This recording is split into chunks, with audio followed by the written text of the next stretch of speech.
friends. Hi everybody, Bitcoin has been putting in new all-time highs today. How exciting is that? And we're going to be asking the question, when to buy? Are you going to be buying this and FOMOing into the run up the way, or are you looking for a strategic re-entry point perhaps? And what other good opportunities exist out there? We're going to take a wee hunt through a few examples in the altcoin market to see if there's anything which is maybe jumping at us as a good opportunity. So, welcome to the stream, everybody. Thank you so much for joining me. I hope everything's working perfectly well in terms of the audio and all that good stuff. Let me know if there's any issues, and I'll try and get round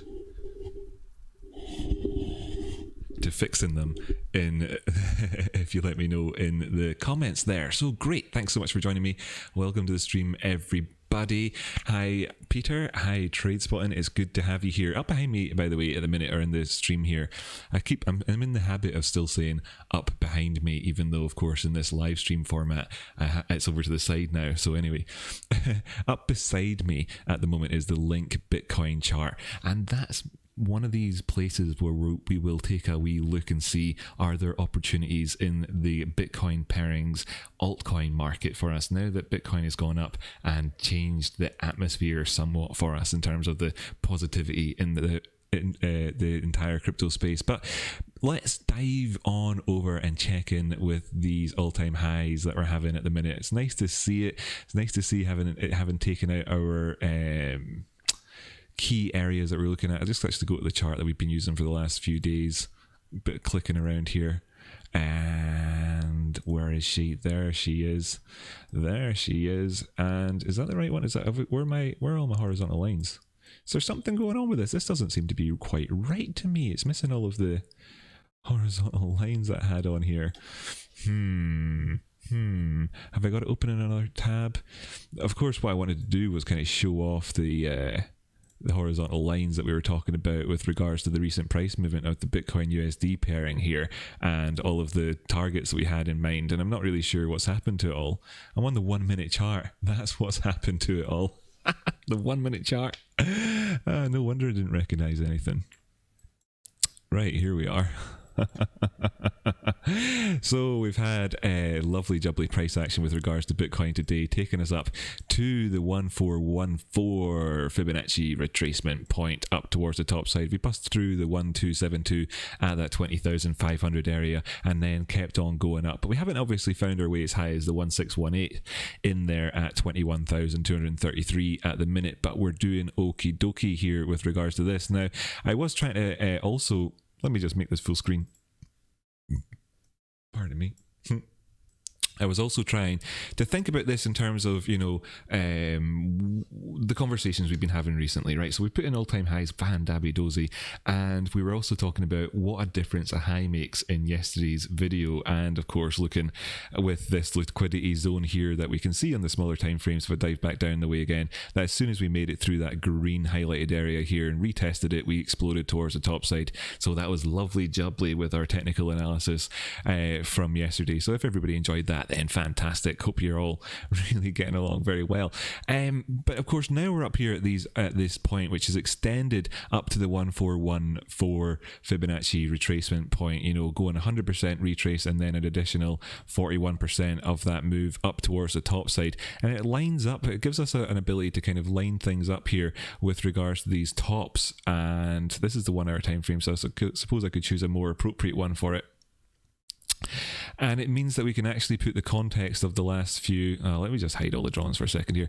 We can put the context of the last few highs here now into a different perspective. And that's quite cool because it lends itself to a couple of different pattern type ideas that we could put in and around about this area. So that's what I was just thinking I might do. And if there was a when to buy situation, maybe we'd see one if we had a wedge on the charts or a channel or some sort of description thing like that, and it put us down to a point where we could see a decent upward sloping support line or something like that to give us an idea about, or indeed if we continue to break on past these areas, now that we've arrived at this certain point here and experienced the top volume candle on the 4 hour time frame, which we're likely to have today, unless we have that continuation and we get another round of this on the go.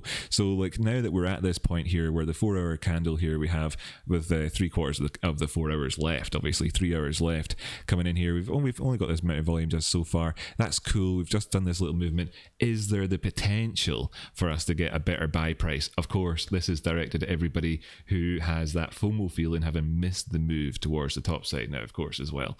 I can't help you in terms of the broader term picture when you say that maybe one of these areas down below was a good time to get in at, and if you had held some of that position from the weekend relief, maybe you might have taken profit in around these areas. And of course, as well, I'm not going to profit shame you, and I'm not going to put any bias on you in terms of any opinions. Let's just simply take a look at this right now, and if we do see some positivity in terms of the Bitcoin price, in the sense that we don't go and put any lower lows in at all, so just generally speaking sideways or up is good because we're in a positive bull trend, then we'll take a look at the total price market chart, the Bitcoin dominance chart, and these altcoins, and postulate a couple of ideas in terms of where the profit could be in the next major moves. But anyway, what I wanted to show was this idea here where we could have this potential wedge type formation on the go.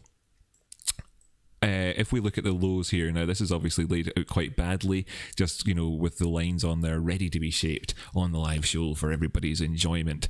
And this would obviously then offer up a decent position for us to get in at if we came back for a retest of this level. Now 19,000 suddenly becomes what was previously a profit taking line towards the upside, which we then consolidated at in terms of consolidating at support, and then we moved towards the top side as well as the degree of resistance here. We discussed the two different dynamics with regards to that at the time, I think, and then moved on up the way. That actually now becomes a potential good area for getting back in again if we were looking down the way. And the next clear area, of course, is where we had our previous highs at. If we come back down to retest any of that zone, and we know that if we did come down towards this area, we'd be making our way through a degree of liquidity as well. So at the point where the box was before, so at the point that we'd be coming down towards that area, you'd have to be thinking to yourself, how are we shaping up with the likelihood of anything turning around here? And things could start to feel quite negative at that point in terms of a lot of people's discussions. We'd be talking about how we're above all-time highs, moved below the previous high that we had, and that's the same type of discussion that we had over during this point here, where we had really close to all-time highs, moved up, put in all-time highs, came back down, and we were below our previous high along the way. Sure, if that were to happen again, then you'd have the potential for this negative thought process to start happening, and maybe that would be enough to see us going down towards these areas, $1,000 and nearly $2,000 below where the price currently resides. And if that is the case, of course, then there'd be very little here with regards to what could really see the price turning around if you were blinkered by that negativity. And it might be worth considering a couple of things in advance then if this were to be the case. And we'd be looking at this upward sloping resistance or support line, here towards the low side, forming this wedge out the way. We could find support in amongst all of that. And if I put it on log, you can see as well that it's the same sort of thing, but slightly clearer in terms of the wedge type potential for us in this zone. Okay, but that's obviously the negative. The positive for us is the potential to move towards the top side past this zone if we did get a bit positive. So what would be the zone for that? And I was trying to think about a couple of measured moves for us. If we did a textbook style, instead of getting too carried away and went for a rough sort of 60% effort, and we broke out towards the top side, then the next area to be looking up to would be about 23,240. So there'd be scope there for kind of assessing things with regards to this volume movement if we did have any sort of push on beyond the time here.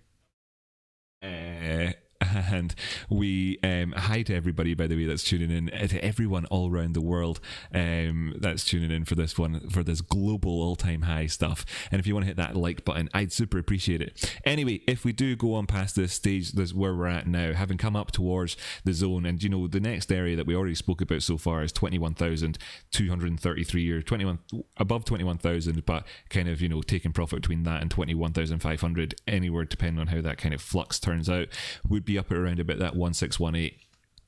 From the Fibonacci, by the way, the retrace from this all-time high down to our previous low before moving up the way. And the next target then to look to would be up here at this 23,260 area if we did get a move up the way. Now, if we got one towards the downside, then things look a little bit different. You can see this kind of gets a little bit bigger looking, this measuring stick, as we go down the way because of the beautiful logarithmic effect here. And unfortunately, because of the choice I made in terms of just going slightly shy whatever. Anyway, if I position it just here, then it stretches all the way down to that red line again. Great. Okay, that's what I wanted to go for with this magic eye of the change in size logarithmic thing, and it kind of comes in here quite nice. And we're looking then down towards that 16,230-ish area, and we obviously have all of our targets laid out nice and clear for us because the work's already done with regards to any potential retraces. All of these targets that we had before towards the top side are, of course, our resistance, or how many times am I going to make that mistake? I never usually make that mistake, but here I have made it 3 times in the one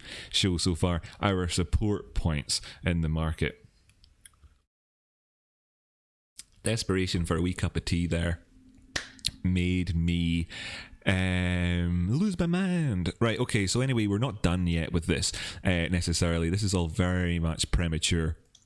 Very much premature. I'm going to go on and look at the other coins in just a second, by the way, and we'll come back and chill out on this screen and enjoy each other's company for a wee while. I want to point out that how premature this is to be drawing this in at this stage at all. It's very easy to link this up in any number of ways, and you could say, okay, you've got these 2 points and they have to touch and yada yada, so it can only possibly be here, so we're definitely going to see a turnaround here at 21,200. Well, that puts us in at that point of that 1618 that we already talked about if we want to stretch this up the way. So just be aware of this dynamic right now that we're not done with, and the subjective nature of these godforsaken trend lines whenever you're drawing them in at an angle like this. And I often talk about this, and I think that right now in the heat of the moment is probably one of these perfect times to point out that little dynamic that's on the go.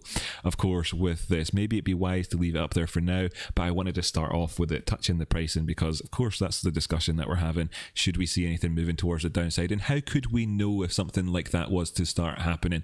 How about we put a little bit of context on this here and look up the way with a Fibonacci, or look back down the way, sorry. 19,749 is where the 236 comes in at, and that ties in nicely more or less with our green line. Now say we did move up towards that 20,200 area, then what are you going to see, or 21,000, if we hit 21,000, then you're seeing the 236 coming in perfectly with that green line as well. So I can't predict the future, but it was certainly, you know, if I wasn't showing you the man behind the curtain all the time, it would start to look like that's what I was trying to attempt to do there with this sort of thing here on the go, okay? And that's not the case. That's simply risk management for you, and that's what we're looking at then if we do see a pullback.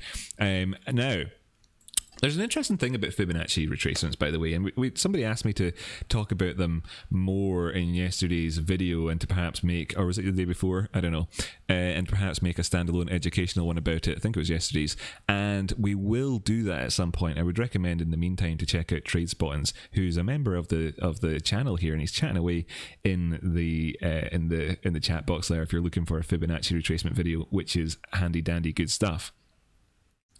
But there's something else I wanted to talk about. Now, I watched a video yesterday on YouTube about it, and there was a chap talking about how terrible it is to base any sort of ideas that you might have about trades on, you know, the shape of somebody's ear, the shell on a snail, or the leaf pattern on a plant, etc. And I agree. And the way that he ridiculed the Fibonacci retracement tool, I thought was, you know, really enjoyable, and I liked it. Although he demonstrated in a sense this kind of misinterpretation of what it's used for. So just while we're here on screen, I wanted to talk about a couple of things. If we see a movement towards the downside and you're going to use Fibonacci strategy, you might see a bounce here, and 25% of the time it actually bounces at the 236, and of course then that gives you your failed Fibonacci retracement. So in this speculative point of view that I'm using it for right now, you could easily say that even in the best case scenario, this type of thing fails 75% of the time. It would only work if it actually started to retrace from right here, right now, and it's probably then also going to fail, you know, 75% of those times when it gets to the 236, right? So overall, this here is highly speculative, right? It's highly speculative, but there you have it. That's what it is, and that's why it's worth talking about, and we understand that to begin with. Now, that also leaves another interesting question. If 25% of the time it fails then at that point, and it becomes like the cougar aftershave, you know, or whatever it was, jaguar or Sex Panther, aye, that was it. It kind of gets that feeling of, you know, 95% or 50% of the time it works, 100% of the time, whatever it is.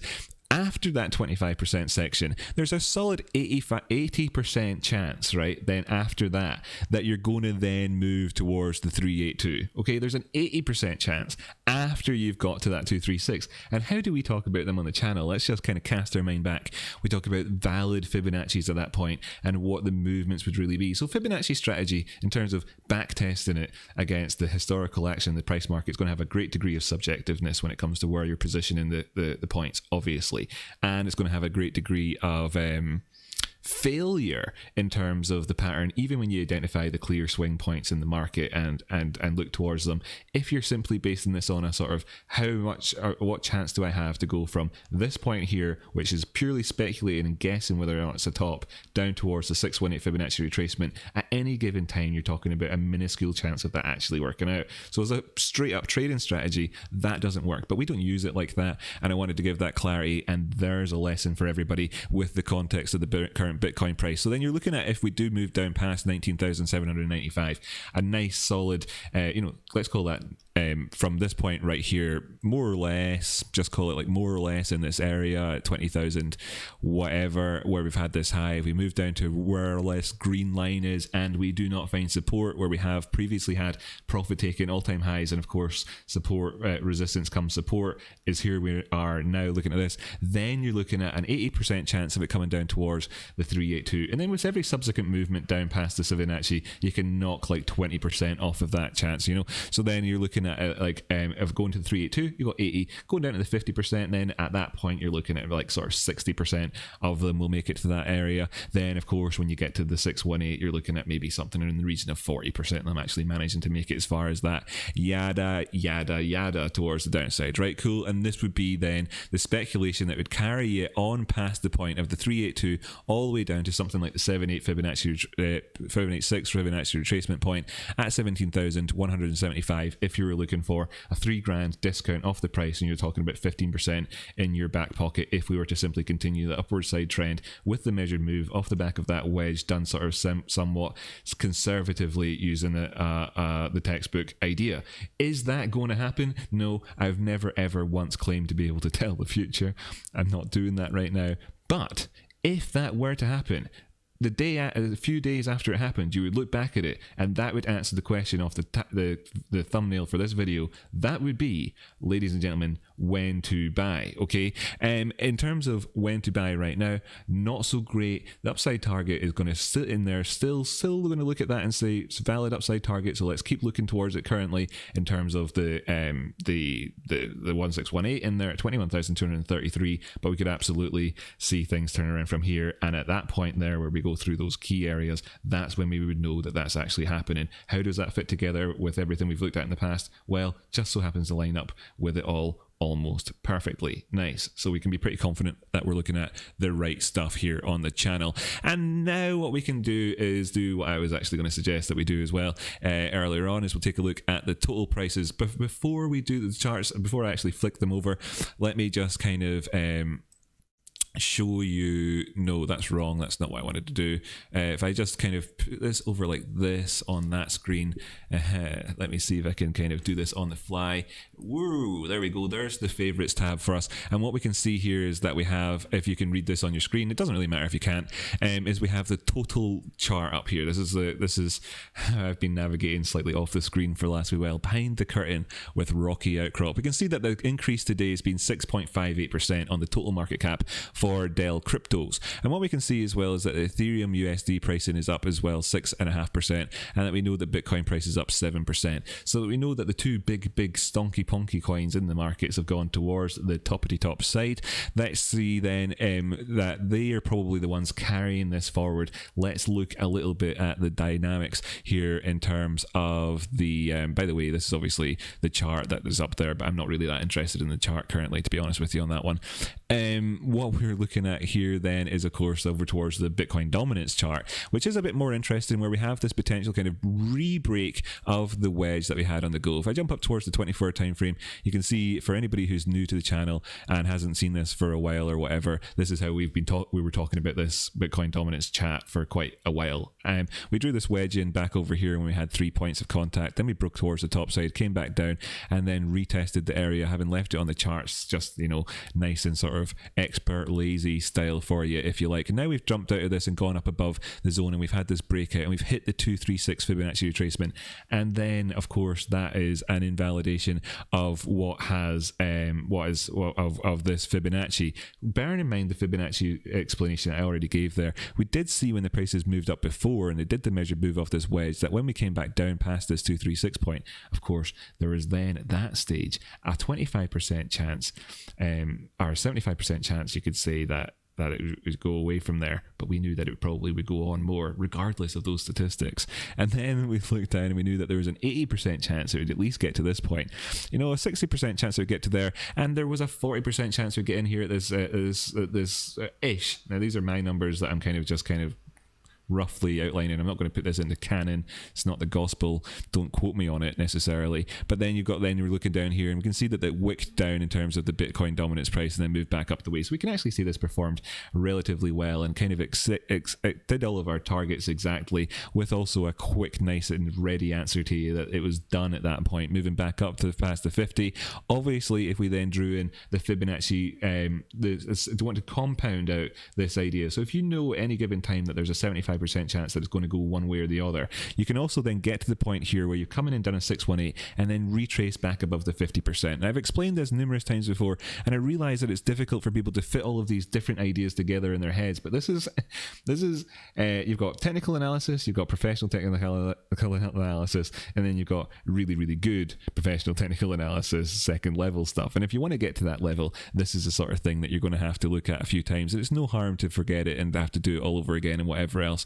But then you're looking here and saying, well, then obviously if we come down to that point and then come back up the way, that we're at the point where we're at the 236. Now you can't have your cake and eat it. You can't have it and say there's a 75% chance X, Y, and Z and whatever else. If we know that from the point here that we've gone down the way, that there's a diminishing chance here of going down, there's less than 40%. There's like a 20% chance that we go down there, and then a solid, like most, or like that you get a turnaround by at that stage at the latest, or else you're going to keep going, or else it's going to completely fail, right?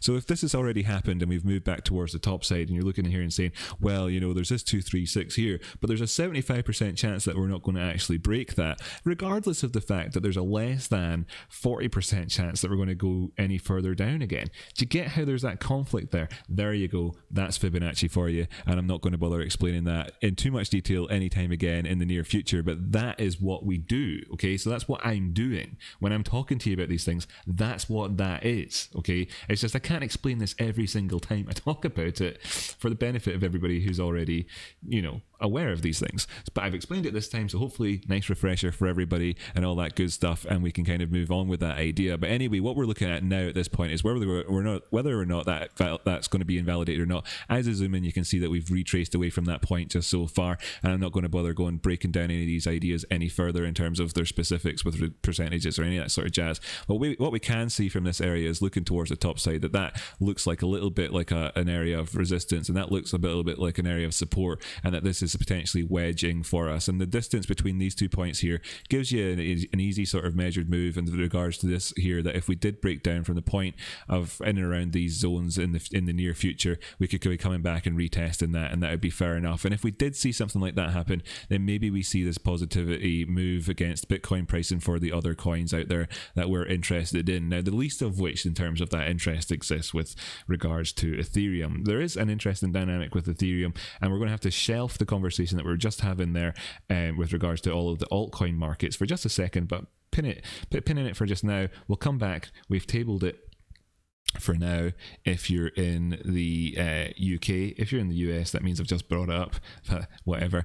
The funny little thing there, it's esoteric and I've just gone off on one, but anyway, put that on the back burner for just now. We're coming back to it. In the meantime, we're going to discuss the interesting dynamic that exists right here, right now, with regards to Ethereum pricing. Now, of course, we've come in here and put in highs compared to our previous highs over there, and this is lovely to see. We're in here at 626, and what we've done over on the Bitcoin pairing, of course, has gone on to do all-time highs currently right now with this lovely movement towards the top side. In here, Ethereum, we're able to look at the Ethereum Bitcoin pairing and see that we did indeed get our move towards the downside. It wasn't a full 20%. We wicked down the way here, came in at this line, pardon me, that we drew on.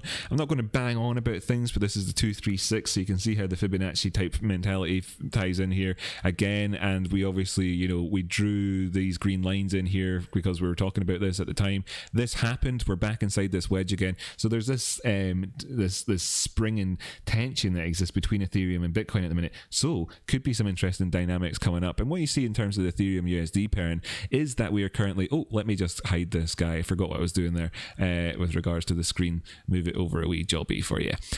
What you have here is, of course, on the 24-hour time frame. Have I got the chart with all the history? Give me a second till I get all the history up.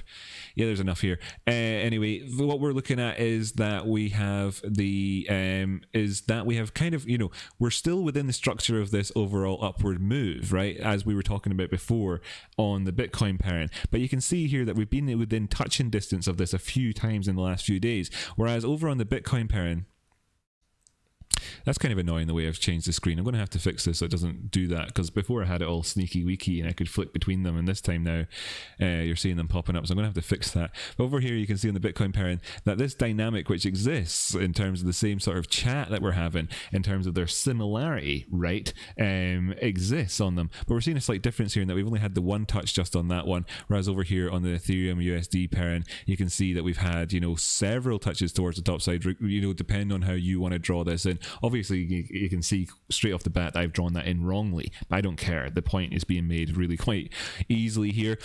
So what we can see here is that if this did actually then ultimately operate as a form of resistance, and we saw the prices going back down the way to catch up with its sort of support, then what you'd be maybe looking at here in the weekly time frame would be a huge old wedge on the go with regards to the Ethereum pricing, which is okay in a sense, because over on the Bitcoin pairing throughout 2020, that's what we saw as well before we got the measured move off of that wedge up towards the top side. So if Ethereum were to follow along with Bitcoin, looking like it was following along with it hand in hand at the same time, but actually kind of decouple away from it at a point where either Bitcoin goes sideways or drops down a little bit, or it continues to go up but at a slower rate than Ethereum, and Ethereum were to follow along with the way that Bitcoin prices has developed this year with regards to its big old movements towards the top side, then you could be looking at this being this wedge up the way. And of course this could be where you find the difference coming in with that springing action on the Bitcoin Ethereum pairing, showing the prices, obviously this is logarithmic, gone up a big distance here,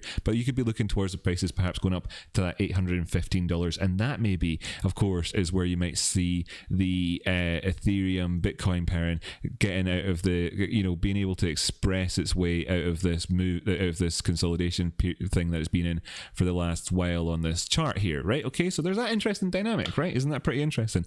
It's pretty nifty. I think we've got some ideas in store for us in the near future with regards to that. Now, of course, as well, you could make the same sort of overall argument with regards to the USD Bitcoin pairing if you were so inclined. If I just hide this off here, you could make the same argument with regards to this upward movement that we've seen coming in from this low to this low to this next low, and the tightening structure that is overall on the go here. And at some point perhaps along the way then we'll see a significant retracement down the way, perhaps knocking 30% or 40% off the price down towards these $11,000-$12,000 areas, purely based off the fact that we've got this overall quite clear upward wedge structure, if you want to take the same mentality as that from the Ethereum, the USD pairing. And if we did see the things go against us, then of course you'd be looking to, in terms of movements down the ways, back down sub $300, really depending on, you know, when this happens. Say 350 to 300 or so could be your targets towards the downside. Oh, I just copied that, don't care, don't need it, but that's the idea, right? Okay, cool. So we've covered Bitcoin and Ethereum and the Bitcoin Ethereum thing, and we even checked in with the Bitcoin dominance chart, and we even looked at the total one. And well, we didn't look at the total chart, did we? Well, this is total, but I didn't want to look at the total chart. Just wanted to point out how this is on the way up towards the top side, that lovely interesting dynamic that exists across the way there, and then the lead in, the segue between this. Isn't it lovely the way this all fits together? If you enjoy it, ladies and gentlemen, be sure to hit that like button. It'd be lovely to have it. But the segue then that brings us on to talk about that altcoin dynamic exists here with that same dynamic between Ethereum and Bitcoin. If we did see that breakaway happen for Ethereum happening against relative movement in terms of upside potential, greater and quicker, more velocity towards the top side than the Bitcoin pricing, then maybe that would be the lead into the altcoin market taking a move up in terms of the Bitcoin dominance chart changing slightly to reflect that. And of course then the things we talk about with regards to Bitcoin.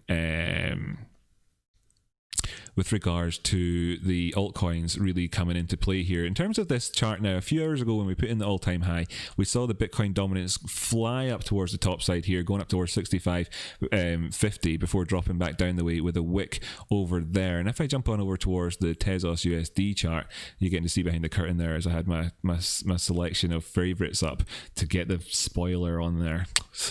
Giving it away. Anyway, you can see that we had at a similar sort of time frame here this big slam down the way in terms of the Tezos price, giving you that when to buy number that we talked about in yesterday's episode. The price to be buying at was down here at this $2 area, and I didn't expect it, and I certainly didn't predict the future. But and I wouldn't claim to be doing either of those two things, but I did talk about this yesterday.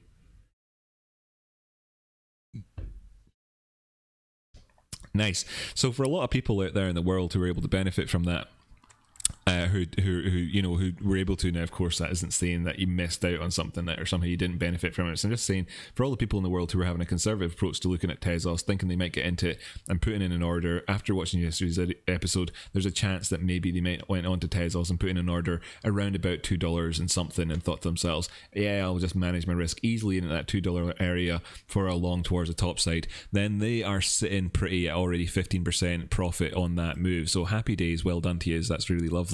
But of course, this is somewhat kind of strange, and I think that's kind of the point that I was really wanting to get at. This is the Ethereum or the Tezos USD chart, and what did we see there with that wick there on the Bitcoin dominance chart? And of course, the Bitcoin dominance chart is ultimately the USD chart there, sort of its proportion of the total chart, if you like, versus the total market cap of the entire industry. So what we're seeing here is there was this spike down the way during that period and that little bit of flux. And what do we think then in terms of that? Well, the overall total market for them has gone up the way in terms of what everything's valued at, not what everything has been sold at to this point, and that's what it's valued at. But in terms of if you were to just buy one of everything in the market and then add it up and then add up the total amount of the supply, the circulating supply for all those different coins, and came up with an overall market cap figure after having just got one at market for each, that's what the figure would be. And that gives you this feeling of like, well, how much of this is real money that's actually come in and pushed things up, and how much is a transference between the Bitcoin pairings for alts and whatever else, as we see the thing. And one way to look into that would be to look look into the open interest as well, and kind of create it and go that extra step yourself. That's out with the scope of this episode. That's what I'm going to say with regards to that. But we do have an interesting dynamic on the go, and if we see then that the pricing of these things versus Bitcoin, which obviously then is where we're going to see this wick coming back in it again, is able to find its footing and actually move towards the top side, then maybe we have some opportunity knocking in around these areas. And there's a few little interesting dynamics I want to point out, one of which is going to be here on the DMI. So let me just bring up the DMI, D to the MI, and show you this here interesting dynamic. Now, the DMI is showing this really big spread here with regards to the positive and the negative. This is down on the 1 hour time frame. You can do it on the 4 hour time frame as well. Look at that, the volatility came in, and as the musical chair stopped in terms of the 4 hour time frame, and that was because of this wick over here. And what we see is that the prices then expanded hugely in this zone out the way, the DMI out the way. Isn't it really interesting? Now, this is a somewhat erroneous calculation, you could say, but it's not. This is accurate, but this is a really interesting dynamic. Again, this is again the sort of 2.0 level of trading here. But let's just look at this. This is calculated based off of the average true range, and the average true range is obviously expanded an awful lot out because of this push towards the downside, which happened in around about that $2 Tezos price. And where did the money come from to initiate this move above the 20k area? Well, in some cases as well. In some cases, now of course this isn't me saying this is where it came from, but certainly in some cases this will have come from some money having been liquidated out of positions in margin leverage trading positions on other coins. For instance, if you had transferred money in Binance, for instance, say you transferred Bitcoin over to your margin wallet and then went long on Tezos versus the USD and or Bitcoin pairing, then you'd have been wiped out during this potentially, or indeed you might have simply stopped out voluntarily. Either way, adding buy side pressure to the Bitcoin pairing and taking it away from the altcoin, whether or not that was against US dollar or not, in order to satisfy that margin payment that you'd have had to have made, or the stop loss, or whatever else, providing that extra liquidity. If you were thinking to yourself, why oh my, the prices have moved down 10%, then they could move up again. And that gives a really interesting dynamic. Now that of course has sprouted a lot of the capital, and that's why I was saying about checking into those open interest things and stuff like that, and having a wee look, see if you want to do all that sort of sleuthing. But also just understanding the dynamics here that are at play with regards to how these calculations come into are created in order to form the basis of these oscillators down below. And an interesting one then to maybe look at during times like this as well is the dynamic that exists between the MACD and the other oscillators that I use on the charts. And you can think to yourself sometimes, why do you use the different ones? And there's various reasons for them, and I've not really had an opportunity to point to this particular reason for maybe since the start of the channel. So let's just do this right now. And so you can see here that overall we've got this low coming in here, and it's a double low here, equal lows at the time that we put in these actual equal lows in terms of body closes on the chart here. And you can see then as well we've got this bullish divergence on the RSI, and at the same and then at the same time you can see we've got a hella strongest trend to the downside showing up here on the DMI, and it's showing us this incredibly confused picture, is it not? On the top one here you've got blaring out warning signs of negative price action. This one here you've got the RSI, the middle one there, you've got warning signs of potential bullish turnaround, and then on this bottom one here you've got the MACD saying class C bullish divergence on a with the potential to the potential to turn around here with class C bullish divergence, but I'm not putting the house on it. Right, and that I think is the narrative really in terms of what's going on with this price action, summed up there in the sense of three different oscillators down below, because the MACD here operates on a basis of moving average, divergence, convergence, and is using the closes from the candle bodies in order to work it out, and isn't as affected as such by the true range like the DMI is over there. And that's why you also see that different dynamic there with regards to the RSI, and of course the closes here, as we can see the wicks up at the top end being much closer to the bodies, and they were down at the bottom end where the wick is much bigger than the body distance away, and you can see that dynamic in action here. Again, right? I apologize to people who are new to trading, who are looking here for, the basics. I did that on Monday, and hopefully then to everybody who's an expert trader, they're satisfied at once for getting somebody to talk about on the internet about trading in a way, which is what they're used to talking about, right? And that's good. So here I am to do that. I hope you like it. I hope you choose to like and subscribe. Anyway, that's the interesting dynamic, and that is right there on the charts for us to look at, and of course scratch our badly shaven faces over and ask questions about. And I think that there is the chance then in this setup for us to be looking at the potential for, of course, extremely good moves in terms of alternative markets for us. It is, the setup is there, the potential is there. Now, whether or not actually anything necessarily happens from this is completely down to the gods. Okay, that's not down to mere mortals like ourselves. But we can at least put our lick our fingers, put it in the air, put our ear to the ground, and try and see what's up, right? And we can see that there's seismic activity in around this area. So here on this 4-hour time frame, as I look towards these lows in there on the Bitcoin pairing with Tezos, and then go back over to the dollar pairing for Tezos and see us putting in these highs over here,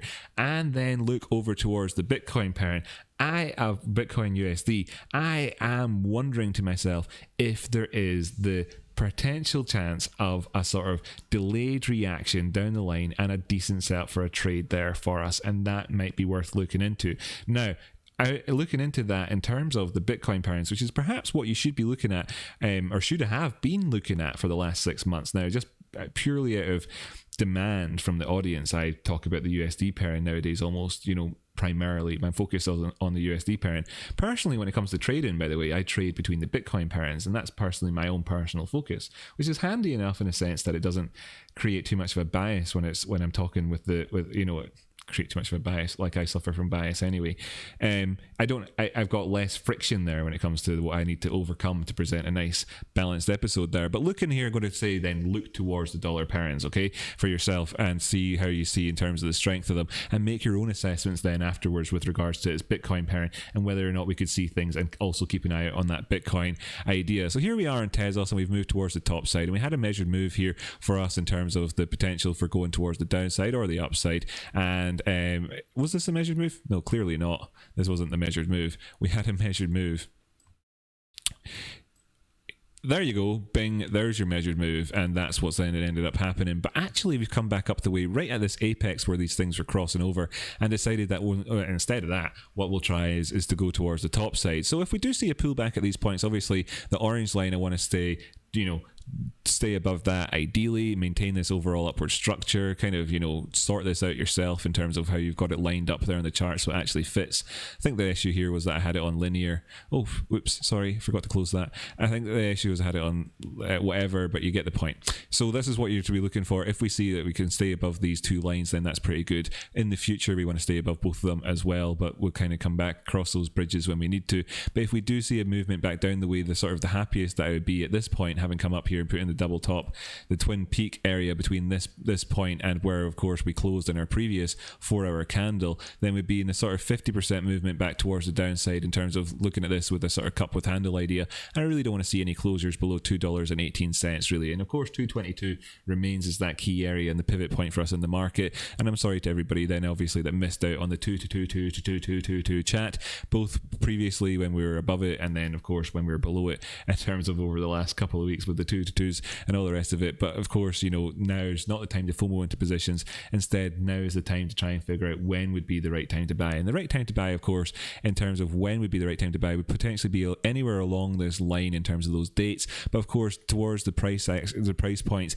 anywhere below the 230s down to the 222 area is going to be that zone that you're hoping to find a turnaround in. So I'll leave it to your discretion at what point you think about is good there. And then, of course, below that 222 area and down towards that 18.5 areas where I'm going to be kind of looking out for in terms of not wanting to see any sort of closures below that point. And I want to emphasize closures here while we have volatility obviously right up the wazoo with regards to these things. And I also want to point out that this dynamic then that exists yet again with this heinous looking move on the DMI with the cross, which is obviously somewhat false. It's false attitude. But we have this high here which came up relative to the previous price action here on the linear chart.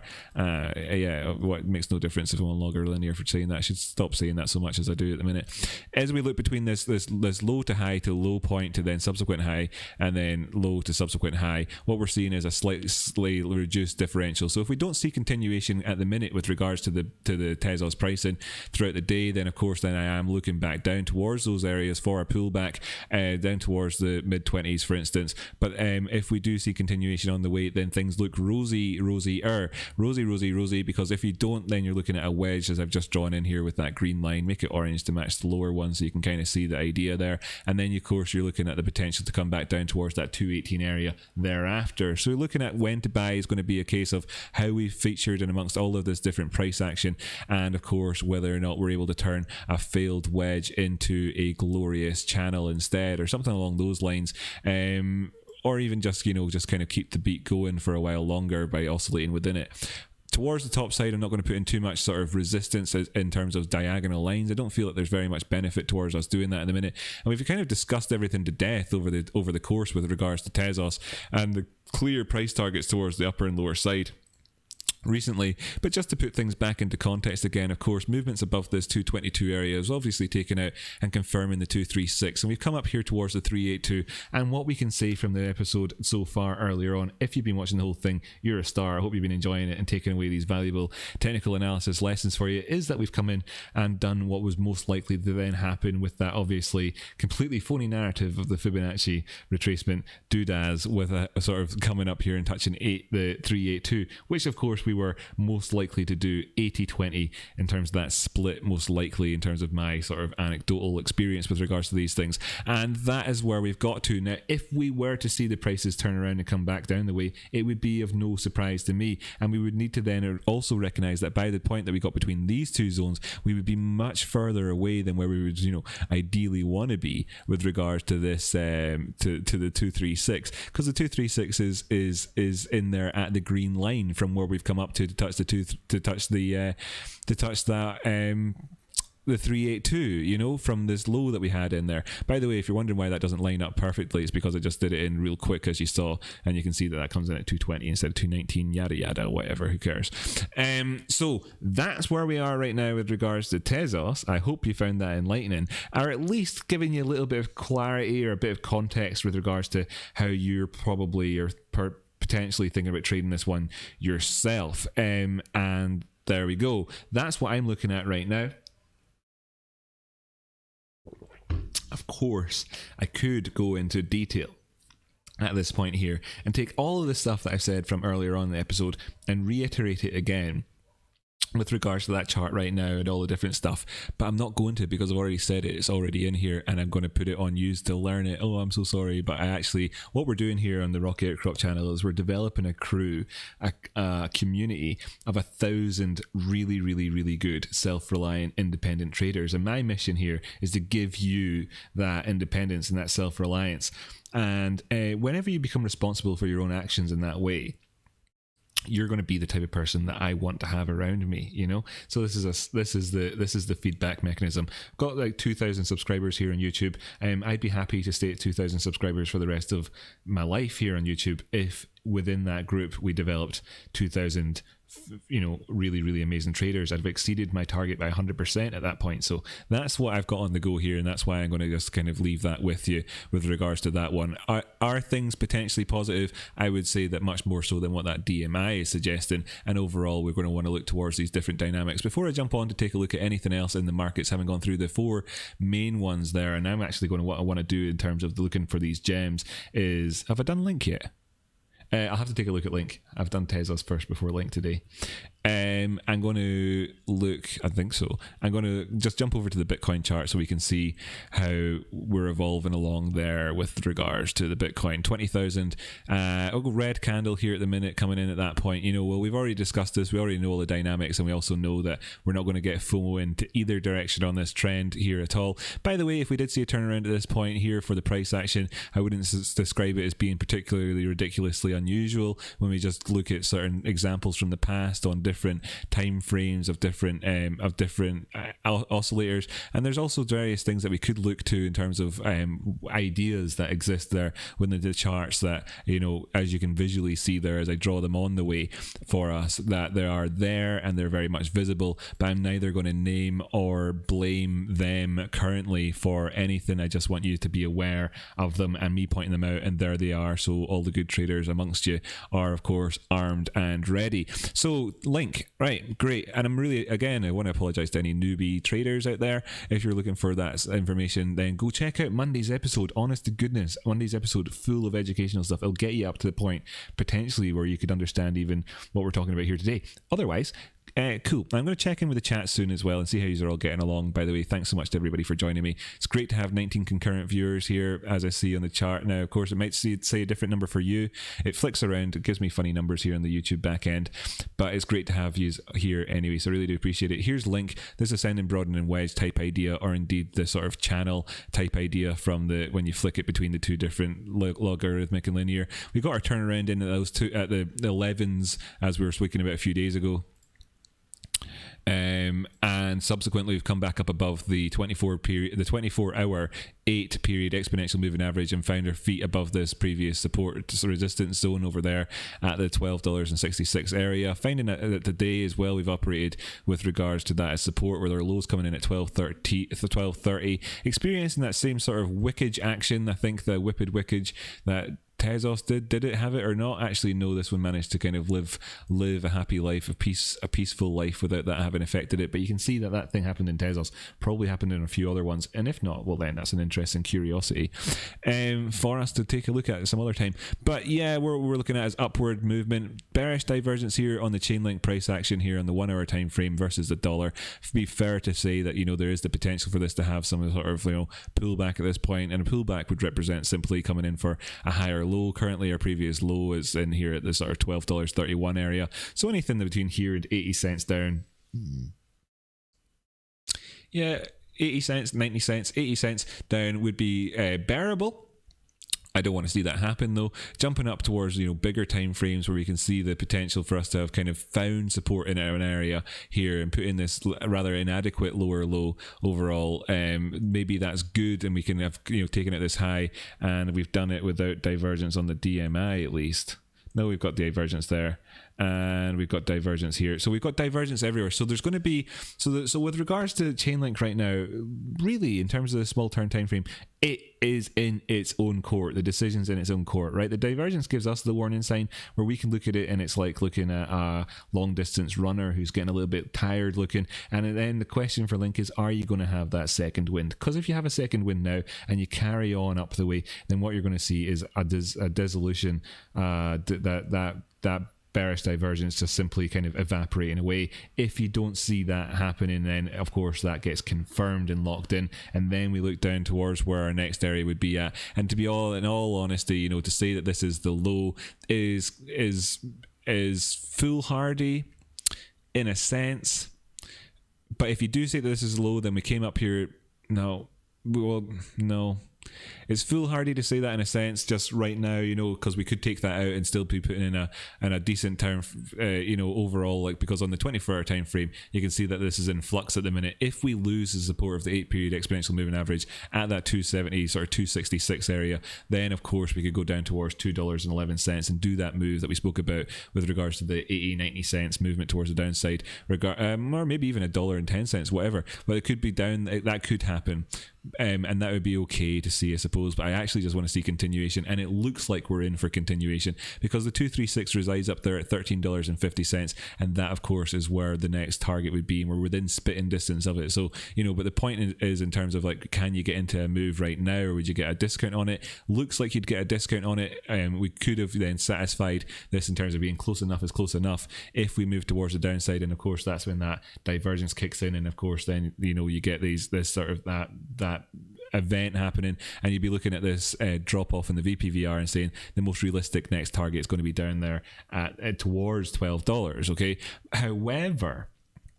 However, should we get that second win that we're talking about, then those people who are already in a position could maybe feel justified in not having relinquished it yet, in terms of this movement up the way, perhaps even having held it past this point where we came all the way down, in which case, from a Fibonacci style perspective, what you're saying to yourself is that we already came down and did the 50% retracement, came in double bottomed off the 50%, moved towards the top side, and now we're looking towards the 236 up above, and that's going to satisfy us. So like, these are the sorts of dynamics that you have when it comes to doing Fibonacci analysis on a chart, as opposed to what that video that I watched was about. However, I can understand that mentality, and I really did enjoy the video. But this is what we're looking to as the next area, 1353. If we do move up above that, then of course the next target in mind is going to be $14.20.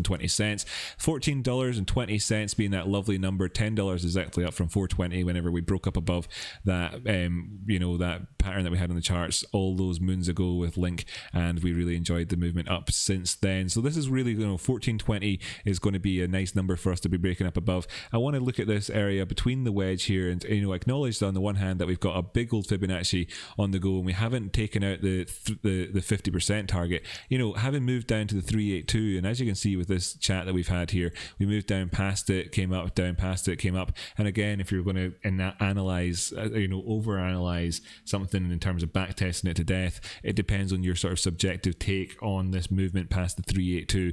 Did we find support at the 382 here as we can see sort of, or not, did we or not? And overall, ultimately, as we moved into touching off the lower end of where our support diagonal support line was, which is why you look at a couple of things at once, ultimately. But that's what's happened there, and we're now moving up the way, and we have the potential then to very rapidly say that between this point here as our high and this point here as our low, that overall, we've moved above the 236 ding, we've done the 382 and actually moved slightly past it. We're within spitting distance of that 50% where that 236 is, and of course we've moved past the 382 overall here. So rebuying if you did at support in around about the $13 area, 13.10, 13.13, whatever it would maybe be at that stage, maybe 13 and 5 cents, might be okay for you, but all depends on your own risk profile and how you're trading this market. Personally,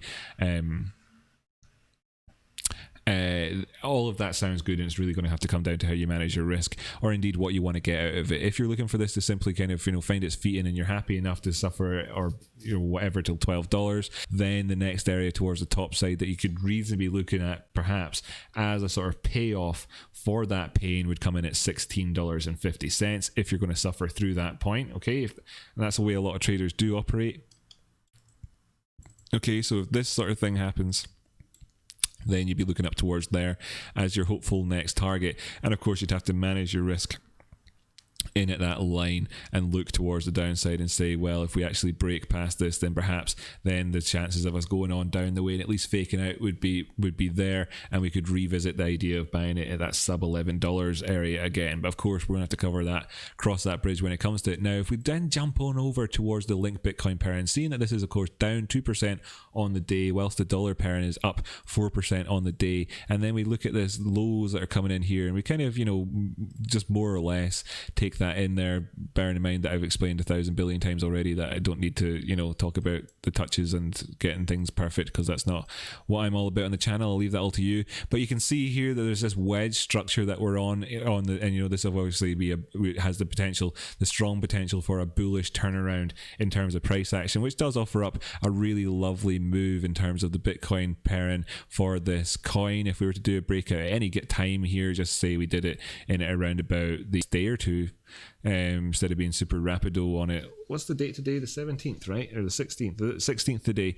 Yeah, let's say we did it within the next 3 days, for instance, and you could be looking up towards 75. And considering that the prices are in around about 63 at the minute, then in terms of any of these movements up the way, you're looking at nearly 20% towards the top side versus the Bitcoin pairing, if that were to actually turn out to be a potential for us. And as I've said already as well, I'm going to be looking towards the dollar pairings on the altcoins and the Bitcoin to dollar pairing on the Bitcoin, and then creating this overall complex structure to my thinking in order to assess this one at that given time. But this would be how, just as a sort of simplex way of looking at things would be the case. Struggled through that sentence, but I made it to the end of it anyway, so that'll have to do. Jumping on over to a couple of different then ideas that we could have with regards to the prices here on the 4-hour time frame. Trying to get this so it's user friendly for me. Don't know, not let us now it's zooming in and out. That's good.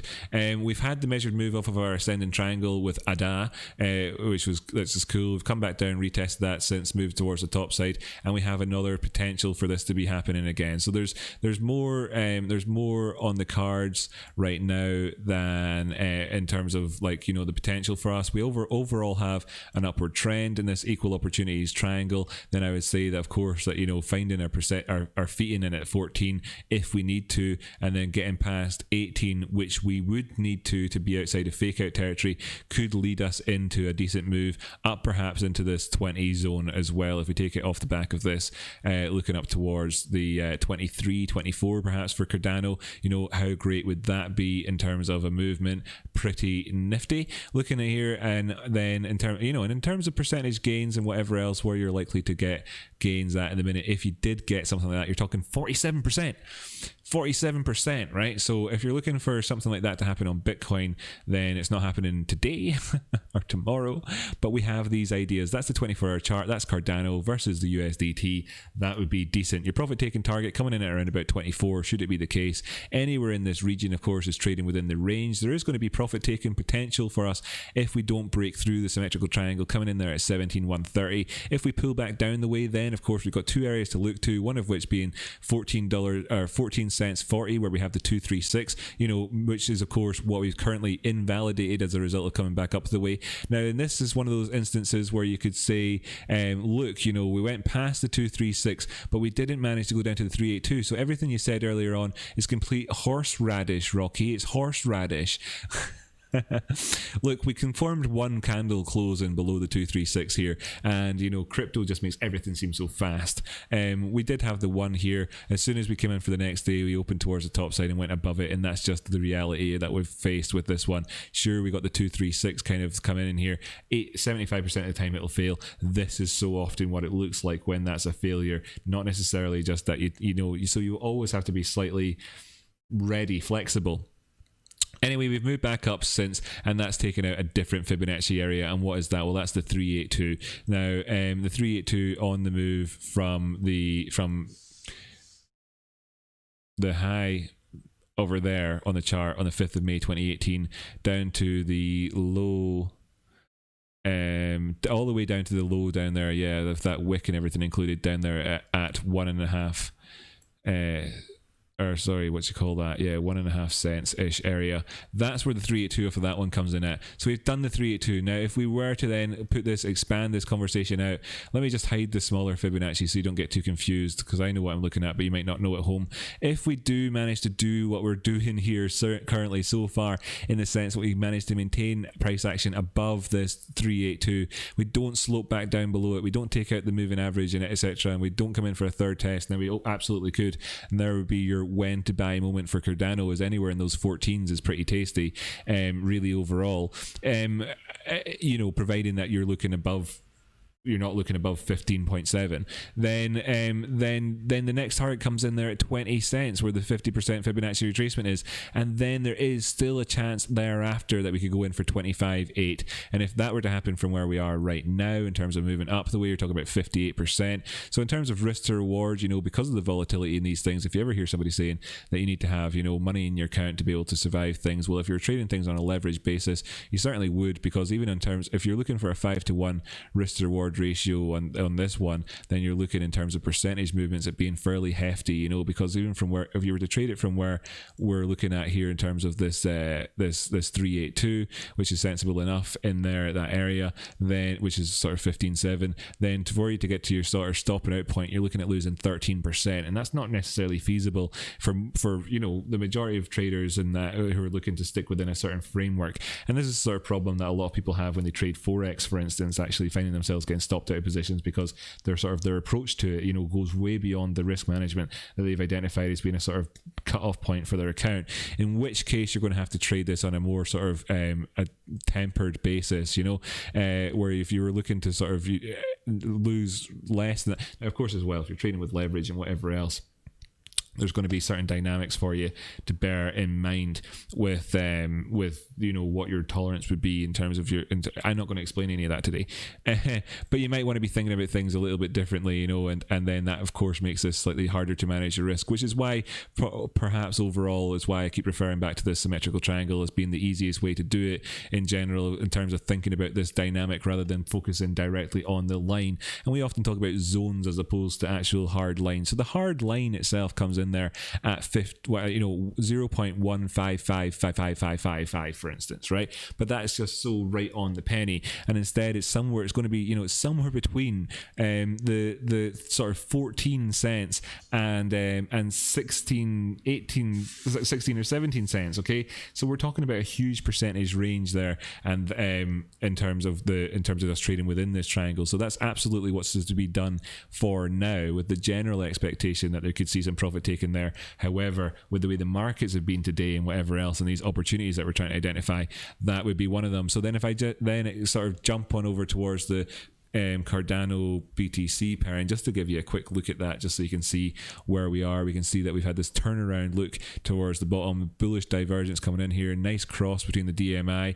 That's faded off an awful lot here with regards to this movement down the way, but it's simply been putting in chop ever since we lost the strength of trend. It went from 25 to straight down into the sub 20 area, almost, I think it was straight down, but it was fairly consistent downward movement during this period where the prices have only gone sideways and haven't really put in anything much to be lower. Overall, does this set you up with the potential for a turnaround? Well, of course it clearly does. If I just take away some of these guys at the top there, instead stick in another one of these Fibonacci's, just because this gives you the context, you can see the 236 comes in here at this 820 point. Now, of course, you can make various arguments about this. For instance, we've already touched the 382, yada yada. However, if we do this towards the top side and move past this 820 point, then of course we're looking up towards the 382, the 50%, and the 618 thereafter, and that happily enough ties in with a couple of our targets towards the top side as well, with these blue horizontal lines that I've clearly not had on the charts for a very long time, since perhaps back in July or something like that. Or actually, I don't know when I drew these in. Was it over here? It was probably in this bottom area back in November 2018, if I'm perfectly honest with you, that I drew those lines in. But it puts it, you can see how we've wicked off them twice. I've certainly had these on the chart for a very long time, these lines, okay, and this still remains historically the case. So movements above the 382 coming in here, so we've taken out this area at 800 satoshis or whatever that works out to be, where the 8 period exponential moving averages, and then moving on up towards 850 puts us right in line for a movement towards perhaps even 1000. Take out 1000, you're looking towards 1100. Take that out, 1200. Take that out, 1347. And are these moves potentially on the cards? Well, they could potentially be for us, and accelerating that movement towards any Christmas resolution that we had in mind if we see continued upside potential. What we actually really kind of want to see overall would be kind of Bitcoin going sideways rather than Bitcoin crashing, and the market money, which we bought, the money flow resulting in the end of having gone alts to Bitcoin to USD to out of crypto, because that would be the ultimate bad story for all of these things to happen for us. But if that's not the case, then of course this is what we're looking at. Just worth full disclosuring that one out, of course, for everybody. Right, so what was the other one I wanted to look at? Another example for us is XMR. Now XMR is interesting for a couple of reasons, one of which being the historical price highs and lows with this bad boy. Going back over towards where we saw the lows coming in at in March the 13th, we actually took out all of our all-time lows and came in with this really big V recovery pattern at the bottom here, having put in an ultimate all-time low in March the 3rd, Friday the 13th of March or whatever, 2020, before moving towards the top side. Now, of course, as well, we've also been in all-time highs territory with regards to this particular chart. And I don't know if this has all the history on it. I'm not going to look back further than this, just to qualify what I'm saying. Just in terms of this chart alone, this is all-time highs. I don't know if it is for, don't have the benefit of this. I've only ever been trading on one exchange. Moved above those highs over there at that time. By the way, I think I have my speakers. Let me just check my volumes on in case anybody's done any super chats. I've not missed anything. Yeah, cool. I'm okay for that. Sorry. So yeah, anyway, we've had these all-time highs and lows and we've been in them for quite a while. And actually we found support and at this area, dipping back into where we have actually been trading at in the past, and then moving towards the top side yet again. So things are looking pretty good again as well with this, as they have been, of course, obviously for 6 months. But it's just the extension towards the top side that we can see in terms of our lows to our highs currently. In terms of the overall upward side movement is 521%. For easy comparison's sake, we'll jump on over towards the Bitcoin USD pairing here and see that the upside potential or the upside move on this one, just roughly speaking, from the wick low towards the top is less than that 500%. 500% would take the prices up in terms of the Bitcoin pairing up towards up into that 21,000 area, and we're not there yet.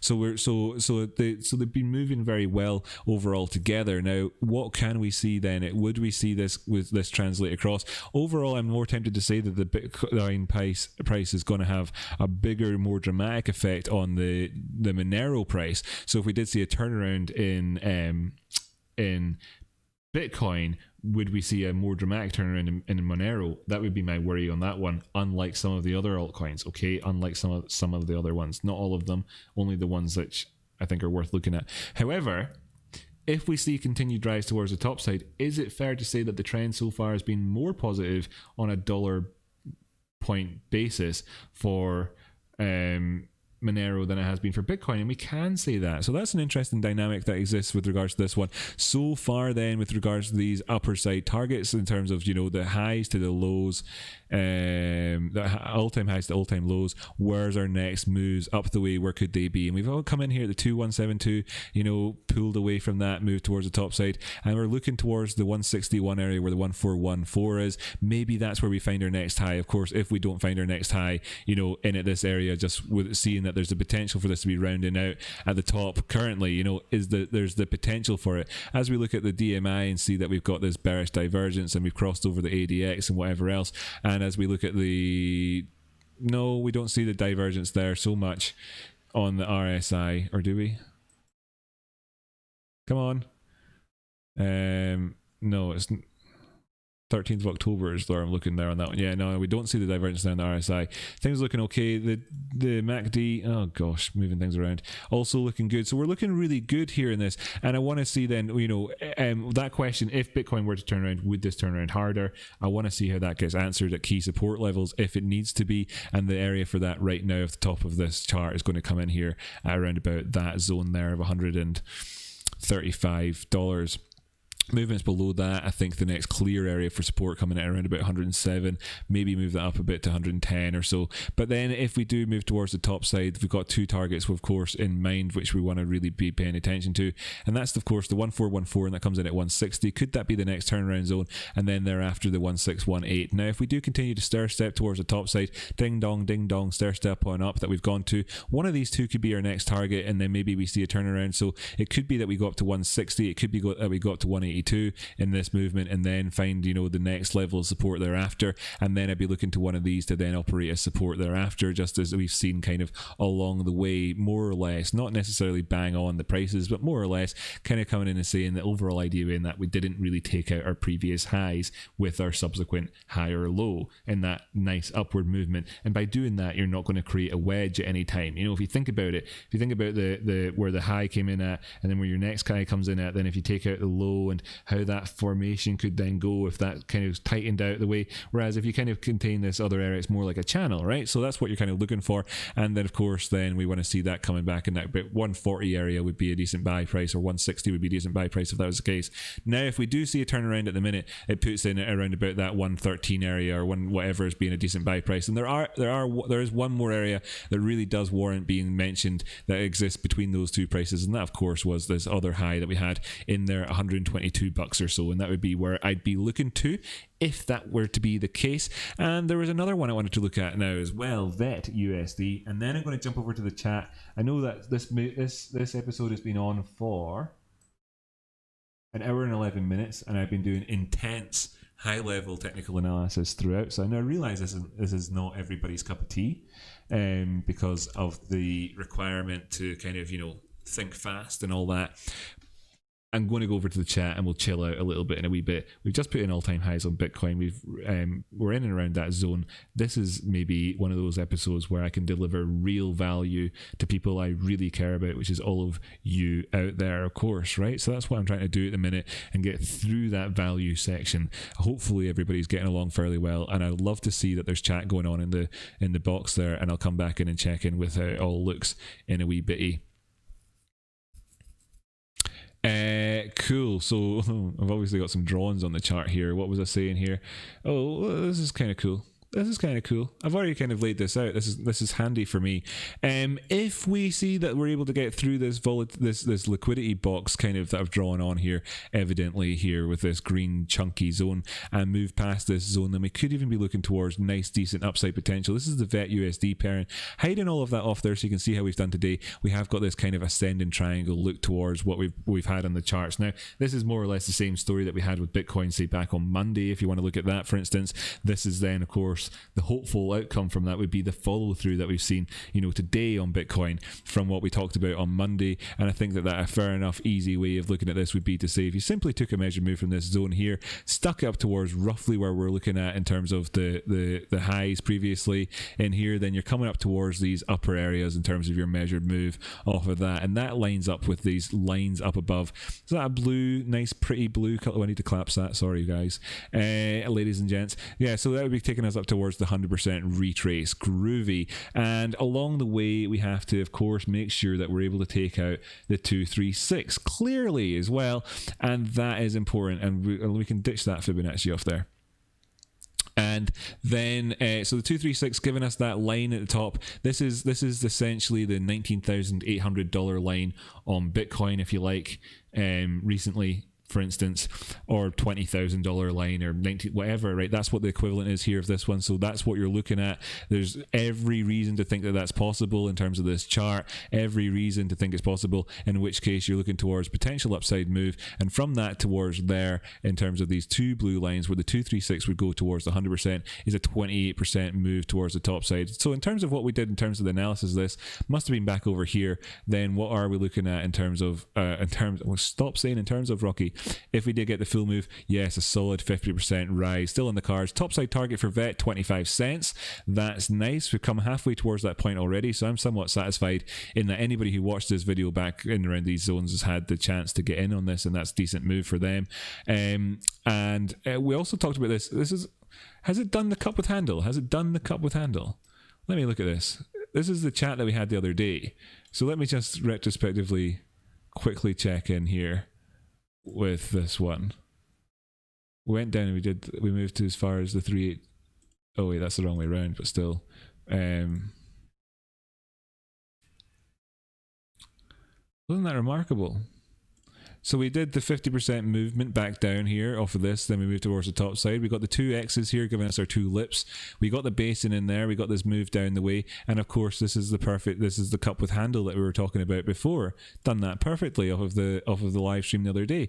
Lovely to see this technical analysis playing out perfectly. Somewhat rueful myself that I didn't take the trade off the back of what I said here, having, you know, completely perfectly laid it out, but it's harder to short these alts, and what I essentially would have been doing was shorting it down towards these targets, then taking it back up the way afterwards. Interesting stuff that's happened here, and of course we're still online for that drawing over here on the right, the potential for that continued 50% move towards the top side. Now if we did go past those targets, there's very, very, very interesting things happen very, very, very quickly, because at this stage here you're looking out towards your all-time high essentially previously on there on the 10th of August 2020, and of course you could smash through that. There is the potential for this to all turn into yet another cup with handle, a cup with handle within the cup with handle within the cup with handle, as this sort of thing kind of does happen to go. I'm going to be looking towards little targets like, for instance, here on this 12-hour, for instance, time frame, whether or not we kind of push on up the way. We see the volatility came in, the party stopped as we move towards the top side. That's nice, but can we move past that blue line there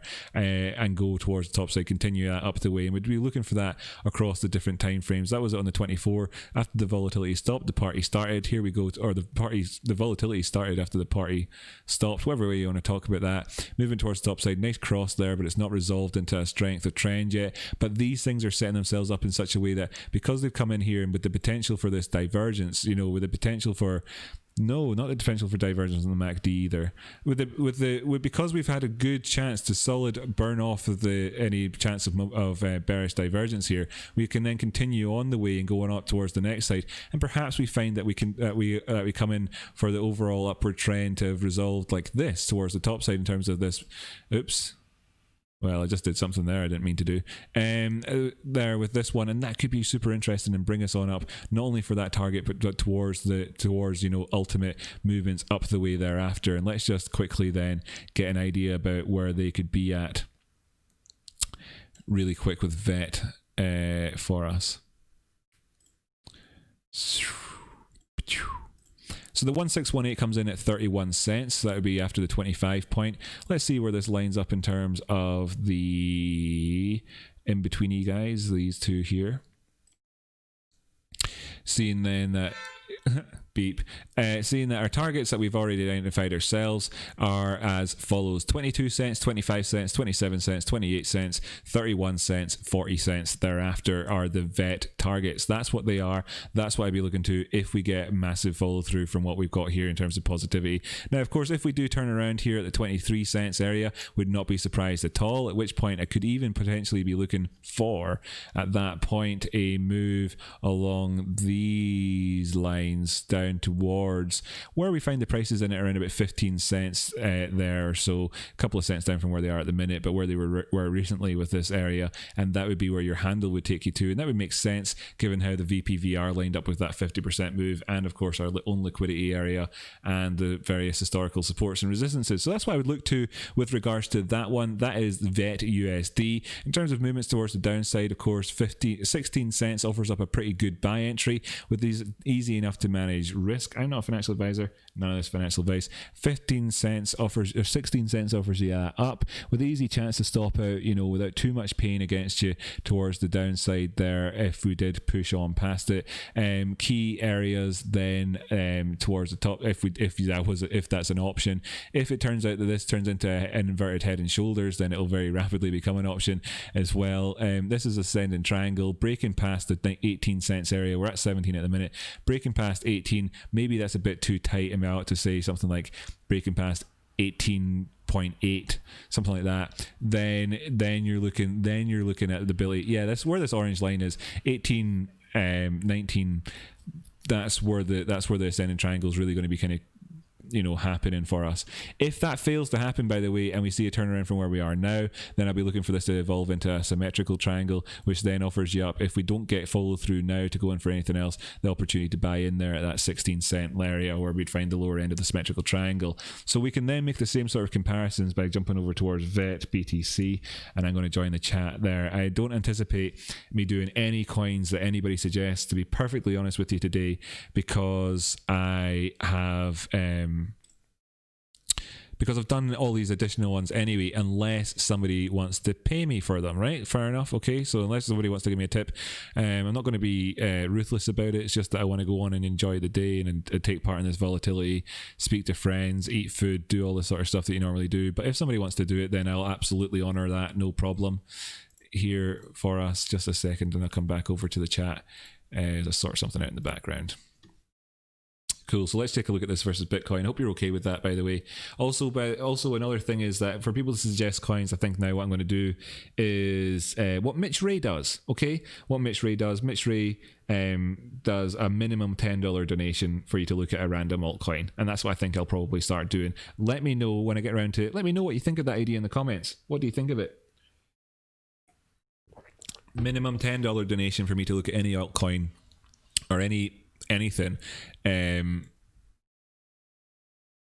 really in general, with my discretion about whether or not I actually do it. It's kind of the idea, because even sometimes I've seen that Mitch Ray just doesn't even take the trades. Sorry, doesn't even analyze the alts when people ask him to. He just simply says no and stuff like that, and maybe that's what needs to happen or whatever. I see Mitch Ray earlier on with his because I put Mitch Ray on earlier on just for the crack, because I saw when I opened up YouTube at the all-time highs that he was doing an all-time high stream, and I thought, what's this guy up to? Let's check in with him. Somebody gave him $1,400 for Patreon, just through Patreon. And somebody else, you know, in minimum $10 donations, massive stack there in terms of his donations and that. And I know that I offer up as much value in my thing, whether or not you think my TA is as good or not, certainly in a sort of per capita level, I offer up extraordinary levels of value, and I'm going to start sort of valuing myself in that sense, and it's really just taking time out more for myself if I want to and stuff like that, because and you know, and not being taken advantage of so much. What we can see here with the Bitcoin pairing with VET then is we do see a turnaround, that the clear next target for us comes in there at 106, and that is a lovely jubbly super duper scoobly woobly move towards the top side of 30% for us, and that's highly achievable, very easy and simple, straight up, you know, easy technical analysis. Now, what could end up not, you know, preventing that from being the case? The fact that we've got the EMA up above us here, you know, showing us that we've got that negativity. activity. Now we can see, because of the way that we've had this rise up in price and then the subsequent drop down for this higher low potentially, that of course there's going to be a dynamic amongst the EMAs. And let me just stick a few of these back on so that you can see how these would look here on the 24-hour time frame. And as you can see, they're all coalescing in amongst this area. Pardon me. Having been all strung towards the downside here before in a bearish pattern, you know, all laid out bearishly, and then we took out the 8 periods and we found it as support, and now obviously it's operating as resistance, but this comes in at a point of massive flux for all of the moving averages. And of course, movements up above the 8 mean that we take out every single one of them and now position ourselves with the ability to go towards the top side. And overall, if we don't take out the 78 point there, then it means that we've managed to do well and you know, come in and retest the 50 simple moving average here after having had a golden cross, and you know, and retesting it here. We obviously retested it here and here as well, you know, but if we do it again, then that's fine. I don't mind seeing that happen too much. That's going from where it is now at 82 down to 79. We're talking 3 satoshis off the price, and that's not the end of the world. But then if we find support in it around about this zone now, that would be my lovely expectation or hope or whatever opinion on things. Risk management wise, I'd look at it differently, and trade it differently as well. But whatever, this is what we're looking at, and then we could then have this as our target thereafter if we want to push past that zone. I think it's totally reasonable to have the 200 simple be our target towards the top side. If we were to start trending towards the top side, then very rapidly, of course, that would have to be underneath the price for us to feel like that's the case. Now, the last couple of times that we've had it, you know, this time here we did definitely trend towards the top side, but it was very much short-lived overall in terms of time, you know, compared to, well, it wasn't very much short-lived. It was all right. Another one of those would be decent. If that were to happen, then we could have big targets up above, you know, and any move up the way is huge in terms of profit potential for this thing, if this were to be the case. And this is what it looks like whenever there's a sort of alt season. Now, we do know that there was this sort of mini alt season that we had back in the summer there, as we all enjoyed and experienced and whatever else. Could that happen again? Well, we could be positioning up for it, and we could go in for higher highs and whatever else, and this is maybe where you get that 10x or 20x move from, or whatever, in terms of your next big targets for you. Is there anything else that I personally want to take a look at? I think I want to take a look at one just for a laugh, because we talked about that in the group recently, and it's always been a bit of a pet one for me. I'm going to look at it versus Bitcoin, on the assumption now that having run through so much technical analysis with regards to the dollar pairings across various other coins, that you're more than capable of doing that yourself. For what we did today, 50 simple moving average right above our heads here. Tested it a few times. I mean, this is ripe, isn't it? Look at this, the bottom, you know, double, triple bottom here, ripe for a movement. Now, of course, we could go on and take out all-time highs, but it offers up such easy to manage risk trade. You know, just slap the long position button and come in here and go, boo, look, all down here, that's all-time lows. Do you want to carry it into all-time lows at all? Nah, not really. Then in which case, how easy is it for you to get a decent risk to reward trade on anything that you do with this one right now? Overall, exceedingly easy, really, to get one. It's exceedingly easy. What's your risk to reward basis that you operate on? Maybe you operate on a sort of 3.3 to 1, in which case just ditch it immediately as it goes into all-time lows again, and then think about how you might reposition yourself if we don't get a successful sort of triple bottom here. Now, of course, as well, in a sense, that you've got to remember that if this were to be where we found ourselves now, you know, with this area, in terms of having been in an uptrend, we'd be looking at this and saying, whoa, big down the way, big up the way. Could we go towards the top side? And what does this look like? Well, actually, funnily enough, this looks like the 2017 dump in the S&P towards the top side. Let me just get up all so I can show you this as a sort of an educational point for people to have. Where's the S&P at? Where are you, bitch?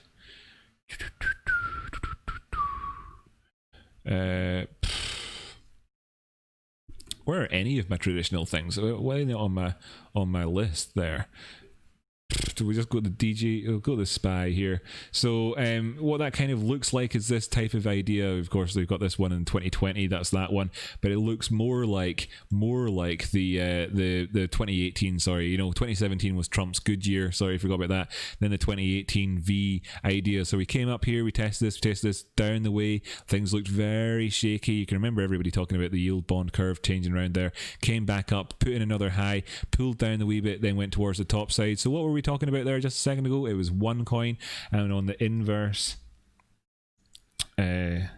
so this is the danger for us, is that it continues to do what it does here in terms of its downward trend is what we saw there back in 2018 on the SPY. If I just flip this for us, then you can see that those two charts are very similar in terms of that chunk just there and how things be going. So that means that I can look towards this Fibonacci retracement area in terms of how we would need to see things operate for us to start to get quite positive on this one, and that makes life very easy. Of course, moving above the 236 in here at 32 is very good. The 50% comes in there at 41 thereafter. If we take out the 50% and the 618 at 41 and 44, then of course you could be looking up and up and up and up and up, and a 1618 comes in here at 75. That's of course just a 3/4 retracement against really the overall downward trend since July, and that would be fine, and that's what I'd be interested in seeing if we were to maintain the expectations of the market for a turnaround in the industry overall, and not to go against that sort of that chat that I had about traditional world things in comparison. Okay, so like, I just want you to all know that there's that interesting lesson for us here. Here it is versus the dollar, by the way, as well. Higher high over there. This is like the... Don't know what chart this is like at the minute. Again, think this is maybe like Tezos or Chainlink. It's like Chainlink. This is like Chainlink right now. We're seeing a chain, in terms of this movement here. So we want to see this operate. It's like it, but it isn't the same at all. Whatever, it doesn't matter. It's just in terms of trying to give people examples to operate with at home. I don't care. Just strike that from the record. Looking up towards the top side, 0.007 would be the target up there if we can maintain prices above 0.05. I'm not going to be bearish on this, despite the golden cross over there and everything else, until such times as we really, take out that 0.005 area where the 50% is and our lower line. Do that, very rapidly lose my faith in that upside position there, and then of course take out the 200 simple here, and things could look good for a period of time thereafter, in which case things would be very good. So this is your zone where you're taking a risk. If you're looking to trade out for a long past that 200 simple, you're adopting additional risk in this area between the 50 and the 200. Be aware of that, accommodate that into your risk management strategy, and you'll probably be okay in the long run. Jumping back over to Bitcoin now and kind of moving towards wrapping this up, and I'm really looking forward to catching up with everybody in the group there and reading some of the chat, because I've not actually read really any of it throughout this episode so far. Jumping down towards the 15-minute time frame, bringing this up full screen, getting rid of that blooming menu. If you keep forgetting to do that, I'll fix it before the next stream, don't worry, ladies and gents. And here we are on the 15-minute Bitcoin time frame. Yay, there's our all-time high right in there, for anybody curious.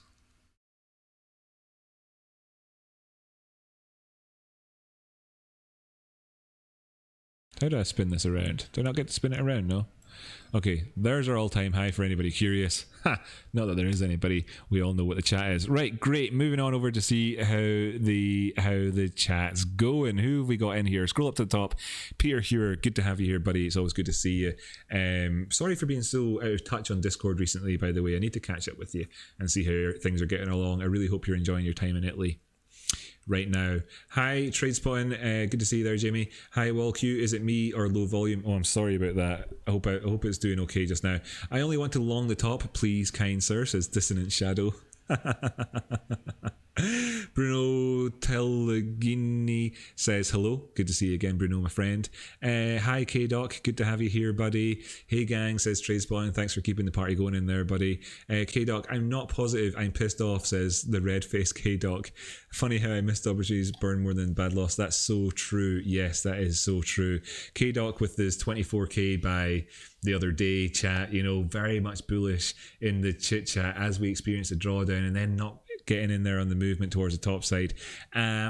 pain exists. I totally understand it, you know, and I didn't particularly help, you know, in terms of like saying do this, do that, or anything like that, and if and whatever. But I certainly didn't hinder. I hope that it was a neutral environment here in that sense, because that's what I tried to put out.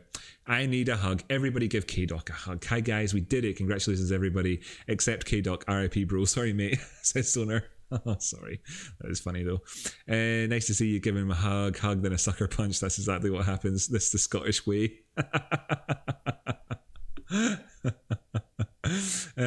I know how you feel, mate. K-Doc, last cycle I bought at 200, sold at 1k, thought I was a genius, then got wrecked watching it go to 20k. Oh god, well there you go, there's a bitter one.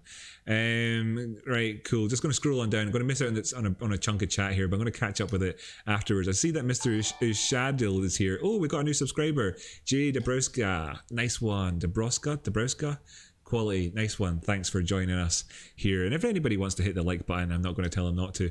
Mr. Uldal says, will you share your thoughts on ETH? USD chart looks extremely interesting. Well, I did that earlier. That's quality. Thank you for the update. Can I ask you to pull up Ocean USD in the weekly? Sorry, buddy. I unfortunately didn't read your message. If I'd read your message before I'd announced that announcement of the $10 thing, maybe I would. But I'm not gonna. Right, Mr. Eldal Ocean. Sorry, matey. I'm sorry. I'm just not going to do it at the minute. I need to kind of level things out. I mean, for people, for somebody who came along here all the time, be different. For somebody who was a supporter, be different. Although, Mr. Eldal, I know that you have been here before and you do appreciate the effort. I hope that you've taken some lessons from this today. Maybe if I get enthusiastic in a second, I'll take a look at it. But generally, to get a coin look, you need to hit donation to get that. K-Doc's got it there. We are very, very welcome when he's on a roll. It could be an hour before he looks at the chat. Sorry guys if you were missing out on that. My Tesla's position bought at $2.05, 184, 213, selling target moon, says Zoner. Lovely. Hopefully that you get that. Adevra. Hi Adevra, good to have you here. Should we adjust MACD or RSI values according to crypto market? If so, any working values we should know about? Thanks. No, not particularly. Yes, no. Yes, no. The RSI settings that I use here are of no great surprise to anybody overall, but you'll see it's 14 and 21 for my RSI and my EMA, so I'm not doing anything spectacular. That is, of course, the out of the box settings. Now, I think, right, isn't it, or whatever? Can't remember anymore. The DMI, I just use I use 12. But actually, I changed the smoothing recently. I used to use different numbers. I decided that I wanted to bring it a bit more volatile, so I put it to 12, 14, 11. Crown uses 2. Eric Crown uses 2 on his ADX. Personally, I wouldn't recommend 2. You can see that's what it's like at 2. And then you can see this is what it's like at 12. Somewhere in between, you might find that to be more useful. It really depends on how you look at things yourself. I'm not massively, because I have the background volatility thing coming up, I don't want it to be there every 2 minutes. You know, it could be anything. Maybe actually something like 10 might be better for us. I'm not too sure. How does that line up with what we're looking at as well? Anyway, no, in the MACD settings I just use out of the box ones and then ditch the simple and the moving average line. There's differing opinions about their efficacy, but I use this for looking for divergence as opposed to, you know, having a trade and cross strategy. You have to pick and choose. You know, you can't use everything all of the time necessarily. Well, you can, I suppose, but whatever. So yeah, a different settings, I wouldn't say that they necessarily need to. Now, there are different settings that you can use for different things, and I've talked about moving averages and the different settings you can put on them. For instance, if you want to look at the dynamics that exist between the golden crosses on this Bitcoin chart here, for instance, on the daily, this is an easy example of how you could change some things. Okay, so if I just want to show you here in Bitcoin, you've got on the daily time frame, we can see the golden cross happened for Bitcoin back here on the 20th of May. Go over to the CME charts and see that the golden cross happened over there on the 7th of June. Okay, had been death cross beforehand. The death cross having happened on the 11th of December and not actually crossing back around to the 8th of June. So if you want to achieve these same numbers, then of course you're going to need to take the fact that this is 250, 200 for the simple 200 and 50 for the 50 simple 200, and then change them over to the dates that you'd get if you're, based on sorry, what am I trying to say here? 200 days of price action is the equivalent of 40 weeks of price action in terms of working weeks and whatever else. So there's numbers you can convert those to in order to have the same crosses happening on the different charts, and I've done that in numerous episodes in the past as well on the channel, and there are some other things that I would change, I suppose, from time to time, but it really comes down to preference. Back test it, look for what you're looking for, what it is that you make your decisions based on. Do that. Don't kind of look for it in terms of like, what's the perfect magic number for me to be able to trade. What is the magic number to trade this market? It doesn't really exist anywhere on anything. And other things that you might want to look to as well is for instance, things like the VWAP, which you obviously wouldn't need to change at all because it's based on the price anyway.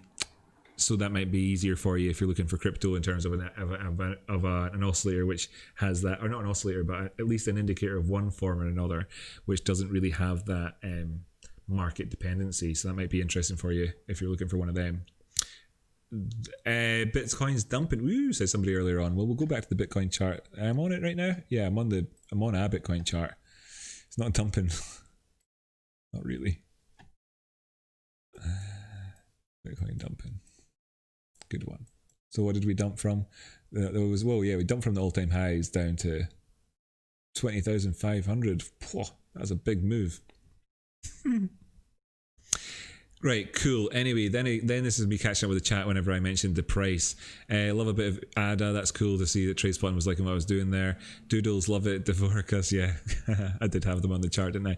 Mitch Ray is charging 10 blabs for a swatch at a coin. Yeah, that's right. It says going rate unless you're a member or Patreon. Mitch isn't, he takes tips, doesn't, or says, nah, I want double that for shit. His followers are like a cult, but you're worth more than him. So that's what I mean, K-Doc. Thanks so much for that. I mean, I really do appreciate it. It's not that I'm not wanting to make a comparison between myself and another person, really. I'm not. That's not what I'm doing here. I'm not saying that. I'm just saying that there's a cost associated with this in order to whatever. You already know what I'm saying, and besides, you're here every day and you know what the chat is, so I don't need to explain anything to you directly, K-Dog. I think everybody else gets it. It's all good. Good afternoon, Rocky. Thanks for your help always. Am I late? They're in for Chainlink. Yeah, you're a bit late for Chainlink. Sorry, but I've already looked at Chainlink. I did look at it quite a bit, didn't I? I think I looked at it good enough.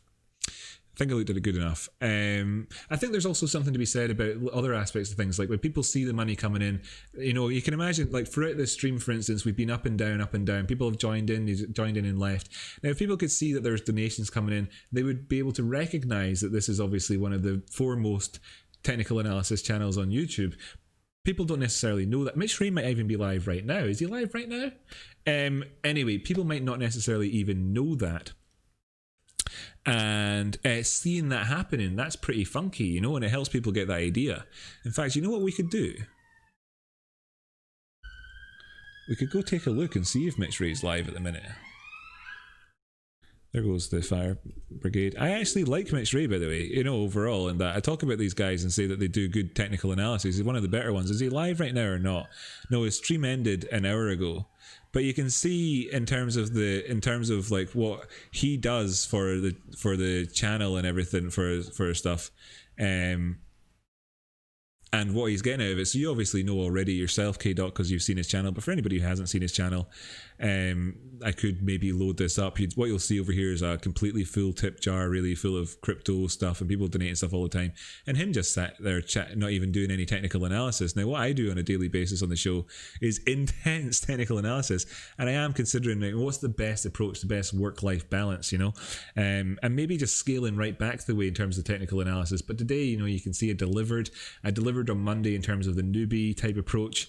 I'm always finding my feet at this. Of course, he's been at it 3 years. He deserves his success, and I'm totally happy for him. I've been at things a year now, though. I've been at it a third of the amount of time that Mitch Ray has. You could say almost, maybe a quarter, whatever. And at some point, I think we'll get to a critical mass where new people coming along can see the value that's going on here, and also be able to chill out and have a drink with you and stuff like that and relax a bit more. And I have to say, you can quite clearly tell as well from Mitch Ray, and again, massive respect to the guy. He is a real trader. He is a genuine trader, but he's not trading any of this, he's not. And what instead he's doing is he's just simply hodling Bitcoin. I am an actual genuine trader. Big difference between me and every single person you watch on YouTube currently, formerly as well, recently Crown as well, is that I need to trade in order to stay alive, otherwise I die, right? And that's a very big difference, and that's quite clear. I need to. So when I talk about stuff and when I want to improve and help improve and have good traders around me and talk to you about how you can improve and everything else like that, it's coming from a place of actually doing this for real, for a living. I've made in the last live stream, I made something like, I don't know, 10 pence, whatever, because there was no donations. I think KDoc donated 99 cents or 1.99 or something like that on Monday. So over the last 3 days, I've earned $1 in donations. So you can see it there down there beneath my face down there on the screen. I've earned $1 in donations, and I've earned 10 cents from YouTube. And the quality that I'm putting out here, and I would love to be in the position that Mitch Ray's in. I would love to be looking at the screen as we're putting in all-time highs, thinking to myself, I don't need to open up my trading view. I don't need to trade right now because somebody's just paid me $1,400 because they want to support the channel for a year, right? That's what I would love, because and that's what he has, and I think that's a fair thing to aspire to have, right? I think that's a fair thing to. And I would love that. It would change my risk profile on life. Instead, what I have to do here is actually consistently, continually manage positions and be a swing trader in order to supply the fuel that I need to live a life. So, horses for courses. Anyway, back into the chat. I'm going to actually catch up with the recent chat here. Dvorkas, yeah, just let it ride and went up almost immediately, so I just kept in. Normally hate XRP, so that's cool that somebody's had a nice ride up there. Nice, yeah, I also hate it, but glad it went up for yourself. And KDoc, I think, is in. Sweet, nice one. Mitch is napping. Oh, he's napping right now. That's good to know. Mitch has a donation loaded along his actual video, so you see easily how to donate. Mitch has a donation loaded along his actual video, so you see easily how to donate. I'm not following you there, mate, but I want to know what you mean. Yeah, I'm still XRP about 9,000 coins, but I do want it to go up more. Lol, greed index 130. Okay, doc. Mitch is a bit aggressive with the tip jar, but there's a happy medium where you allow for tippers and freebies alike, I think, but your TA has value. That's what I'm talking about. Ryan C, good to have you here. Ryan, buddy, yo, good to see you. Thanks for joining us here. Bruh, at KDoc, you sold your BTC and you're hodling XRP. What are you doing, mate? Mr. Uldal, could you pull up Ocean USDT Bittrex and check out the weekly? It's a beauty along with the BTC pairing. You know what? I will, right, Mr. Uldal, I will do this, but I'd like to give you a wee warning that copying and pasting in the chat there and asking that and ignoring other people who responded to you in and around the time when you were asking for the analysis earlier on is rude, okay? Oh no, you did say, oh right, thank you, God bless, earlier on, so maybe you weren't rude. I don't care, I'm just telling you that for your own, just so you know, like, we're talking about this in order to we're talking about, I'm just talking about how you would respect other people within the community. It's not even about me. I'm not talking about you being rude to me. I'm more concerned about you being rude to other people in there. So if they didn't feel it or whatever, that's cool, but just might as well say it. It's a beauty, is it? Let's see, 24-hour chart, zooming back out the way. Not a great deal of price action. For instance, we don't have a 200 simple on here. It's not had 200 days of price action, yada yada, on the go yet. We've got a cross coming up here potentially for us in terms of this one. Wouldn't like to see that happening. This is obviously versus Bitcoin first off, so this could have the same potential perhaps for upside moves. We've taken out the 9 here, the 8 period EMA. That's really good. I'm going to draw on a Fibonacci here, just using the all-time highs to lows currently, just to find out how we're doing on this one. You know, you might be right. This might be a beaut. The initial impression that you have to take away from the Bitcoin pattern is that it's been in a lifelong downtrend. So they've never had any trend in upward price action with this one, which makes it give you a degree more caution. The 236 comes in here at this 3016 area, so a third up from where the price, a 50% increase in price on that one is what you would need to see happen for you to start to get positive. What about we take it from the end of this little bit of an uptrend that, you know, sort of pretended to have here for a wee while, on this go from that high to this low? Then what we're looking for is 2,500. So you're still looking for a 25% change around for us to be trending. But this is very, very, very, very, very, very possible if we see the good stuff. It's very underwhelming on Binance. Bittrex is the correct one.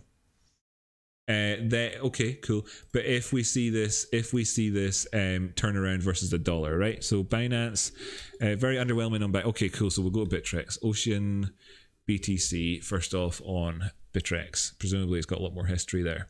There it has trended up versus it. Okay, so that's more interesting, right? Okay, cool. I see what you're getting at there, buddy. Interesting stuff. But we're still, but that Fibonacci we used is still pretty clear.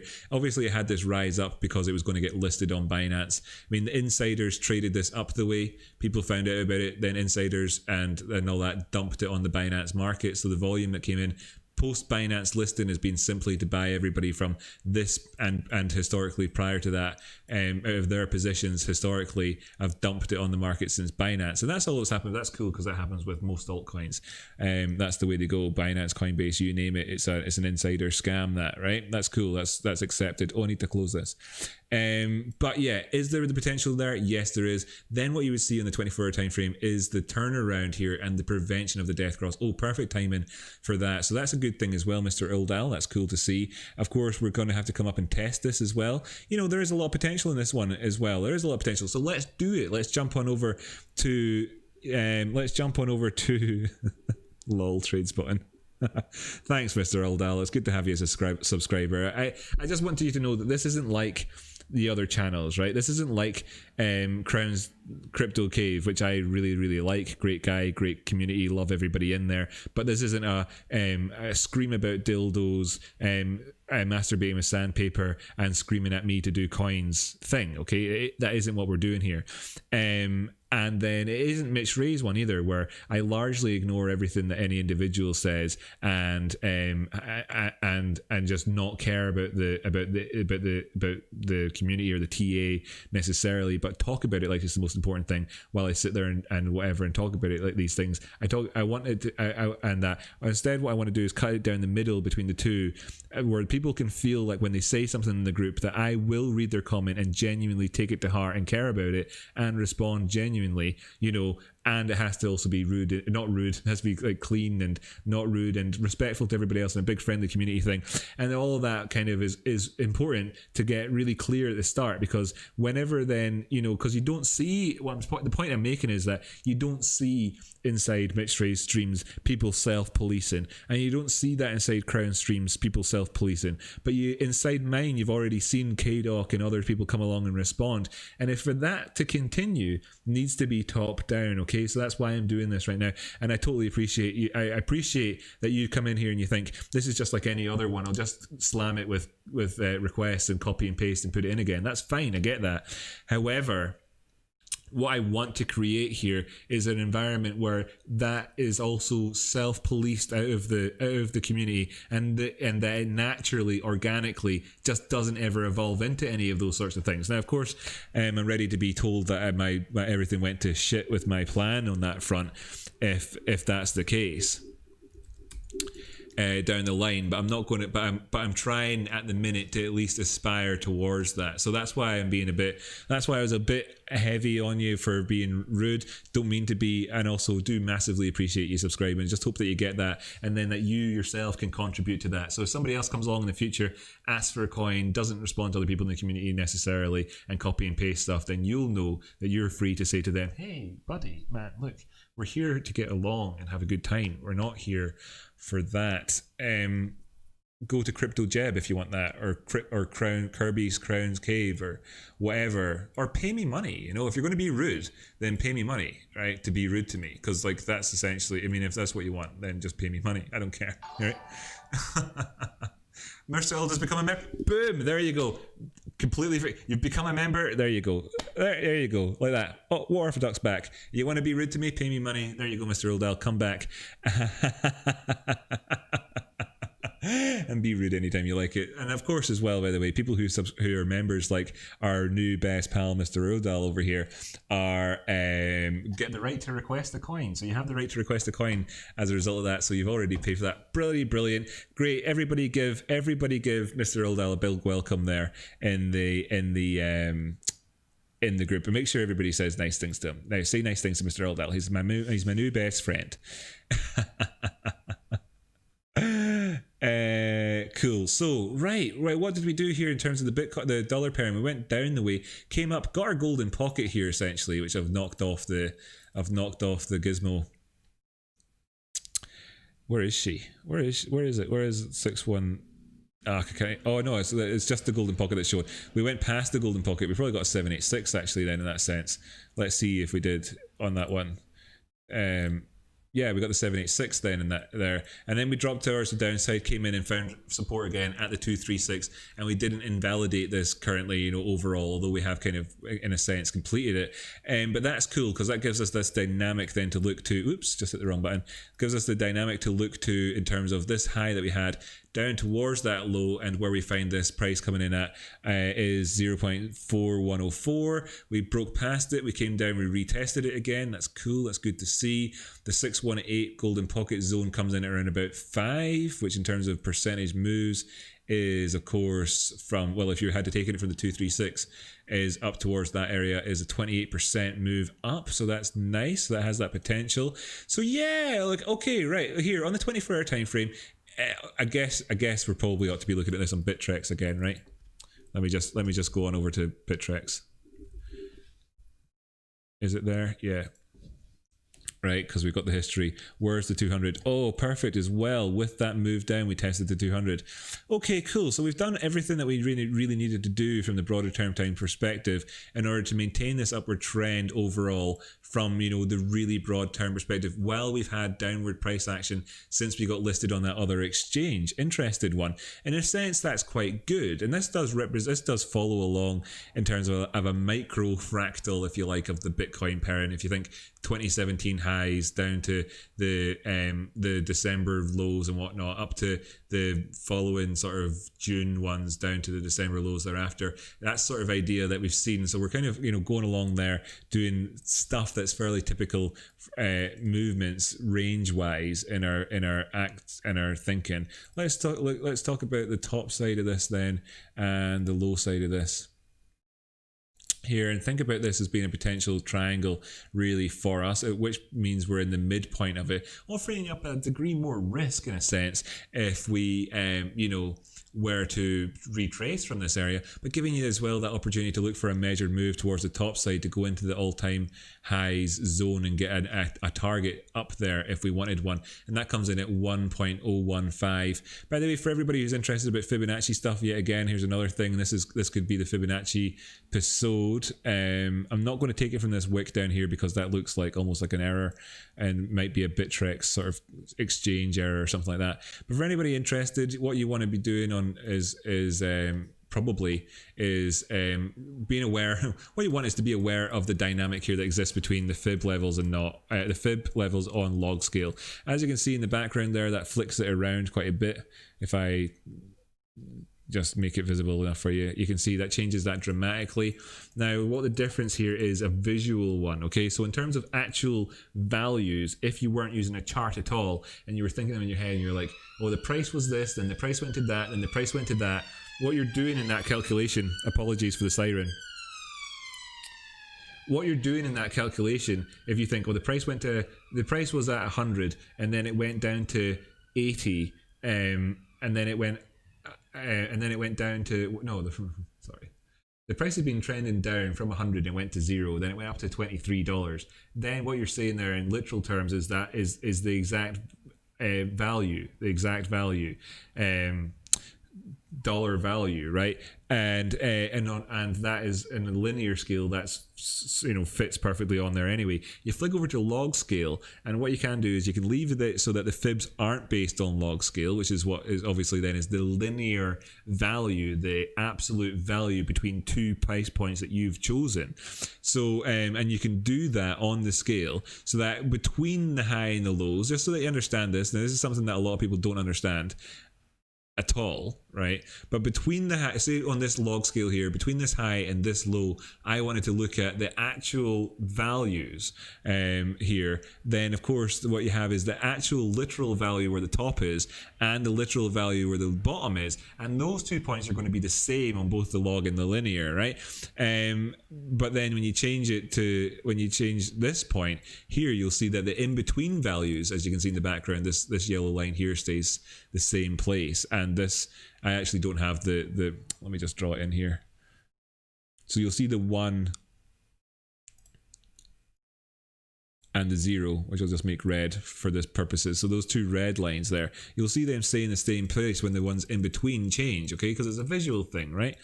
So that's maybe something you want to be aware of. Anyway, in terms of literal values, we're above the 236 there. In terms of the visual value of on the log scale here, you can see that this is where we actually came in and found support. So we've got 3 levels of confluence here. We've got the 236 coming in at that point there on the log scale using a Fibonacci, which is drawn up between 2 literal values of exact dollar prices, but their visual point, not the actual dollar range between them, but the visual point, or the percentage difference point on a percentage scale, literal values between these two areas, has been touched perfectly at the 236 and then found support and moved towards the top side. So they've got confluence there in terms of support. You've got the 200 simple. You've got this area here where we obviously saw support in the past, and that would be a horizontal line would go in there. And you've got the upside sloping triangle here. So yes, you're right, it's good. But whether or not it maintains that good structure is going to come down to a couple of different things. For instance, are we going to maintain above the 236 here, which means we need to stay above the 382 on this one here. So we need to stay above this yellow line essentially, and so on and so forth. I mean, there's a lot of good stuff for this one here and this in terms of what we've been talking about, but let's be honest, we're in a range here. The safest way to trade this is to not take more than 25% profit on any long, to not take more than 25% profit on any short, and to be scrupulous with your trading. I can't hardly believe that I'm saying this because it's 25%, before looking for any move outside. And then from that point onwards, depending on volume and whatever else, maybe if there's a lack of volume, we come in for a retest, maybe we fake out, etc., then you can trade it up for an additional 100% move towards the top side, right? Fucking hell. So there you go, buddy. Yeah, you're not wrong. It's a decent looking chart for a lot of reasons. Right, cool, excellent. Yeah, Bittrex. Yeah. It's a massive structure that looks very good. Well, yeah, are you talking about this triangle as being the massive structure? Because yeah, I mean, you're right. If you're looking at a bigger structure, what would it be? Just simply something along the lines of this.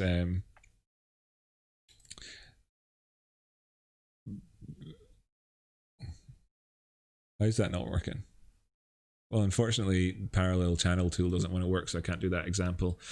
Break below 20,640 here. Could see a wee drop to 20,400. Cool, nice one. Let's jump on over to Bitcoin. Let me know, Mr. Earldale, if that's in terms of what you were looking at. Well, actually, let me know first off, am I saying your name correctly? The weekly you were talking about, Mr. Aldal. Yeah, okay, we'll just take a look at the weekly before flicking away from here, but let me know if you learned anything from that technical analysis, and if that was in any way inspiring or interesting or informative for you in terms of your trading. Hide in the drawings for a second to look at this. In terms of the weekly, we're staying above this green line. As you can see, we frequently traced below the yellow, but we're above the green. Essentially, that's quite good to see that we're still there, whilst our wicks have come down and tested the blue. That looks quite nice. This is on log, by the way. Obviously it just looks like looks like nothing and then something on linear. So if you're looking at something that's had a good trend to it, which has been overall towards the upside on this one, Dragon Master did what the heck. Thanks. Now there we go. I salute you, Dragon Master. I salute you, Dragon Master. Well, heck to that. Thank you so much. Really do appreciate it. Isn't it cool that that comes in at that number, by the way? Bearing in mind then that obviously you just donated to me some Ethereum, and Ethereum price is in at $620, you know? I mean, like, that's so cool that you're able to donate that much to me, because thinking about it, back there, you know, just a number of months ago, that was the equivalent of donating like $12 or something like that. You know, Ethereum has done so well, hasn't it, over the course. Yeah, and the weekly time formation, you know, we've come up here, we put in a high. This came in as a lower high subsequently, you know, but that's okay overall. We're consolidating with this triangle. The prior trend was towards the top side. I have a bullish bias with this, which is hard to overcome when I'm talking about it in the sense of looking at this chart right now. There are dangers out there, obviously, quite clearly, with regards to you know, this movement up has been so significant. The majority of its lifetime has been significantly lower in terms of price. This came along the same time as an exchange listing where we saw the prices ultimately be dumped on the exchange ever since then, after insiders traded up. That's one dynamic, the bearish dynamic. The bullish dynamic is there to be seen. We don't have a great deal to go to stretch beyond it in terms of our historical. Sorry, we've charted a lot of territory. Price could move a great deal while still being within the structure of where previous price action has been. And then from every second onwards, you're talking about extremely good movements towards the top side. It's an interesting one. We've saved this lower here. Do we have bullish divergence? No hidden bullish divergence on the weekly, but we do have this maintaining the positive trend there. This is coming back in where the negative trend could be ending, so the DMI starting to look good. We've got bullish divergence here on the daily time frame. I'll just draw this in with a line. Yeah, I'm pretty sure now that I will have essentially done enough technical analysis here to satisfy that. But what we're looking at there is this upward movement, and that's on other oscillators too, not on the RSI incidentally. But we have that, so you've got this wedgie type feeling. Sorry, look, you've got bullish divergence here at these lows in this potential wedge structure. Then I suppose if I look here at this end point, maybe that would be like a wedge. Whatever, you could be looking. If we stay above the 200 simple, so you know there's a significant chunk there down the way, but overall I'm positive on that one. Yes, and it could be good, and that could be one of the beneficiaries of that dynamic that I was trying to get at between the different coins. Okay, cool, excellent. Mr. Uldal says I found the ocean analysis helpful. Thank you guys. Yeah, thank you so much. I really do appreciate it. I really do appreciate it, my friends. So I'm going back over to the Bitcoin pricing now. I'm going to ditch it down the way towards a lower term time frame so that we can see this beautiful rolling over top that we have so far on the 15-minute time frame. And of course, don't get too carried away. This is the 15-minute time frame. This is what looks like a typical rolling over type top here. Just bring up the RSI for just to show you how this kind of goes. You've got 1, you've got 2, and then you've got 3 points of interest here. And overall, in terms of how this looks with pattern wise and whatever else, you've got a upward movement with a potential shoulder, potential head, and a potential shoulder. So you've got S, H, S on the go here. So with 1, 2, 3 SHS on that, and this is not something that we've never seen before. Going into the price action itself, then you've got this sort of 1, 2, 3 and the potential for the head and shoulders type look. But lining this up the way, let's be honest, actually, because as I was saying that, I was thinking, hey, that doesn't work. If you heard that tone change in my voice, you'd be like, Rocky's thinking. Well, yeah, Rocky was thinking there for a second. The point I was making actually does work from before.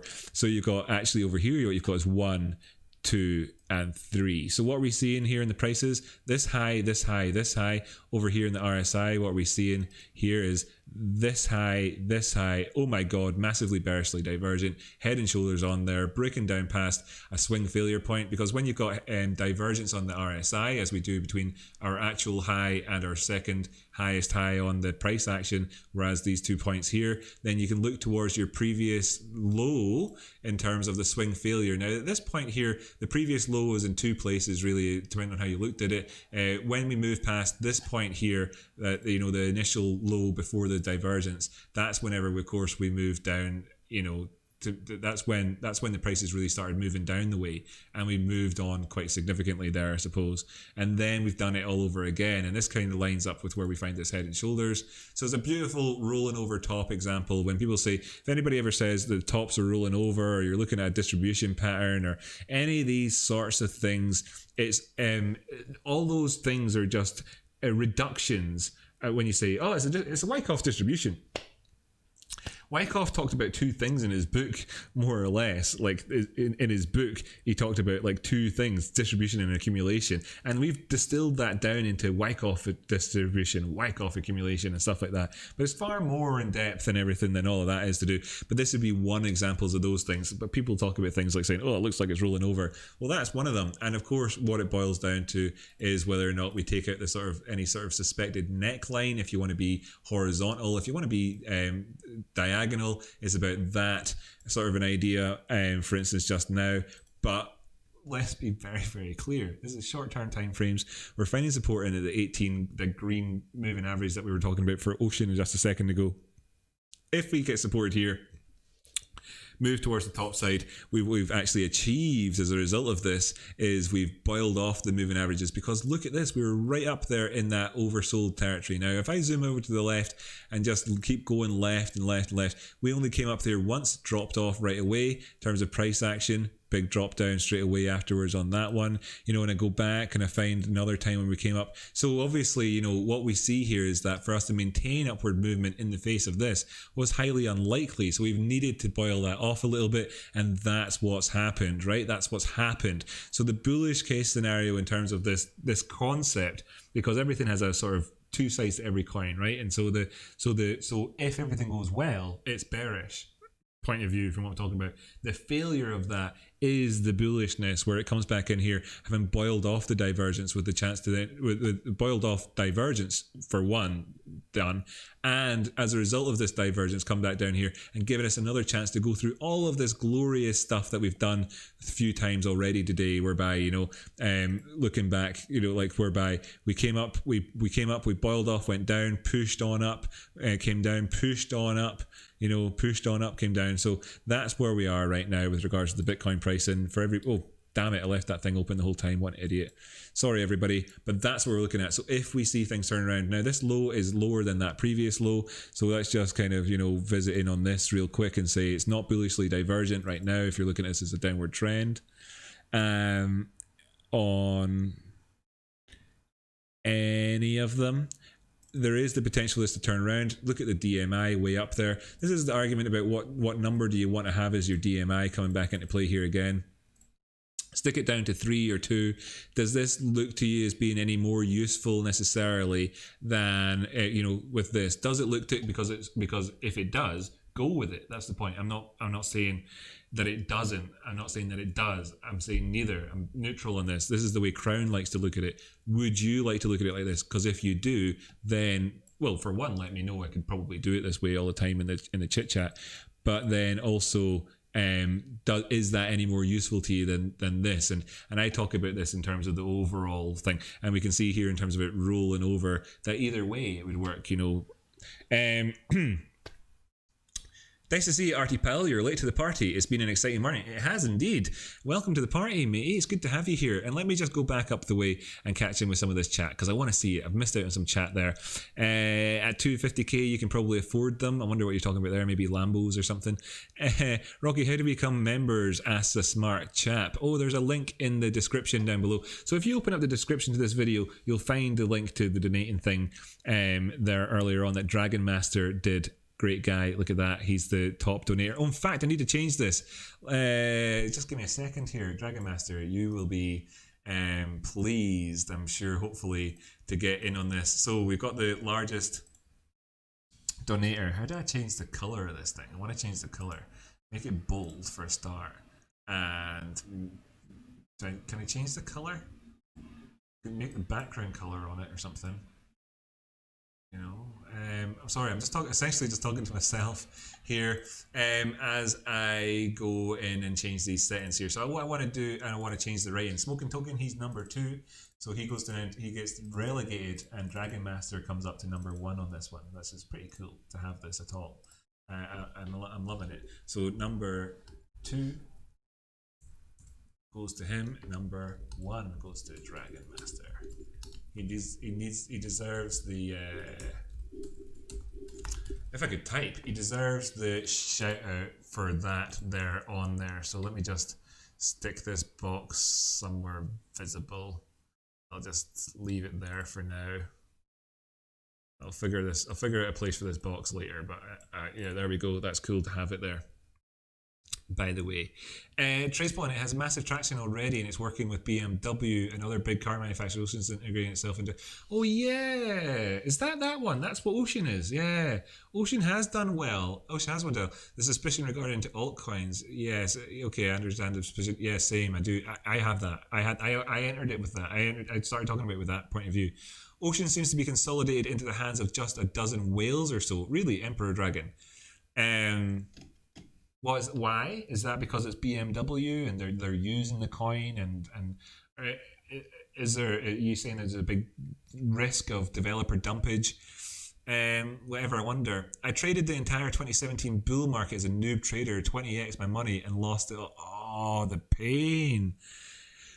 The pain. I guess that KDoc and Zoner will have really appreciated you sharing that story. Well, with them having had similar sorts of chat already throughout this episode today. Already played out, methinks, though, says Dvorkis, with something there. I don't know, I maybe missed that one.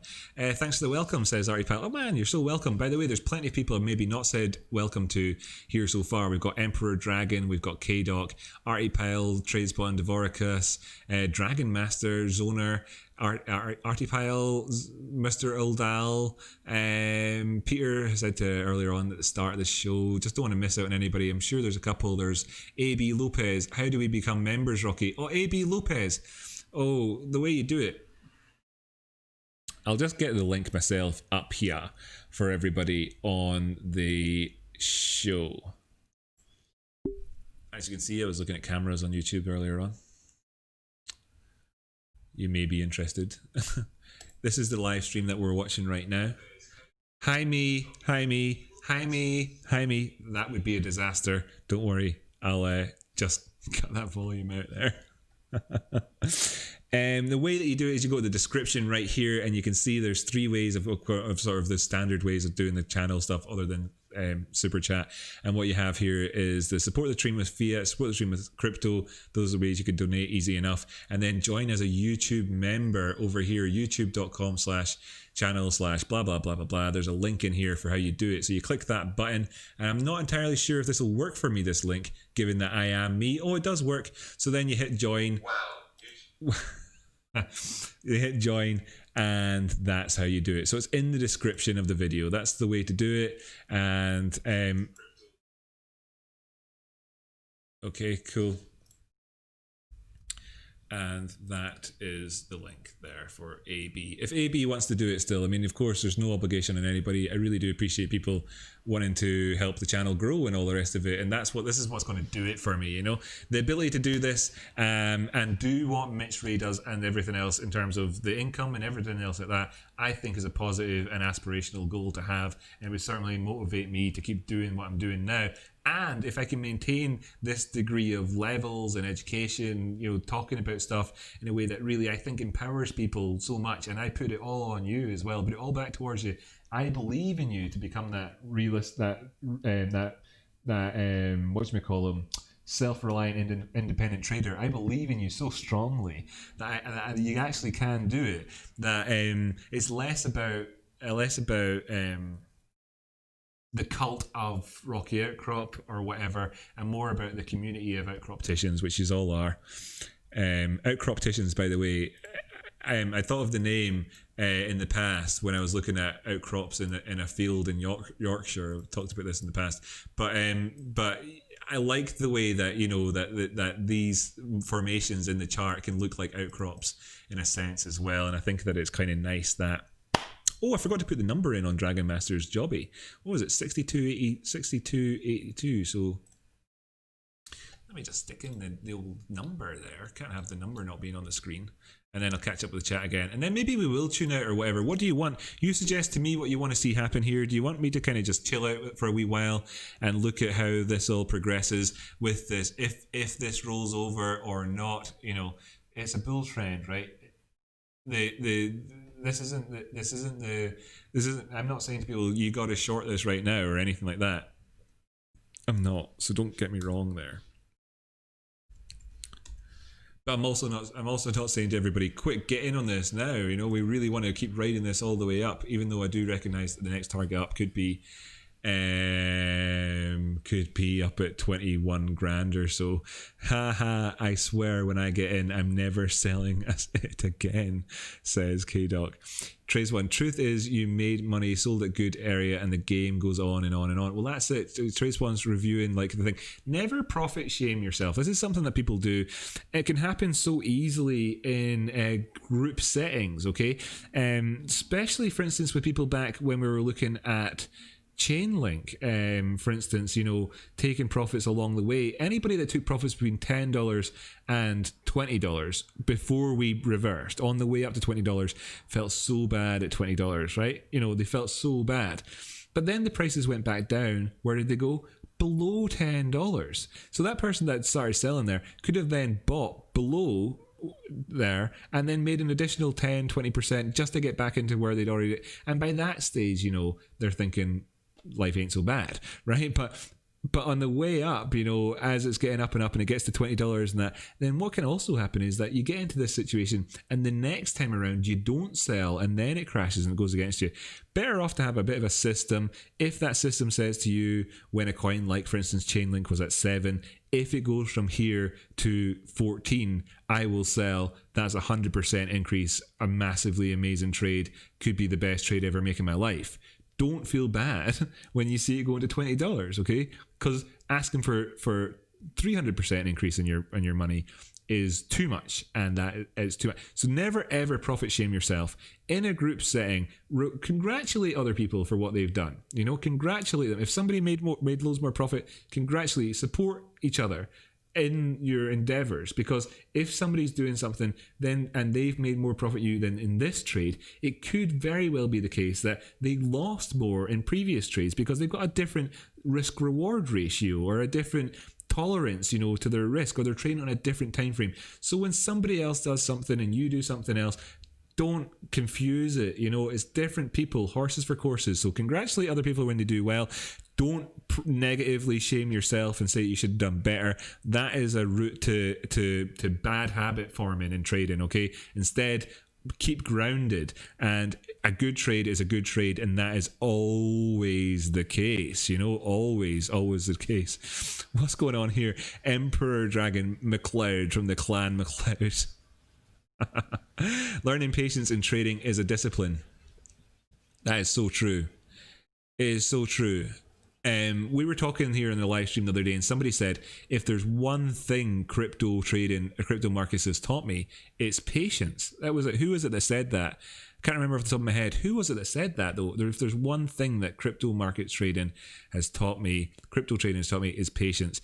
And then you have the opposite side of that coin right there, like Emperor Dragon. Learning patience in trading is a discipline. It is the thing. If you can get to the end of it and say the one thing the market has taught me is patience, by goodness, you know, you're going to have a lot of people out there saying, I want that. I need that, or whatever, right? So yeah, you know, that's good to see. And it's lovely to see he's talking to each other in there. Good point at Rocky Outcrop, says Zoner. That's why we need a hold account and a separate trading account. Indeed, that's an easy thing to achieve if you want to do that. You can separate yourself. Now, in terms of thinking about this, in terms of I need a hold account, I need a trade account.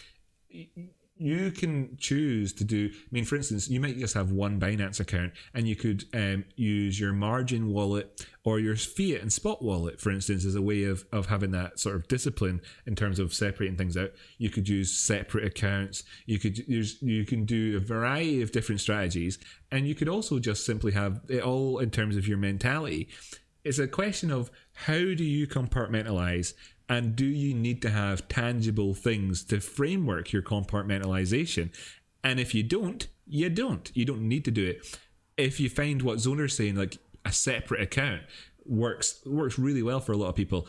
And if you and also if you're using an exchange, for instance, like Binance as an example, there's different ways of thinking about that. So you could trade in terms of margin trading and stuff like that. Now, of course, as well, you can structure this in such a way that you're never really, using leverage. There's leverages available there, but the way that it works when you're looking at cross and stuff like that is that you could deposit $20 into an account, then you could take a trade for $20 worth, and even though the leverage is there and effectively you are leveraged because it'll show you the split between your margin and whatever else, you're still like working on a 1x basis in your head, right? Or a 0x basis. So like you don't need to. So that's something else to bear in mind as well. You can do it and you don't need to. But then again, if you put money into a margin account, means you're ultimately going to overextend your leverage and go crazy on it, because I mean we all do that from time to time. We're human. Like this happens. Then control it a different way, change it. And an easy ways of doing this sort of thing as well is that if you're into ERC tokens, ERC20 tokens, you can use like a wallet that's an ERC20 token wallet, and kind of hodl in there with Bitcoin as well. Like the Coinbase wallet app, for instance, you can hodl in these things. It doesn't have to be super good. Of course, if you want to use a ledger or whatever else and have like your stone cold lock it away in a bank you'd have to drive to a mile away to get to in a security deposit box, never touch it crypto, and then you're in the living, don't have your own keys, put it on an exchange, living it wild, two massive extremes in terms of your security. You can also do that too. Really, it's a horses for courses gig, but definitely do that. Do something like that. Surround yourself by people who support and inspire you to be a better person, says Lee Chinnick. By the way, Lee, good to see you here. Welcome to the show. What is it? Is it like 6 a.m. for you over there? Have you just decided to was it that you sort of woke up, checked the price of Bitcoin kind of in a daze, and then you're awake? Is that what happened, Lee? Reveal all. I'm interested to know what the Southern Hemisphere sees when they're looking at the charts right now, Or indeed, are you just an early riser? I want to know. How are we feeling today, says Navanethan, and I think he's saying that to everybody else. It's good to see that people are talking. I'm feeling pretty good, by the way. Thanks very much. It's nice to be here during another all-time highs day. Is there a little bit of me that is a little bit disappointed that the all-time highs have come in again, not only on the 1st of December, but today, and that reduces the significance of my birthday? Yeah, I'm a little bit disappointed with that. I am a little bit disappointed with that. Now, as a trader, I can recognize my emotions, okay, and I'm able to say I'm disappointed that the all-time high wasn't on my birthday alone, and at the same time reconcile that in my head with this idea of being happy to see the prices going up, okay. And I think that's one of the key skills as a trader, is to be able to reconcile sort of diametrically opposing opinions in your head at the same time. Highlander, there can be only one, but it is better to burn out than to fade away.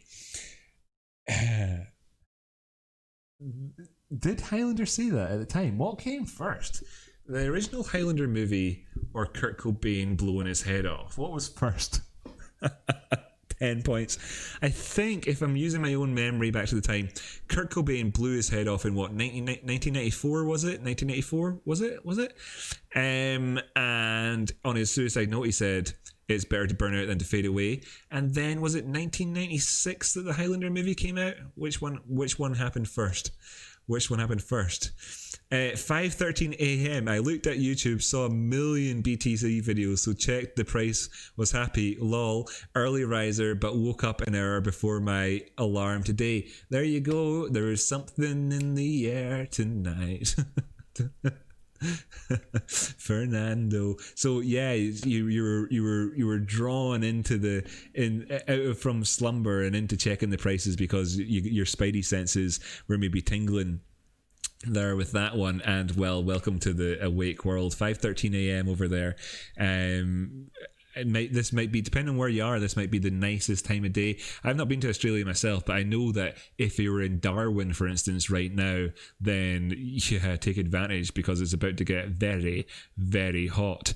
1986. Oh, Highlander was 1986. Was it that long ago? My God, I guess that's the difference between, watching. Wow. I don't know at what stage in my life I watched that then, because theoretically I could have watched it, back very, very, very young. But yeah, wow, brilliant. 1986. Wow, and it seems so relevant and modern to me too, though. 1986, so 34 years ago, and it's modern and still as cutting edge as it ever was. Nice one. You watched it on VHS? Yeah. Would have watched it on VHS. Yeah, I remember watching Jurassic Park on VHS as well. I was fairly young at the time, and somebody wanted to watch it for their birthday, and it was all like, "Oh, will we let the kids watch Jurassic Park or not?" Meanwhile, my nieces, who grew up, they're young, so they've grown up throughout Walking Dead. A couple of my nieces grew up watching The Walking Dead, compared to Jurassic. Anyway, times have changed. I was the biggest altcoin bull from 2017 to 2019 until I realized that 99% of them are only vessels to increase your BTC and ETH holdings. That is Mr. Uldal. Well, Demo, also known as Spidey Monkey, isn't here with us right now. If he was, then he'd be jumping in on that content, and that you just said that and saying absolutely, buddy, because he's been saying that he talks about that quite a lot, about the idea of when you're seeing money flowing in the market, something that fascinates him, and he's into like chain analysis, as they call it, right, and looking at where money's flowing and everything else, and he's very, very good at that sort of a thing. And yeah, he would find what you're saying is probably well, maybe that you could maybe say 99% is a bit much in terms of that number. You may well be right, and that may well be the case. It's interesting. I'm in the Gold Coast, still hot and humid here, been rainy this week for a change, but Darwin is normally too hot this time of year. Yeah, I wouldn't be able to cope with that. Wouldn't be able to cope with it at all. I was rented out a flat to somebody a few years ago, during the Edinburgh Festival, which K-Doc will know about and all that, and they were from Darwin, so we're talking the middle of summer here in Scotland, and this is a place which is like small, has central heating, all this sort of stuff, and they'd come over from Darwin to fucking Scotland, and phoning up in the middle of the night, I'm too cold, how do I get it to be any hotter? And I go up there to check it out to see how hot it is, and it's easily 28, 29 degrees Fahrenheit, or sorry, Celsius, 28 degrees Celsius inside the house. Easy. I go up and it's hot, it's warm enough outside at night time. I could walk up there in a t-shirt at night thinking, what could possibly be the case here? I'm wearing a shorts and t-shirts. It can't be cold inside the house. And I go inside and I'm inside there and it's hotter than everything. She's complaining. And it's like, fuck, I don't want to take bookings from people from Darwin anymore. No way. Stop spanning caps, Nav and Ethan. You got caught by Nightbot. Lol, that's so funny. Thanks, Nightbot, for doing a good job there. I wonder what he was saying. That's funny. What other chat have I missed out on? Because there's been tons, Artie Pyle says, Matthew Rodriguez. So this is a conversation that happened in chat. Matthew Rodriguez says, Artie Pyle, I think a lot of people talk about hodling, especially if you were in the crypto space in 2017. My outlook has changed since then, especially after holding XRP. Fair comment, It's like, it's that a lot of times if you're hodling in a market which is kind of slowly kind of going down for a long period of time, you log in to check your account balance, right? And then you see what things are at, and then you don't log in for a month and you log in again, you see that it's lower than it was last time, and you think to yourself, I could have just sold it then, I'd be able to buy back more of them now and continue holding, and I just have more of them. Then you don't log in again for another month or two, log back in, boom, the price is halved, and you think to yourself, what? And I think that hodling for a lot of people is a gateway drug to trading. Okay, it's just so long as you don't go mad on it. If you go from hodling to then going into 100x leverage trading, then no matter what the losses were with your hodling, it would still probably end up being more profitable than that type of trading. So it really depends on what your approach to it would be. But you're right. I think that if you hodl a coin like XRP between 2017 and 2020, you're gonna be inspired to learn to trade, even if it's just because you bought one other coin and you sold it, you bought it and sold it, and you thought to yourself, whatever. Like, these things happen. Emperor Dragon earlier on said, Ocean seems to be consolidated into the hands of just a dozen whales. Oh, I read that comment out earlier on. Already played it on me, thanks though. I traded the entire 2017 bull market as a noob trader. Yeah, 20x your account. I mean, well done to you. Well done, 20x in your account, by the way. Look back at that and think well done, but presumably you learned some deep cut lessons later on. Dump for the win earlier on. That was during the time when the market was going down a wee bit.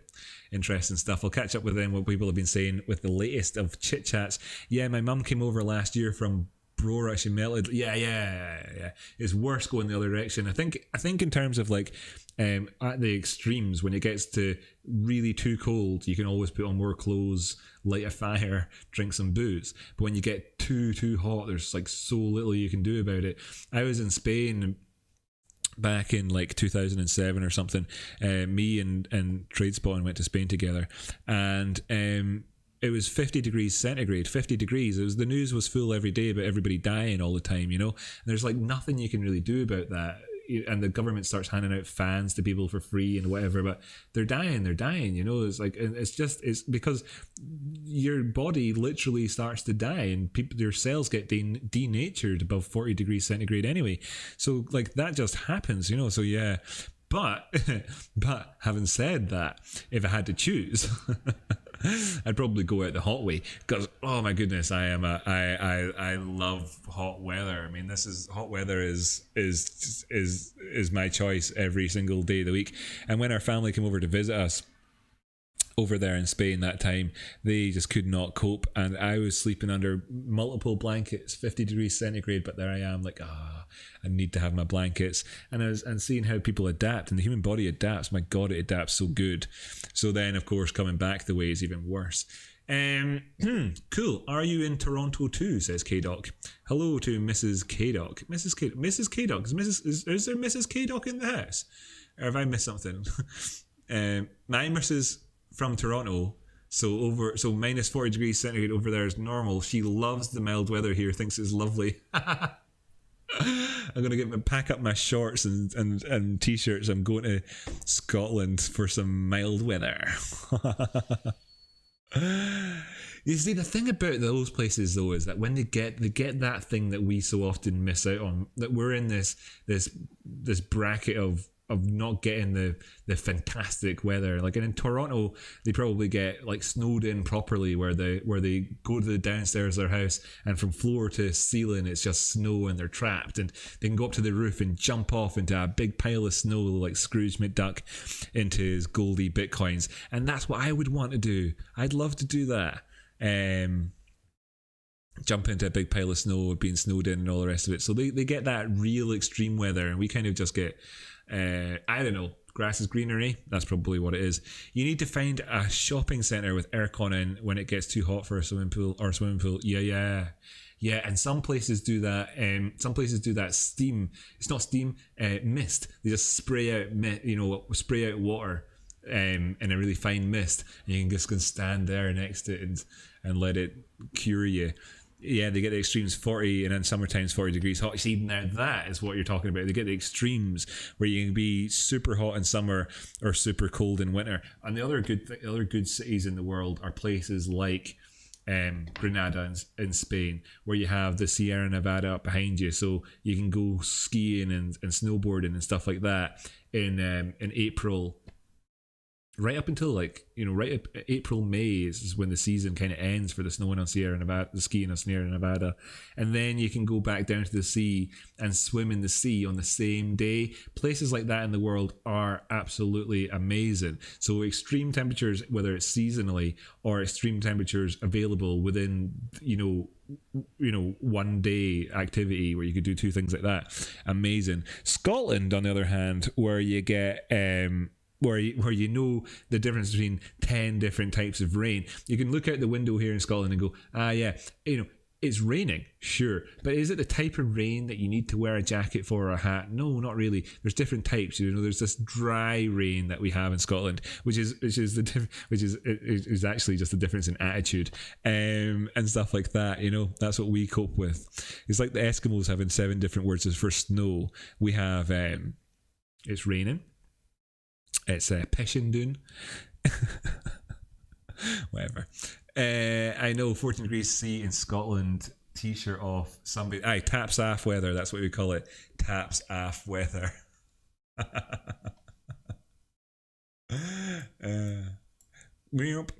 Undo. Not looked at the charts so closely in a while. We're still waiting for the resolution of this. We talked about how we could be going lower, etc. It's not bullishly divergent and all that. And this was like half an hour ago now. But we've not taken out our previous high. We have come in here. We've not opened and closed above that 9-period moving average. We did find support at the 18, but we're right in the middle of this zone at the minute. I suppose if you wanted to be super kind of super fragilistic, expialidocious about things, you could look at the.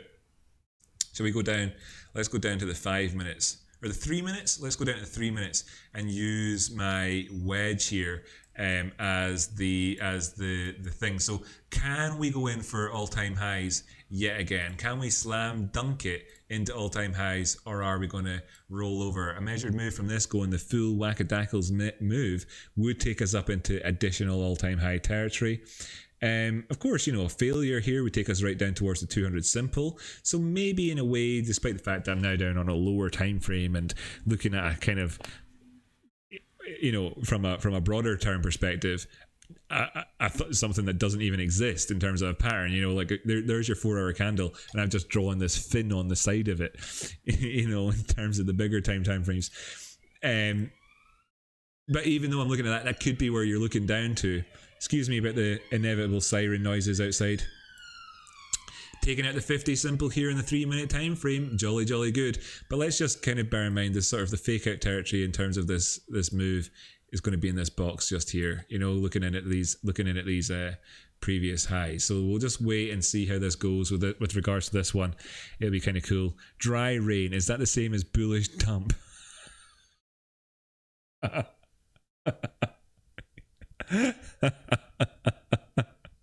Yeah, it is. Pretty much.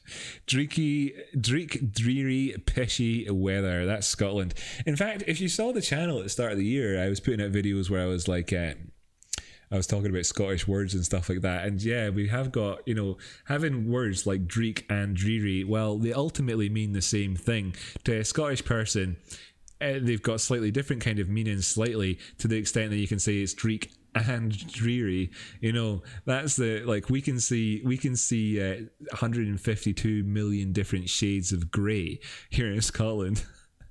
There's amazing psychological things that happen in the world. For instance, there's people that live in tribes in near the Serengeti who can see much more complex shades of green and yellow and those colors, but actually really struggle to see the difference between colors like purple and say red, right? So you can show them a color chart and say how many color, a box of colors with lots of different colors on it, how many colors are on this chart, and they'll only be able to see maybe 4 or 5 different colors out of maybe 7 or 8 that you've put on there. Meanwhile, you could show a chart of various different greens to them, and they'd see all the different colors, and then you could show it to one of us in Scotland. Not some racial thing, not one of us as in not one of me in Scotland who can see 150 different shades of grey, and I'd only see 2 or 3 different greens, whereas they can see maybe 6 or 7 or 8. So this is the thing with the greys. It's like in Scotland, there's you get so used to looking at overcast skies and stuff like that you look outside and you see it's completely overcast outside and you go, oh yeah, nice weather today. And stuff like that. Any other country in the world, you'd maybe think I'm going to need to take an umbrella, but you look outside and you go, nah, it's not going to rain today, and if it does rain, it'll be that dry stuff. I don't really need to worry about it.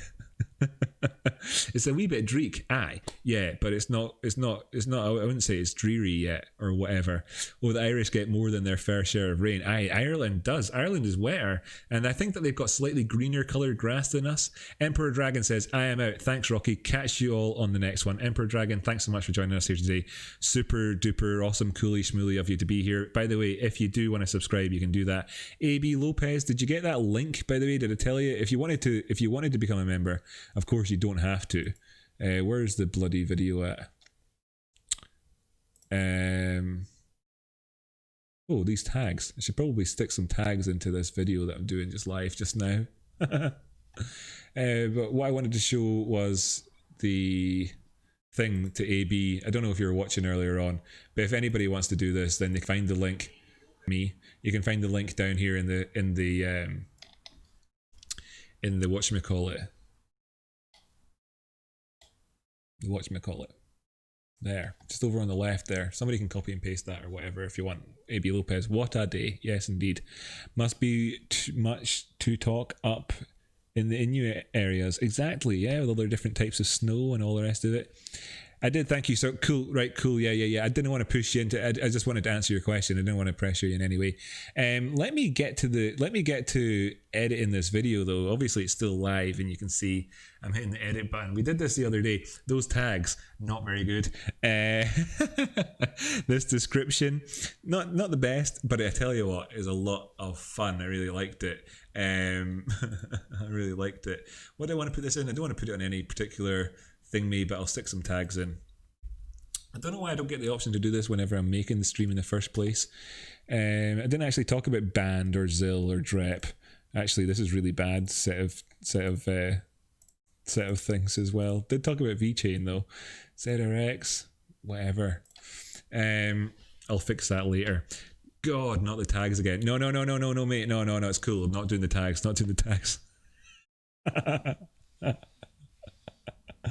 You'll notice the description still says 24 karat gold in there though. You'll notice that. Yeah, so fake out territory, I mean, or did I just draw this in badly? You know, what's the question here? Is this even a wedge? All that sort of stuff. These are the sort of thoughts that go through your head on the smaller term time frames when you don't have like days and days and days to think about things. Yeah, so are we breaking out just now, right? Are we breaking out just now or faking out? Let's be more strict on this and give it just these 2 touches and say this is like breakout territory, but we're seeing such insubstantial volume so far that I wouldn't be surprised to come back down and retest it. But what we do have is the benefit, so the kind of the conundrum that the prices are facing, I suppose, in these incy-wincy, tiny-weeny, yellow polka dot bikini time frames is whether or not it's going to be able to establish itself above every gosh darn single moving average, which is right below its feet. I mean, if it's looking for some support, it's got it there. Is it going to be able to do that? Or is it going to roll back down and fall over? And if it does do that, it comes back down again and tests this, it doesn't look that good for it. What with this high here being lower than the previous high and having hidden bearish divergence there on the MACD and the RSI. So you're at this point here where you're kind of saying to yourself, either we break out from this and go up towards the top side, or, you know, I'm not entirely confident about this as being a re-support zone for us. Which does kind of bring you back to asking about whether or not this is, you know, even exactly what it is. Let's just call it a wedge anyway though for the crack. K-Doc's away off. Right, troops, I need to boost. Have a good one. Bye. He says, good one. See you later. Thanks so much for joining in today, K-Doc. Good to have you here as ever. And what else do we have? Is there any other chat that we've had that we need to have? One of us.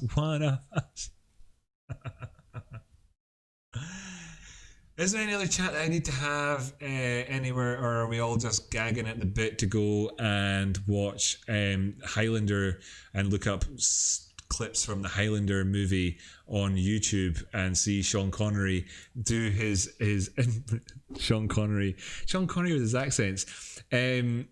So funny. Jamie, as you'll see in the chat here, was telling me the other day about Peter Schiff's FOMO in Bitcoin. Is that a joke, or is he actually said something about FOMO in? It'd be so good. If Peter Schiff ever buys Bitcoin publicly, and I know that he buys it, by the way, I talked about this about a year ago. Bitcoin, when Bitcoin was less than $8,000, let it be known, when Bitcoin was less than $8,000, Peter Schiff was making on average, from a channel on YouTube that he says he doesn't do to make money from or anything else, over $8,000 a month, just so you're aware, right? Primarily, where his revenue was coming from was talking about Bitcoin. So here's a guy who's on YouTube talking about Bitcoin. YouTube advertise is so popular doing it that it's paying him over 1 Bitcoin a month to do it in advertising revenues, right? That's what he was getting. His daughter had already bought Bitcoin in the past and all the rest of it. There's not I could go on. There's not a single cell in my body that doesn't believe that Peter Schiff has bought and sold Bitcoin numerous times, and that he doesn't have a stack of it hidden away. Now, of course, the whole world believing that he doesn't have lots of money invested in Bitcoin doesn't hurt him in a tax perspective at all. And he, of course, if everybody completely is convinced that he's never traded in crypto and hasn't made any money, maybe no one will ever chase after him for tax or anything. But there you go. Retail is buying. So anyway, never believed it for a second. Retail is buying in massively with a new all-time high now. One more round of upward price action following a much needed huge correction is what my trading plan is based on. Highlanders, great guys.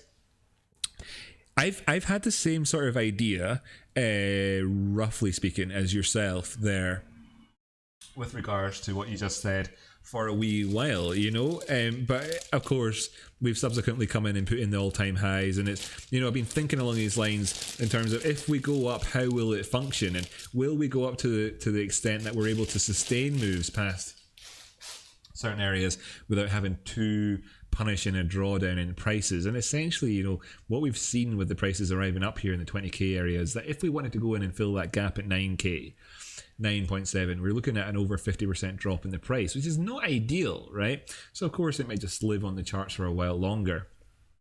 I'm not personally looking towards that gap as being anything of that. I don't care about the gap, right? But it's there. I don't care about any of the gaps, but they're all there and we talk about them. But yeah, so going down that much would be a bit of pain, so we don't want that. We don't want to go down past 50%, okay? We talked about the Fibonacci earlier on, and generally speaking, 50%. And it's not, and people who want to say that the only reason things happen is because everybody thinks they're going to happen, and that somehow is a way of dismissing something, or that everybody's looking at something happening, or that everybody's seeing the same thing and self-fulfilling prophecy, and that you can somehow trade a self-fulfilling prophecy, is ludicrous. Because for instance, it's like saying that if you had a party tonight in your house and you told all your friends that Beyonce was going to be there, and she was actually going to be there, Beyonce was actually going to be there, would they turn up? Yeah, they would. And when they turned up, they'd say, why did you turn up? And you'd say, well, because Beyonce was going to be there. And you'd say, fair enough, that's I invited you around because that was going to happen. Things happen because they're going to happen. If you want to go cause effect and then reverse it and say effect, cause, effect, cause, effect, cause all the time or whatever, I don't really care. I just think it's about, just don't try and kid yourself on. But anyway, 50%, but we don't want to see things moving down past that. We really don't, not particularly, not to continue this upward trend. We don't want to go through that. BTC blow off top when Peter Schiff admits he owns BTC publicly. Now that would be beautiful. That would be beautiful, especially if Peter Schiff did it himself, right?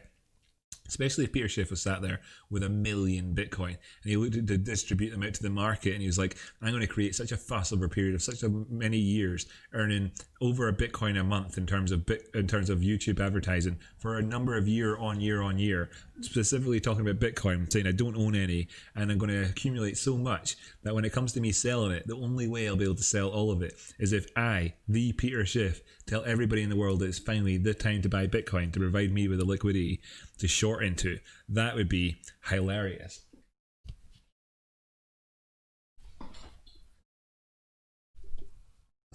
I've never been good at throwing up stuff into the air and catching it in my mouth. It's just not a skill of mine. BTC gap 100k. Professional cap. BTC supply is being bought up at every slight dip, but who knows, eh? Well, that's it, mate. That's it. It looks like we're going up towards fake out territory. Can we actually push out past that and then boil off the divergence? Let's just check in with our two divergences. Still higher. Still lower.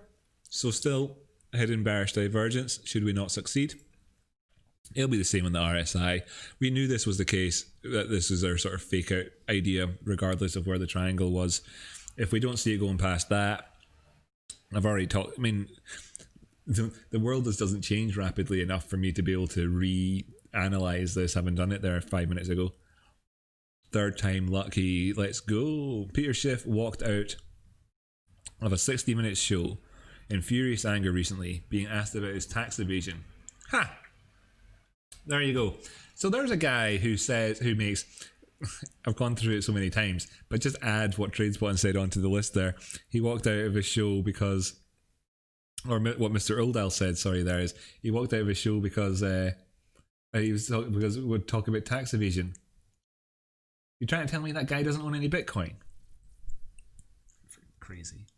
He just wanted the price to stay low all the time because he was looking at his YouTube ad revenue from talking about Bitcoin and saying, I can buy 1 Bitcoin every month without costing myself anything, so long as I keep turning up to these stupid things and putting videos of myself talking shite onto YouTube. No problem. No educational value. And I go out on Twitter and I just troll people, just troll, be an arsehole and troll in my 70s or whatever age he is. Troll, annoy everybody, talk crap constantly, talk crap, go on YouTube, talk crap. Somebody gives you $8,000, you stick it in Bitcoin, you want that price to stay low, then it gets to $20,000, you sell it.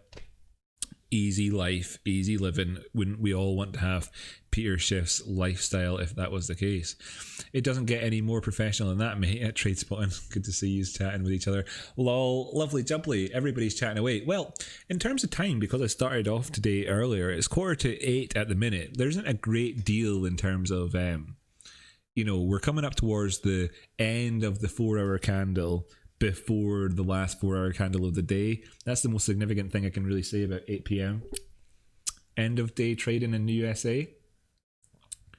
Yeah, so we're coming towards the end of the day for the daily close for the USA. How have you been doing over there, stockies? Let me just go check out my stonks. As you'll notice, this is the stonks list. How are you doing today, stonkies? Oh, look at that. They've had a decent rise up over the last few minutes. Interesting. Ending strongly on the day. 4-hour.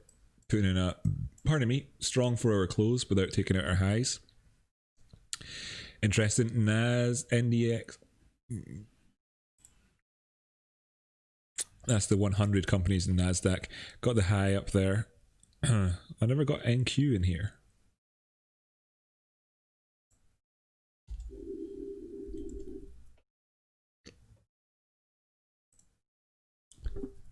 Yeah. Okay, so the 100 top performing companies have managed to put in all-time highs today. The actual index itself of all of them haven't. Okay. That's where we're at. That's where we're at with this one. The beat goes on. If we see a huge turnaround in the economy, by the way, it would be no surprise. Okay, let's just all be aware of this. And also, let's all remember, if that's the case, that Bitcoin is still a risk-on asset until such times as it isn't. I mean, if I'm sat here in 6 months' time saying, oh, I look stupid saying that 6 months ago, I'm fine, I can take that. I can eat that humble pie, no problem. However, at the minute, the way it stands is it's still a risk-on asset. And if we see an appetite for risk evaporating, don't expect it to be the new gold all of a sudden, right? Not necessarily, because when you see an appetite for risk evaporating, gold also drops in price. It's cash that becomes king, okay? Not gold. Cash is the actual hedge whenever markets go to shit. Then there's gold if you want to try and anyway, whatever. Go ask Peter Schiff about the gold. Were you guys around for Carlos Mantos and the BitConnect Ponzi scheme in 2017? What's up, BitConnect? Yeah.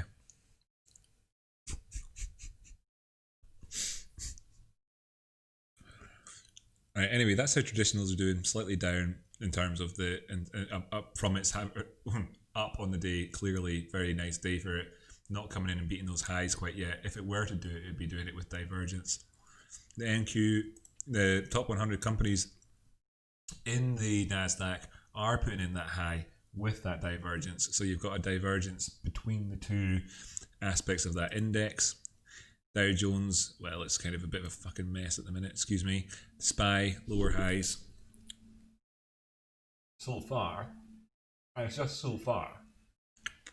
So if we see a turnaround in the Bitcoin price in the next 24 hours and a turnaround in this, then maybe we see some appetite for risk evaporating off the table. Maybe that translates back through the alts as having some opportunity towards the top side.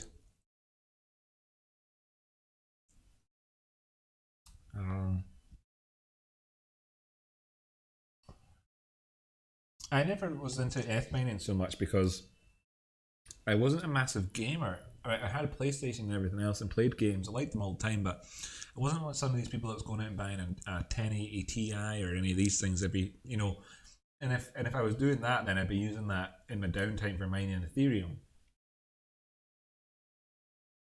But I wasn't doing too much of that back then. I was doing Bitcoin mining and stuff though, yeah.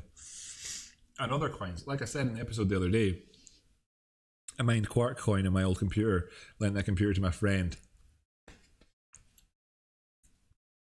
Never saw those coins again. Never will.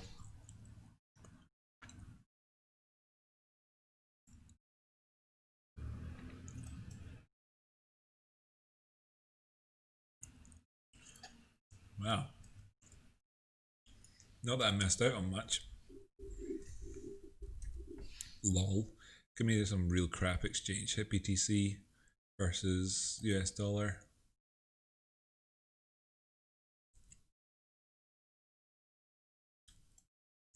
Fuck me, what a piece of shit that is, eh? Tell you what, guys and girls, crappiest coin I've seen today is in terms of its history is this one. Anyway, I mined various different things. It wasn't just this piece of shit that I mined. For a bunch of other coins that you could mine 100 of them every 10 minutes sort of thing because they were worthless and brand new and all that sort of thing. And they're all gone. I'm not going to call them stolen because people don't through ignorance. I'm operating on the assumption that this guy who has a computer science degree and has worked in computer science stuff over the last decade and has known about cryptocurrency since I've been telling him about it, who I lent my computer to, no names will be mentioned, but if you're watching, buddy, that was you, then I'm assuming that just through ignorance alone he didn't know what he was having in his hands there, and then in subsequent asks for my computer and hard drive back, being told that he'd used it and disassembled it and given parts of it away to his other friends was somewhat disappointing, mate. By the way, you fucking dick. Anyway, first I heard about Bitcoin's around. Yeah. The price for a GPU wasn't funny. Yeah, jeepers Christ. Yeah, you know, like, and it's a big investment for you to get into in terms of buying more than one of them, right? If you buy one and you're just mining off the back of one, that's cool. But what Amith, an Outcroptician that's in the group here's done, is bought like however many RX 580s set up as Ethereum mining rig. Good on him, by the way, though. He'll have definitely made a bunch of profit on that. What's Dvorakis saying? No. Why? What's happened? Has something happened? No.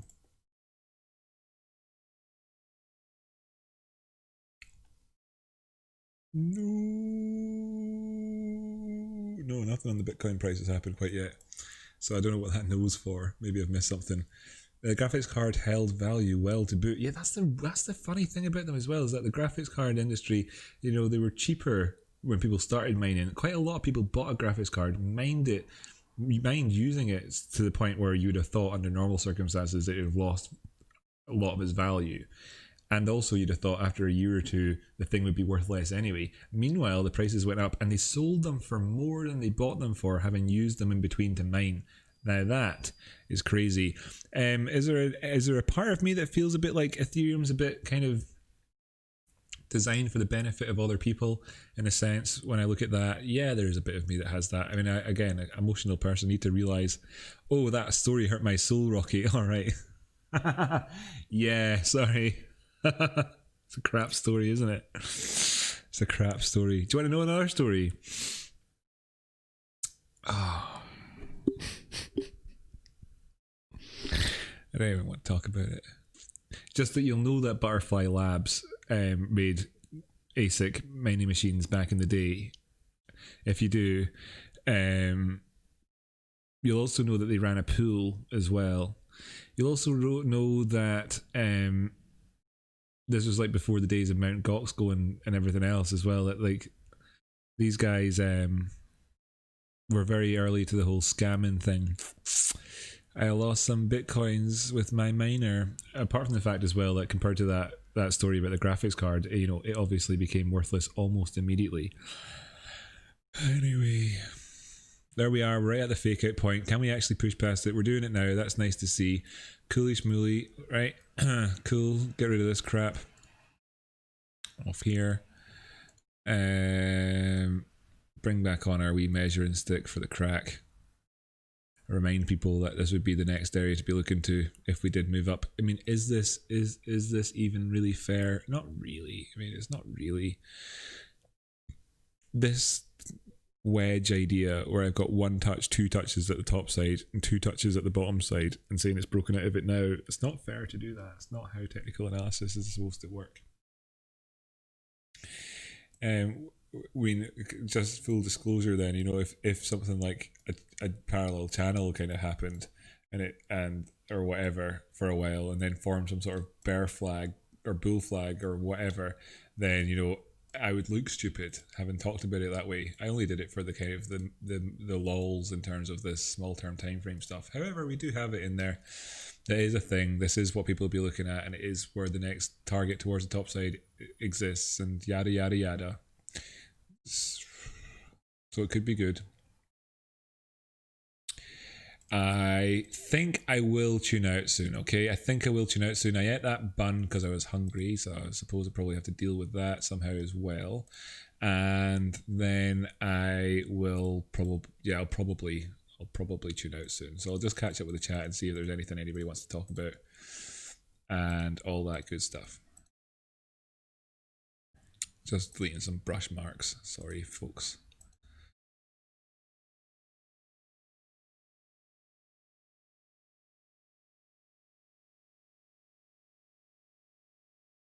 Of course, we don't manage to take out the other fake out sort of.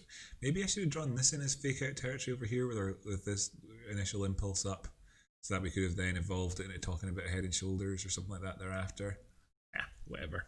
Makes no difference. Failure to take that one out, then you're talking Head and Shoulders. Failure to take out our all-time high, then you're talking Ascending Triangle. Failure to take out this, you know, touching this line, but failure to take it out, then what you're talking about is half staff bull flag, or perhaps, you know, various other things. Had a mocha coffee for lunch. Ooh, I haven't eaten all day. Bloody crypto. There you go. I need to go and eat myself as well, but yeah, bloody crypto is right. Alright, pal, that's how I got my start. Trades button, Bitcoin and ETH mining. I've stayed with it and grew organically. Good on you. Lovely. That's quality. It's nice to know that you're doing well. It was hilarious how gamers were cursing at ETH. Yeah, wasn't it? It was funny, wasn't it? I can't afford to buy my graphics card so I can play Titanfall. I can't play Titanfall. I want to play Titanfall, but it costs too much to buy a graphics card. Yeah, but then as well, like, looking back, they were right to curse the blooming miners, then going off and selling their graphics cards for more than they even bought them for after mining. Zoner, Rocky was saying the same thing before the stream, and I put in a few orders when he ran through the carousel. What was I saying? What did Zoner say that I was saying the same thing too? Let me just scroll up a bit here and see what Zoner said. It doesn't get any more professional than that, mate. Maybe that's what it is. I feel yeah, see. Okay. Cool. To the moon. Lol. Nice use of the astronaut emoji there. Very impressive. Lovely use of astronaut emoji. I'm such a fool for not putting that in the right, okay. I know, especially like the Dvorkas, he's not going to want to see me edit my video. I'll not do it on stream again. Oh no, I will. I have to. I have to copy and paste. Let me just copy and paste that from the chat, the astronaut thing. So I have my own what do you call it? My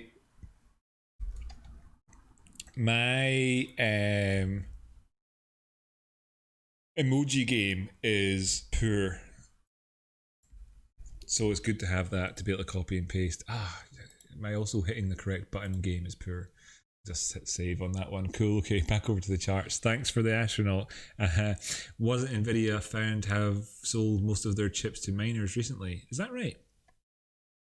Or most of their... Oh, yeah. No, you're right. The majority of sales for graphics cards have been towards that sort of thing. Yeah. There's also, like, I've seen also other ones that are specifically... They're not ASICs and whatever else. They're graphics cards, and you can kind of then sort of reconvert them back to being a graphics card you can use for just on your computer for running games, but were specifically made, you know, for mining and stuff like that. So big money and everything in there. TracePoint, that's been my biggest asset. I don't panic. Maybe because I'm too dumb to know when to panic. That's what it is. There you go. You know, if it's a skill either way, no matter what way you cut it, buddy, it's a skill. More important to eat and sleep well than market participants than to get to emotional extremes. That's true. Nah, Teron, mate, was only joking. Yeah. I know you're only joking, but oh God, no more of that. That was my extreme thought as I opened up the page myself. You know, I was opening up and I was like, no more of this. Can't do it. Anyway, cool. So I've not missed too much chat. Oh, actually I have missed. I saw fucking love you, Rocky. I wonder what that was in response to. Thanks, AB Lopez. Man, that sucks. Karma would have bit him in the ass regardless. Yeah, I'm hoping so. Nice wee spot of cancer or something like that. Whatever it is that he gets. Does that make me go to hell? Do I go to hell for speaking like that? I don't think I do. Yeah, cool. Okay, nice one. So, to everybody that's just joining us, my name is Rocky Outcrop. What we've been doing here is streaming away, talking about how there are opportunities in the world of Bitcoin. I've been on for the last 3 hours, so I am actually going to finish up fairly soon. But of course, at this point here, we see highs coming in for Bitcoin. Very, very, very good. Pardon me. I was suffering there for a second. What we see is highs coming in for Bitcoin, and we see the day is up 6.73%. We also see that Ethereum is up 5.74%, and we see that the total market cap is up 6.23%. The difference there really is between 6.25, 6.72. Is the lower number of 5.77. You know, the total is the market cap there essentially, or is the difference between those two, as we've seen the two biggest coins in the market move towards the top side overall. And this is where we stand right now with regards to that on the 4 hour time frame, for instance, up here having put in these all-time highs, of course. Now, there's various different ways you could look at this. For instance, the potential for a wedge here, as we discussed with regards to Bitcoin and Ethereum and everything as well, the potential for different things to look around. But there's also the potential for us to look over here at the Bitcoin dominance chart, acknowledging the fact that we've come up here past the 236, tested it, come back down and been rejected from it so far.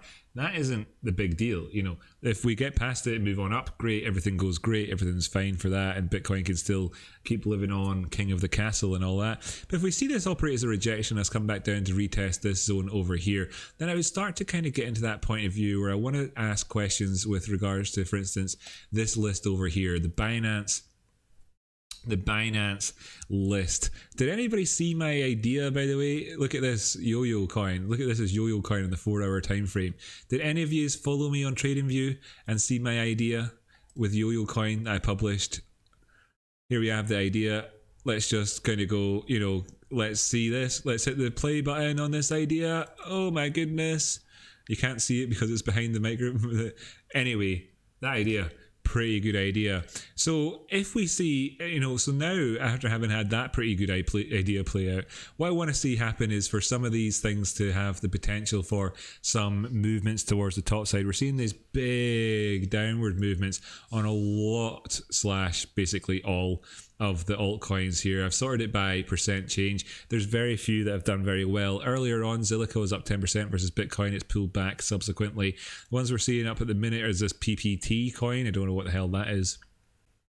and some others, but this chunk of positive price action versus Bitcoin is relatively low. We've got some other coins that have done neutral almost, like Cardano. I'm interested to see how that goes and if that actually springs towards the top side. Could we be even looking up as a higher high? If that's the case, you're talking huge gains against Bitcoin, and that'd be nice to see if Bitcoin were to be able to drop in value or go sideways, or indeed go up, with this just happened with the dollar pair carrying it along the way. Other coins I've been looking at, for instance, have been VE Chain, VET. It's come down, it's tested this 200 simple as we discussed earlier on in the episode. Well, it's done that now. Can it regain the movements back into the parallel channel? And it has done that as well, so that's looking good overall. If it can get this movement towards the top side, you're talking huge percentage gains again and again and again. Could that be the next stage for us in the market? Well, that's what I want to look out for. I'm more than happy at any time to relinquish any of those ideas. I don't need to be sticking with that past any sort of I don't need to. I'm strong opinions, loosely held. One of the best things Peter Brandt ever said. Peter Brandt, he hasn't quite figured out how to troll properly on Twitter. If you want to go and follow someone on Twitter who's an interesting follow, he hasn't quite figured out how to troll people properly, so he messes it up a bit. He's a bit crap at that. He also hasn't quite figured out how to be like funny or interesting or anything.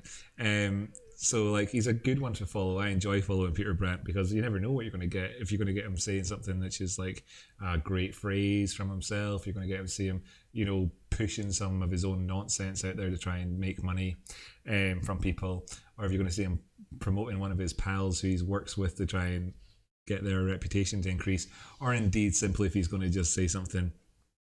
This is a failed troll. I do enjoy following Peter Brandt. Anyway, I speak about people in a way that could easily come across as negative. It's not negative. I think he's one of the best people out there. Sooner follow him than Peter Schiff. Not least of which because Peter Schiff blocked me.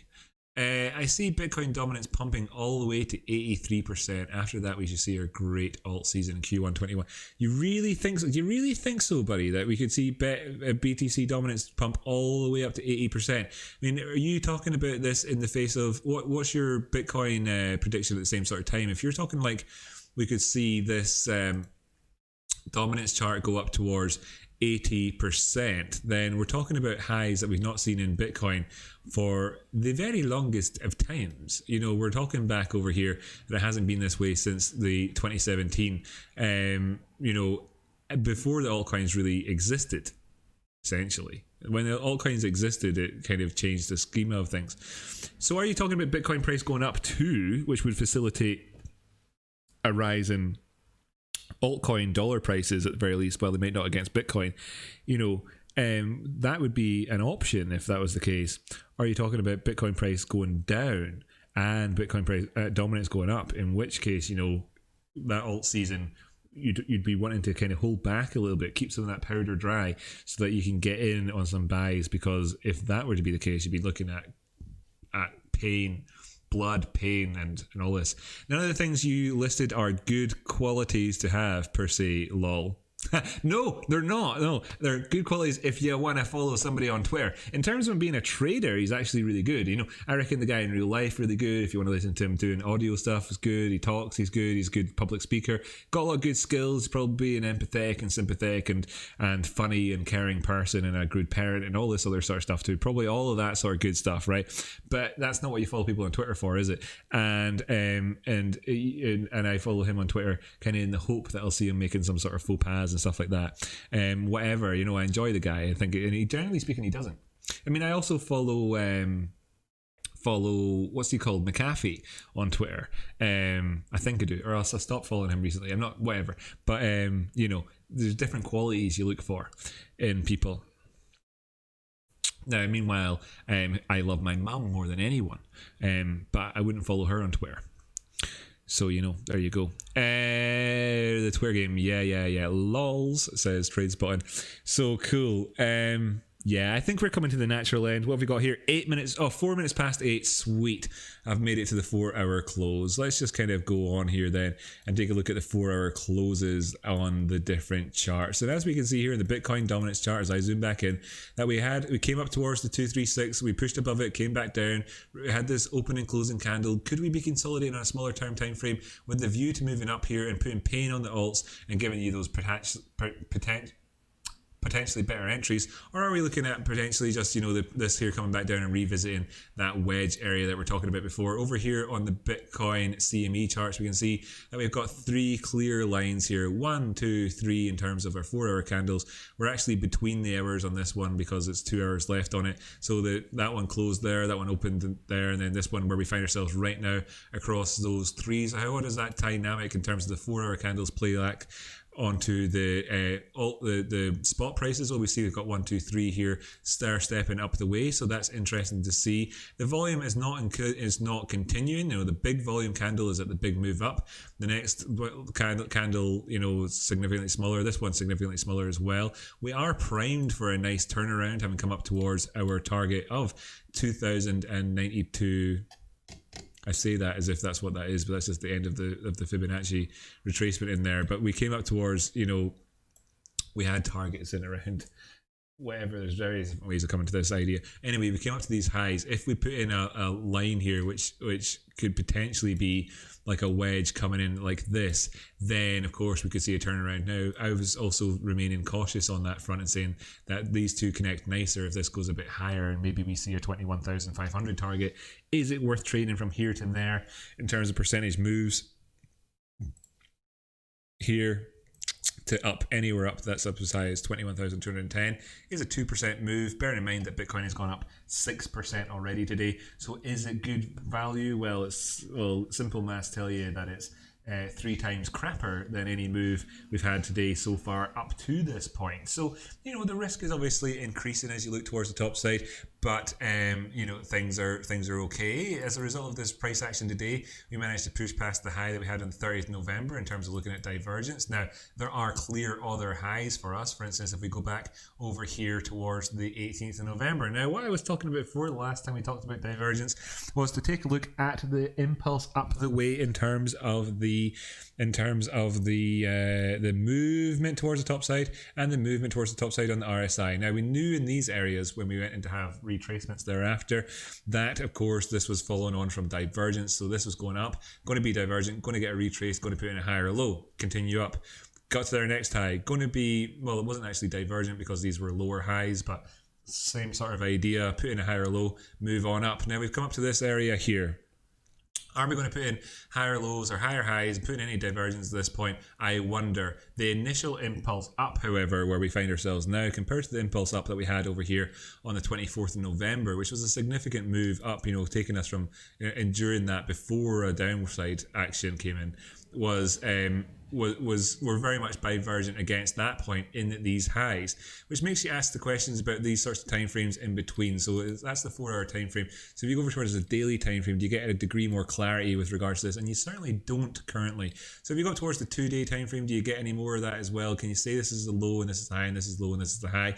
You can. Is it all divergent? Well, it's very much divergent throughout the whole thing, and you can see that consolidate out the way across these time frames. So we did see a pullback at any point here. Then you could be looking at any sort of numbers at all. For instance, a pullback down the way for today would simply take us back down to where we kind of started off the day. But if we go back down to where we were over the weekend, that's now a 12% pullback from where we are now, and leaves with the prices being above 18k, which is going to be our current pivot.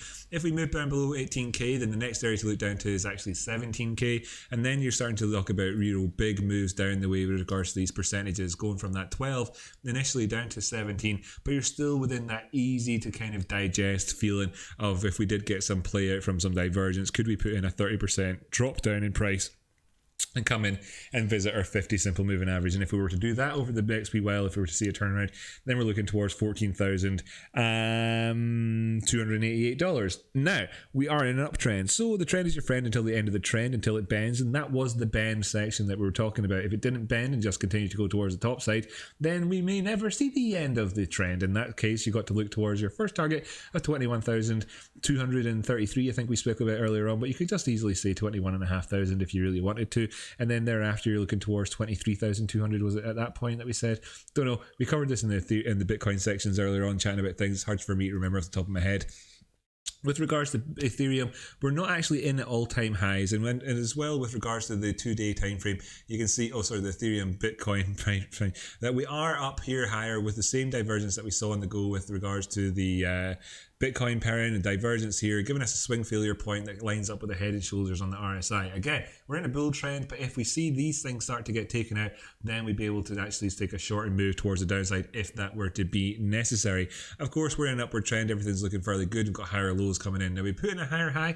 Technically, at this point, we could just pull down the way and still be kind of satisfied that we've done all we need to do. Unfortunately, we haven't done all we need to do, though, quite yet, because if we pull down from this point, it's a bearishly divergent high, and we obviously don't want to see that. We'd rather see the prices move up the way. Is it salvageable? Well, not without a move up until sort of around about $700 for Ethereum on the 3-day time frame. In terms of the daily time frame, then you're still looking up the way again as well. Not exactly ideal, really, overall. We're coming in with just about equal highs. We could actually even see this pulling back down the way on the daily and the 12 hours to the point where we don't even put in a higher high overall. Rather, not the same enthusiasm that we're seeing in terms of Bitcoin today, and that's the difference 1% makes between the 6.5% and 5.5% difference that we're looking at with our movements up today. Of course, in terms of Ethereum Bitcoin pairing, we're looking at a downward move of 1.19% overall. What we're looking at here is a descending triangle. Of course, this has a more negative spin on it and could break towards the downside, and we're seeing that the price action has come down here and tested this daily 50 period moving average here on the daily time frame, and breaking down below that will bring us in line for a play of our pattern overall here. Now we have been spent a lot of the time of the day so far within the structure here of the descending triangle. However, if we do break down the way, then that would be negativo for us. I don't know how that would necessarily translate if we were to be looking for the dollar and Bitcoin pairings, in terms of a way that can put that over to you really quite easily, because we're talking about 3 different moving pieces here, and we've kind of discussed this in detail throughout the episode anyway, but I'd be very, very curious as to how that went out and if it goes along anything like we identified earlier on. Looking at other things in the market, by the way, of note to people, we see that gold has been going towards the top side again today. At the same time as we see that the markets, such as the NASDAQ, has actually put in so far, and it hasn't closed quite yet, I don't think, has put in a lower high so far, whereas the top 100 performers in the NASDAQ have been putting in a higher high. So what you see is a bearishly divergent higher high, no less, as well. So there's a degree of sort of internal divergence within that market with regards to how things are performing. That's not that massive, whoopsie, that's not massive of a deal overall. It's just to be aware that the fact that we're not seeing some sort of hedge against inflation, it's the digital gold, the economy's at threat and everything else happening right now. No, what we're seeing is enthusiastic risk-taking approach towards trading towards the top side in a market which has otherwise had been formed really, really badly from all fundamental aspects. Therefore, there's a worthwhile endeavour to be keeping our fingers on the pulse of these sorts of things, as opposed to necessarily acting on them, just keeping our fingers on the pulse here for it. E-mini futures for NASDAQ, you can see then that what I'm talking about with regards to this. Now, if we did see a turnaround, in fact, is that higher at this point? Yes, it is coming higher now, so it's moved up, and we have got as well a bearishly divergent high. So the top 100 companies and the crappy ones down below have managed to do enough of work here to bring us up to that point. Do we have 1, 2, 3, and then 4 touches on this towards the top side, along with 1, whatever, you can make it work yourself, touches towards the downside? Yes, we do. Therefore, can we say that this is somewhat significant? Yes, we can. Movements up above this could see us going into crazy, crazy territory. Overall, I can't see what would justify the prices of traditional assets being up there at those levels currently, in terms of justifying it with the move at the minute from a fundamental point of view. But I'm not in the business of looking at fundamentals. People who are, by the way, at the minute should be saying that the world is fucked and it's going to die. That's what they should be saying, but they're not for some reason. Then we're looking up towards the top side. You could be looking at a measured move overall here from this thing, would take you up into crazy town. Now, if you did see a drop down, it simply resulted in being another higher low overall, because let's face it, the last low really in reality was down there at 11,263, and now you'd be looking at a higher low than that with a $1,000 drop off in terms of the price of the NASDAQ. So, there's certainly the potential for things to happen if we're really thinking about things along the lines of setting ourselves up for some friction, or at least, the resolution to friction which exists inside the market. market otherwise. Now, in terms of the link, you know, we did have a 4-hour death cross potential over there, and we saw that be resolved with the movement towards the top side inside what could be considered to be an ascending broadening wedge on the linear chart, or just a parallel channel essentially on the logarithmic chart, and we were looking up towards top side targets. It's currently at 13.30, which is quite good to see. We haven't come back down again in the last wee while and retested that $13.07 or whatever it was price target, 13.13 or something like that for an entry. We have this golden cross over here in the 15-minute time frame. Not that that means an awful lot. If we see a turnaround down at prices, then I am still looking down to 12.90 in terms of re-upping on this one, and we have an overall sort of structure with the parallel channel that we've made our way back into, and the bigger, broader term picture just with this recent price movement. And that all comes in at around about that same sort of area. But of course, things are looking positive today, in which case I'm still then going to start to keep my eyes out for potential opportunities on the Bitcoin pairings of these things. As you can see, with the continued upside action on Bitcoin, we've obviously got this negative price action today, and it comes in with all this hidden bullish divergence here at this latest low, if that's going to be the case on that one, and various factors along those lines as we manage to put in higher, well, it depends on what way you look at it, but essentially that's what we're kind of gearing up to if there's going to be a turnaround. And we're going to look at this sort of V-shaped recovery with that lovely tweezer bottom down there at the bottom for this link price on the 15-minute chart. Of course, that's the 15-minute chart, so let's not get too carried away. Overall, in terms of the bigger picture though, it would be nice to see this moving up the wave versus Bitcoin and being able to achieve a movement towards the top end of this wedge with the potential to go for a massive move outside of it. And if that did happen versus the Bitcoin pairing, you're looking at a nice solid 15% move for profit taken. Of course, trading within this range is also acceptable. Now, breaking down below this point becomes kind of scary, because in all honesty, this is a pivot area for us as well. Looking over to the left, where we see this purple line of the Fibonacci retracement area, and that is of course the 382 or the 618. So this is where the golden pocket is. Now, moving down past that golden pocket zone in this area would be very, very negative for us. So we have to be aware of this potential for negativity should we go past that zone over there. I might have just added an alert on there without realizing it. I don't know, it looks like it to me, but I'll just have to well, actually that'll be handy enough for me. Right, now looking over here at the XTZ USD Tezos to the US dollar pairing, there's a few things that we talk about today. One of them namely is the fact that we're above this 236 here on the USD pairing, with the potential for positivity here on the 12-hour time frame. Yes, there was a golden cross there, and we need to retest it. We're living under death cross conditions sandwiched between the two oscillators, or the two moving averages here on the 24-hour time frame. So let's see if this 12-hour positivity can translate through. Take out the 50-period simple moving average there on the 12-hour time frame with a view towards moving towards the top side and carrying on through with all the different potential Fibonacci retracement points that we could be looking at on the 24-hour time frame. We're going to need to maintain this prices above the $2.22 22222 area, and the easy profit taking target comes in there with the first site coming in at this sort of 618, the 200 simple period moving average on the daily time frame, if you're looking at this for a solid test of it before potentially initiating a trend towards the top side, and that comes in at 268. And then in terms of how that translates over towards the Bitcoin pairing, we've had this very, very, very, very rubbishy target down the bottom.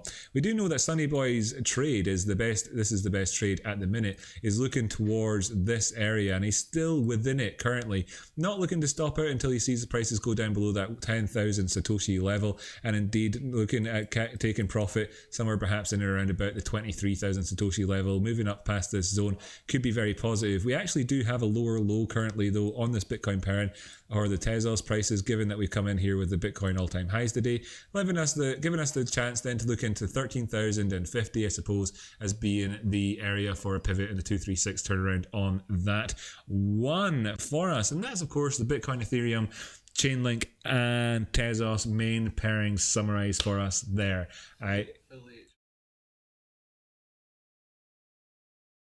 On Bitcoin. And Phil H wants me to look at the Bollinger Bands on the monthly, weekly, what did you say? All the way down to 4 hour. All the way down to 4 hour on Bitcoin. Cool. Nice one. Sweet.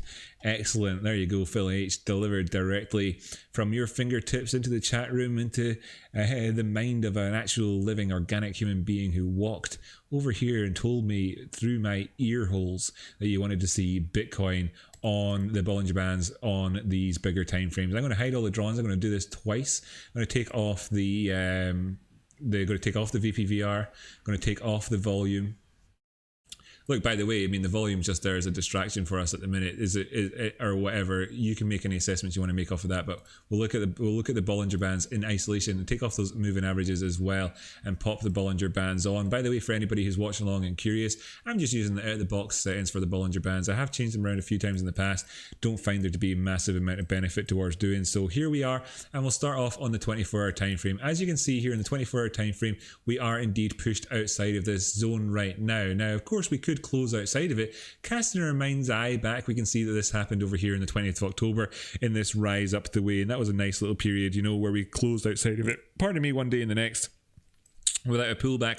And again in this period here where we moved up on the 4th of November and had this doji candle coming in the next day. Now what I would say is that I would expect to have a retest of this area, and I'd probably anticipate this moving somewhat towards the top side in terms of the Bollinger Band movement, coming in with perhaps a retest, giving us the chance to say that we've successfully retested something above 20k. Crazy as it sounds, by tomorrow maybe that actually becomes a reality. Now of course as well, we have to admit that we are currently positioned very much out with the zone there, and if any retracements back down the way towards 20,630 would it be of no major surprise to us, you know, overall. And then even coming back down a little bit lower would be no surprise for us. But let's make the comparison across the time frames and then of course see if it's the same story on the spot prices. We're doing this here on the CME charts for just now. Jumping over towards the weekly time frame, you can see that we're very much positioned outside of it. In terms of then how these things tend to go, just looking purely in terms of how they tend to go, you would expect next week's candle to be a crap one off the back of this week's candle being such a good one. That's essentially what we're seeing whenever we've seen these extensions outside of this way along the way. Now it could happen that we move up the way. I'd be looking at this and saying that, you know, it could happen. We could get another grand or two, but it still starts, you know, that risk from where we are now in terms of the short term over the period of the next few days moves up the way from where we are now. Up the way represents far greater amounts of risk on the way up compared to every point move that we've done on the way towards getting to where we are now. That's just the way it is. We're not playing a breakout of something here currently. We're not looking at momentum plays unless you're talking about the all-time highs opening price and sprinting on from past that area and looking because there's going to be a lack of liquidity. If the VPVR was still on there, then of course, you know, there'd be no historical trading, which is what diminishes the relevancy of any historical breakouts that you'd have here with regards to the volume, and what enables me to take those two things off for analysing this in the clear like that as well. I'd probably recommend that you take a look at the RSI and everything else down below to kind of do that, but just purely from the point of view of this here right now, that's interesting, and we're above it.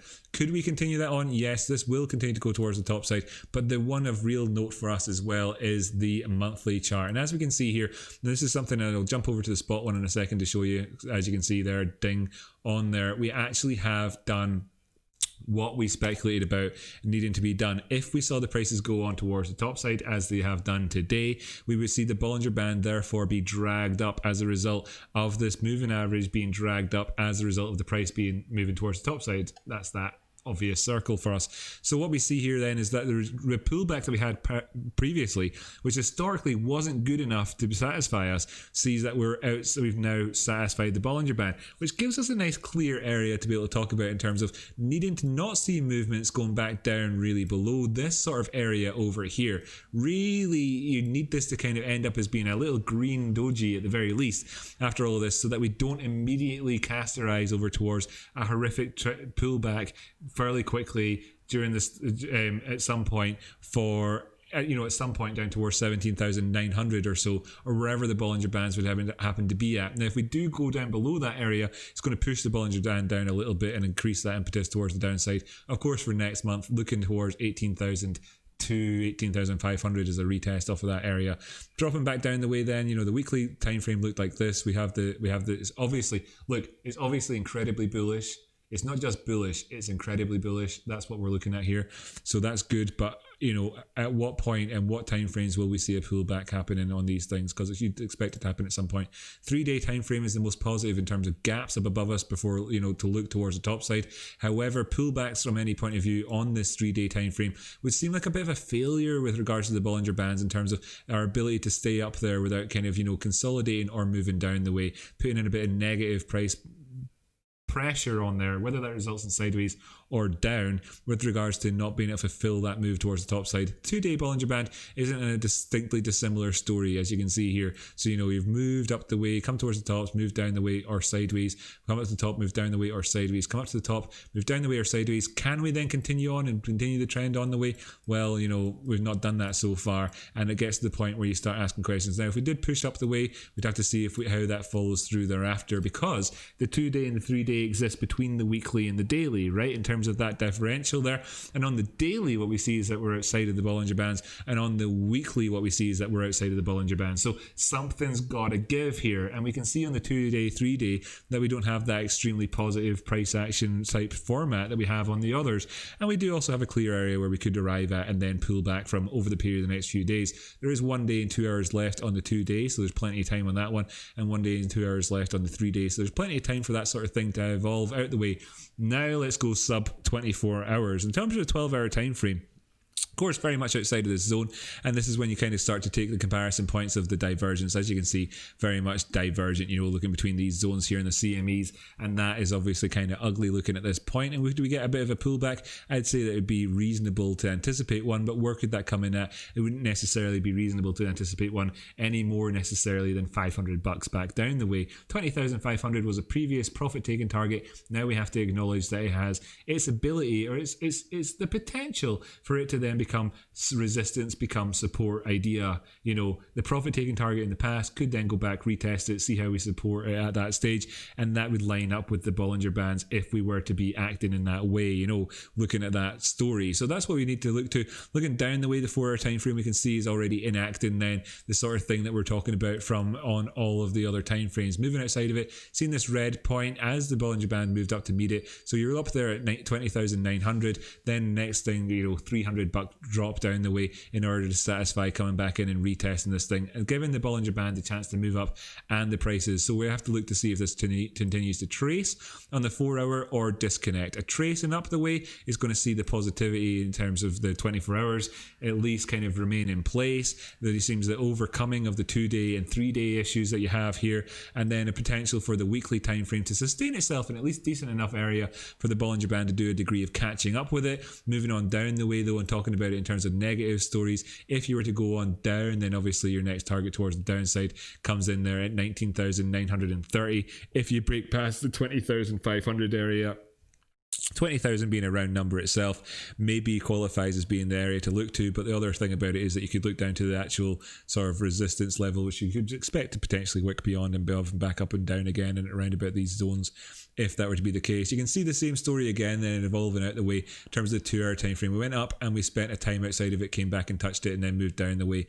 This is interesting for us. We can see obviously the massive expansion that's happened here in a similar mode to how we had the gap on the go, and this is kind of where it comes down to, where you see the gap comes in here and it's this sort of a length over here, and you can see that that is indeed the movement that we've had up to date in the price action. So we've seen a movement up which is similar to that gap. If you're going to think about things in terms of professional gap, you could look at today's price action along the same lines, of course, without there actually being a gap there on the charts. Movements back down towards, past these zones where we kind of, go down past the 20,500 area do mean that you could cascade on down to that 19,000 area due to the lack of liquidity within there, given the incredible rise up that happened. And the same thing could then be seen if you did that again and again and again, where you actually ended up filling that gap. Going then on over, well, I suppose I'll keep freaking going.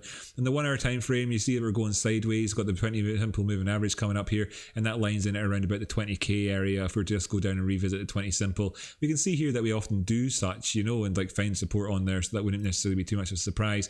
In terms of the 15-minute time frame, you can see that we've obviously expanded right out of the way, contracted again, and it's going to be a period of time not too long in the distant future where we decide that we really need to see these expand back out again. If you're looking at the Bollinger Bands and the really small time frames, maybe you could look down here and see when these things it gets so contracted that between the top end and the bottom end there's no more than $200. Currently we're looking at $20,995 down to $20,650, so we're at $350 there. But if we take another $150 off of this, then maybe we'll get to the point where things are getting a bit tight again again, and the spring will need to decoil. Looking over here towards the spot prices then, with the same sort of technical analysis that we were doing before, we were aware of this potential head and shoulders idea and around this resistance point, whatever, yada yada. But you can see that the story is same on the small term timeframes, and it will be, you know, but it's on the bigger timeframes that we see this difference. You can see the disconnect between the futures prices and of course the spot pricing, with the 4-hour time frame it living way outside of it. This is not that much of a surprise to me, having looked at this chart with you earlier on in the 4-hour time frame and seeing this movement up the way over there with 1, 2, 3 up the way over there, and then on the CME chart seeing this 1, 2 and 3 more or less sort of similar leveled candles. So when we're looking at the Bollinger Bands over here on the 4-hour, and we can see that we've done this retracing back in, retesting, coming up in it towards the top end of that there now, we can see that we very much haven't done that here in the spot prices. And everything that we looked at so far would indicate that there is a strong risk of us coming down towards that 20,622 area. $200 movement towards the downside in terms of spot, and that could give you at least a better percentage interest in move if you're looking to play up towards 21,200, if that's what you decided to do, because then you're looking at a 3% move towards the top side, whereas any move that you did from here up towards that is going to be like a 1.5% move. So you're talking about double your potential profit if you've got the patience to wait for $200 move, which has the potential to happen. If it doesn't happen, can you live without that? Can you live without FOMO? If you can, then that would probably be a much wiser thing to do in terms of these 4-hour time frames. Now it's at this point actually that we can start to look towards the disconnect between the 4 hours, the 12 hours, the 24, the weekly, daily, with especially reference towards the 2 and 3 day in between times.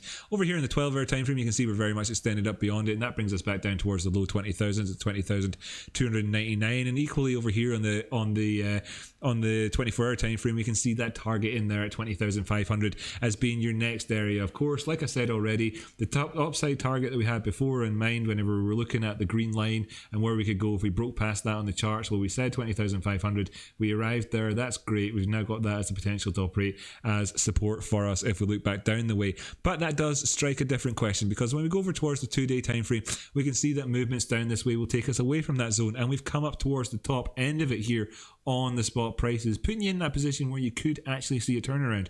Now, of course, the spot prices and the CME prices have got this different dynamic between the two of them, resulting in different prices showing up there on the 2 and 3 day time frames because of the lack of time between the closures of them, etc., and the 5-day working week and 2 day, 3 days, and you see how the division would work there. So you can see there's a difference here on there, but we're up here at a point where you can see that pull away, and of course that translates over to the CME charts fairly negatively in terms of that impetus towards the top side, unless of course we go up there and we start to make the 2-day look like the daily does and whatnot over there. Now if we do that on the 2-day and the 3-day, then I can only imagine, given the 3 days position, how the weekly would begin to look at that point with regards to moving up the way. Now we do still have the target towards the top side, and that comes in there at 20,100 or 21,500 rough area for us, and this Fibonacci over here is clearly wrong and whatnot. I'm obviously going to have to rearrange some of these things on the different charts because I use so many different charts here with regards to the price action,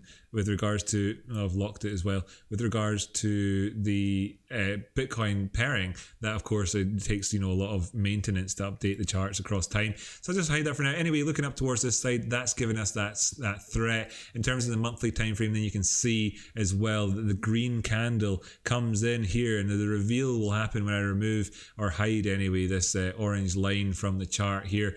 Ding, and you can see that we are above the Bollinger Band here. So the prediction there in terms of like needing to come back down and retest that this month remains obviously has been fulfilled, but that obviously was living down there at 18,000. So for us to stay above 20k in general, we're going to need to see the Bollinger Band move up by $2,000 over the period of the next month or so, or sorry, over the period of the next couple of weeks, really, towards the end of the month. And that means that if we can sustain prices up in these regions, then maybe we'd get an easy enough retest of this zone thereafter if we want to continue the trend towards the top side. Currently, we've come to targets, we're at targets, we're outside the Bollinger Band zone. To say that there is a chance of us going one way or the other, statistically speaking, there's a far greater leaning in terms of the historical significance towards a chance of us going slightly back down the way on a variety of these time frames in order to satisfy the chance, the move, to go back there. There's a less than 5%, well, there's a 95% chance that that's kind of overall what has to happen at some stage, unless you see ridiculous things kind of happening with regards to the prices blowing off. Now, you're not asking for me to start coming up with pulling ridiculous things out of the air, or in other words, blowing smoke up your arse. Instead, what you're looking for me is to kind of give you a realistic assessment of what we're looking at here. And that is it, you know, from a 95% sort of point of view in terms of our chances. We're going to have to take an eye on that, looking back down the way to finish this section off then, and actually come in here with a big crash landing back into the chit chat as I say cheerio to everybody. We can see that, of course, we've been positive here. This could easily continue to trace towards the top side. We need to see prices maintain themselves in the 20,000 area. If we look back down towards the 33-day, then movements down below 20,000 put us back in below this kind of orangey line here, moving back down the way, and that would of course start to look like there is, like, you know, like there was a bit of a pulling away from the top end of the Bollinger Bands, where maybe we need to go sideways or down the way for a wee while. So if we can stay above 20k, we're at least looking at a bit of sideways. If we go down below that, then we could be looking at maybe a discount, right? A discount, if you want to think of it, and you'd be looking at a 5% discount probably on the price of Bitcoin in terms of movements down past the 20k area, down the way towards a 5% drop off would take you exactly right down towards the median line. As we see here in the Bollinger Band, a 5% drop off lines up nicely with that median line there. In there at around about, as it happens, 19k currently. If we see movements down below there, that changes the dynamic of things, and I'll start talking about the negative for us. But I'll remain positive about things, because at that stage we may well see the Bollinger Bands giving us support in and around about where we saw our previous low at the time. So we'll have to check in with that one. And then finishing up again on the 4-hour time frame, as you can see, we have done enough to come back down and retest this. We're up here kind of poking our heads at the top on the CME charts there. We have done it not enough on the spot prices to retest this, and we could be looking down towards that 20,600 again, offering you up that much better entry if you want to chase this up another $600, giving you twice as much profit as you would have if you were to trade it from where we are right now. Risk to reward wise, I'd probably look beyond the current price target we're at, or indeed up for a momentum play, which will start to fade at some point. We've had an awful lot of it already today, or down. Right. Cool. Nice one. Let's see what people are saying. Fundamentally, the rich guy. I'm going to read up with all this chat, by the way, so don't think that you're missing out. I can see that if we scroll back up, I see specifically BB on Bitcoin, so that's cool. That Phil H asked for that. It's cool. I was able to give a bit of a summary with regards to that. Now, there could be a load of different ways we could have looked at this, of course, as well. There's only so much that you, I hope, again, I always try. Customer service, my number one. I hope that you enjoyed that to an extent. The end. You hold my bags. No, you hold my bags, says Zoner earlier on. There's a few things I'm going to want to chat through here. I see some monkey faces coming in there from Zoner. Also, it's worth mentioning that Bitcoin Fear and Greed Index has been pushing extreme greed, making new all-time highs for months now. It has indeed very much extreme greed on the go. That's the sort of the conditions you would need, though, to be doing this sort of stuff that we've seen happen, as well as it not. Most people who talk about this Fear and Greed Index talk about it a little bit wrongly. Also, the Fear and Greed Index is just a thing made by a bunch of humans looking at Twitter tweets and stuff like that. It is a little bit bullshit, to be honest with you, although it's very interesting bullshit. It's very, very interesting, shiny gold, tasty, lovely bullshit. My type of bullshit for sure. What else have we got in terms of the chat here? So get the miles per hour indicator on and you'll see the exact point we break the time space continuum. Rocky Outcrop, if the parabolic run continues, will we eventually go back in time? Back in time. I was thinking about that song earlier on today. Right, cool. Cheers, Rocky, says Phil. Nice one. Good to know that you're that I've scratched your itch with that one. Easy to underestimate the range. Zoner got putting a big smiley face on there as well. It's good laughs all the way in the chat here today. Yeah, easy to underestimate the range. Thankfully, Rocky's Bollinger Band chat keeps us informed. Hopefully, at least looking between the top and the median line of that one for just now. Zoner says sideways capitulation connect. I didn't invent that stuff. I didn't invent that chat. This was me relaying chat from the rest of the world to yourselves. It wasn't me inventing that one. Just to be clear about that. But I'll take credit for all the memes for sure. Love a bit of meme credit. Right, cool.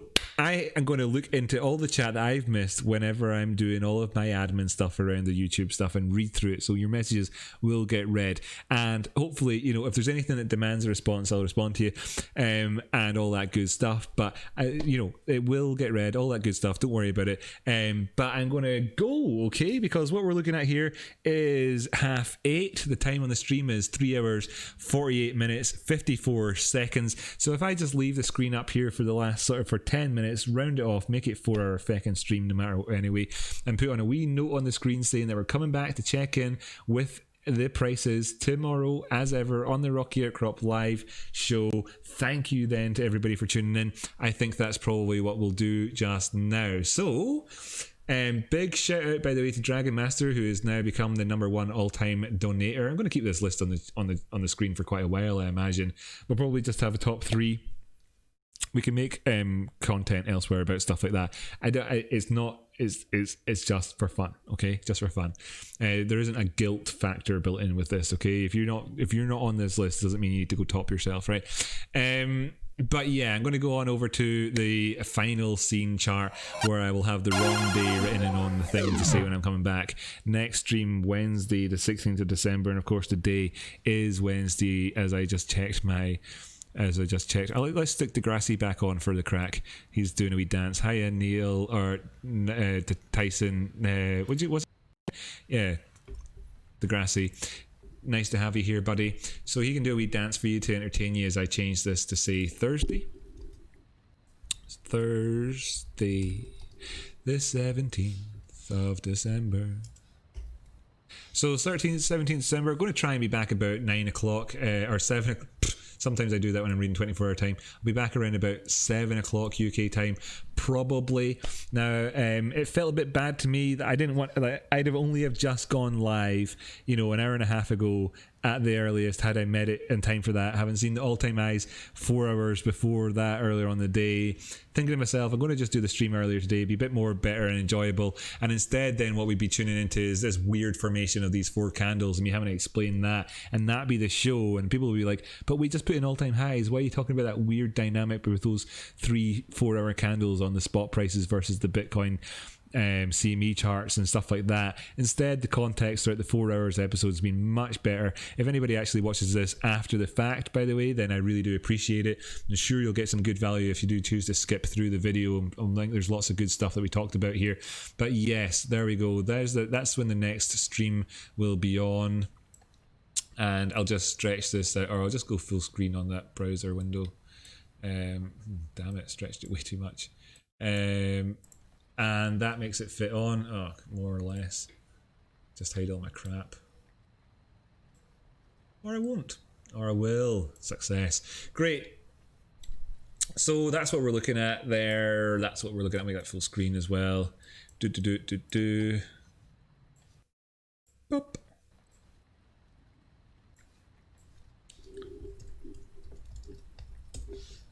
Nom.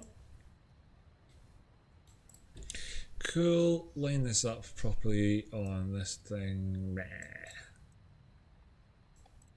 Cool, excellent, and that's it. I'm rounding up. I'm rounding off the episode. It's been 4 hours, by the way. Patrick Pellegrino, you never got a shout out. This sucks. I feel so left behind. I had no pile of money. You got to keep some of that powder dry, of course, always.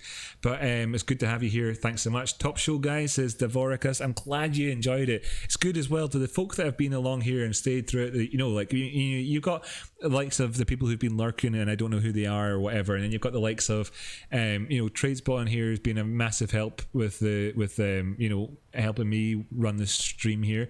Thank you to you. And then you've got people like Zoner and stuff like that as well that have been here since the start, enjoying those last 4 hours with us. I super appreciate it, really do. Hail Rocky, you're a star, says Tradespot. Thanks so much. Love you very much. Lots of lols in the chat and great day of price moves. Great, nice one, fantastic, real positive stream then overall, as we put in a bit of the Neil. I'm talking to the camera still, by the way, like you can see me.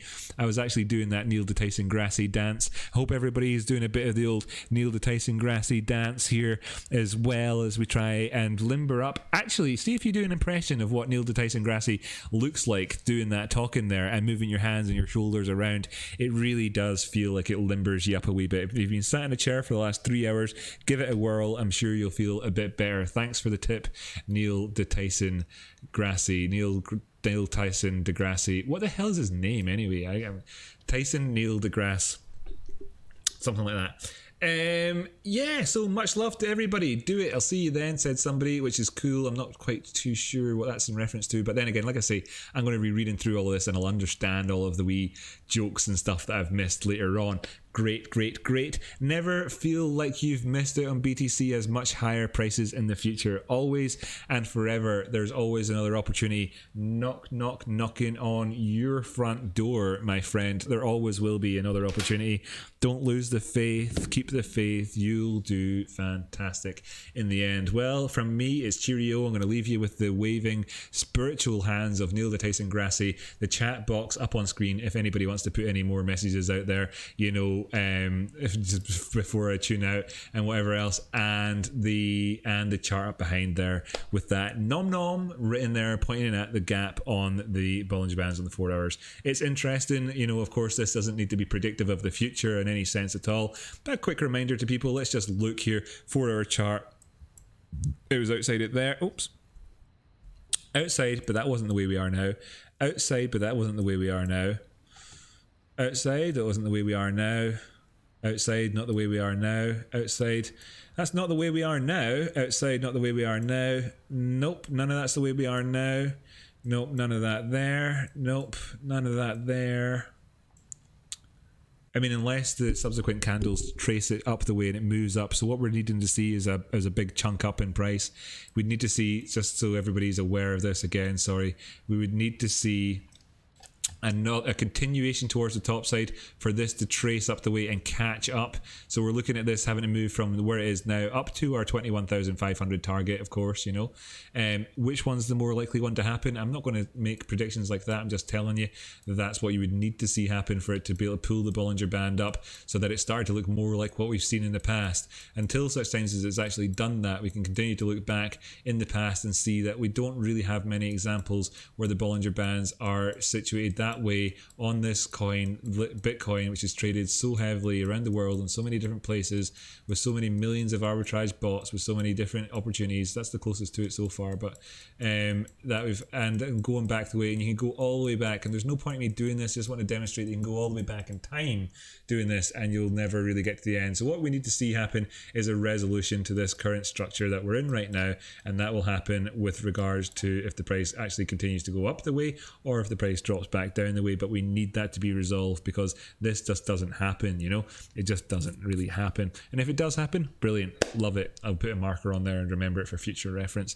Thanks so much to everybody for tuning in. I'm going to mute my microphone. I'm going to leave this stream playing here for 5 minutes, so anybody that tunes in at this point gets to know when we're back again tomorrow. I'm going to send out all the good vibes to everybody. By the way, don't forget, I always check who subscribes to the channel and send you all positive good vibes. If you put your own videos on YouTube, I probably will watch one and leave a like on there as well. And everybody who joins the Discord gets good vibes, massive good vibes from me sent you direction.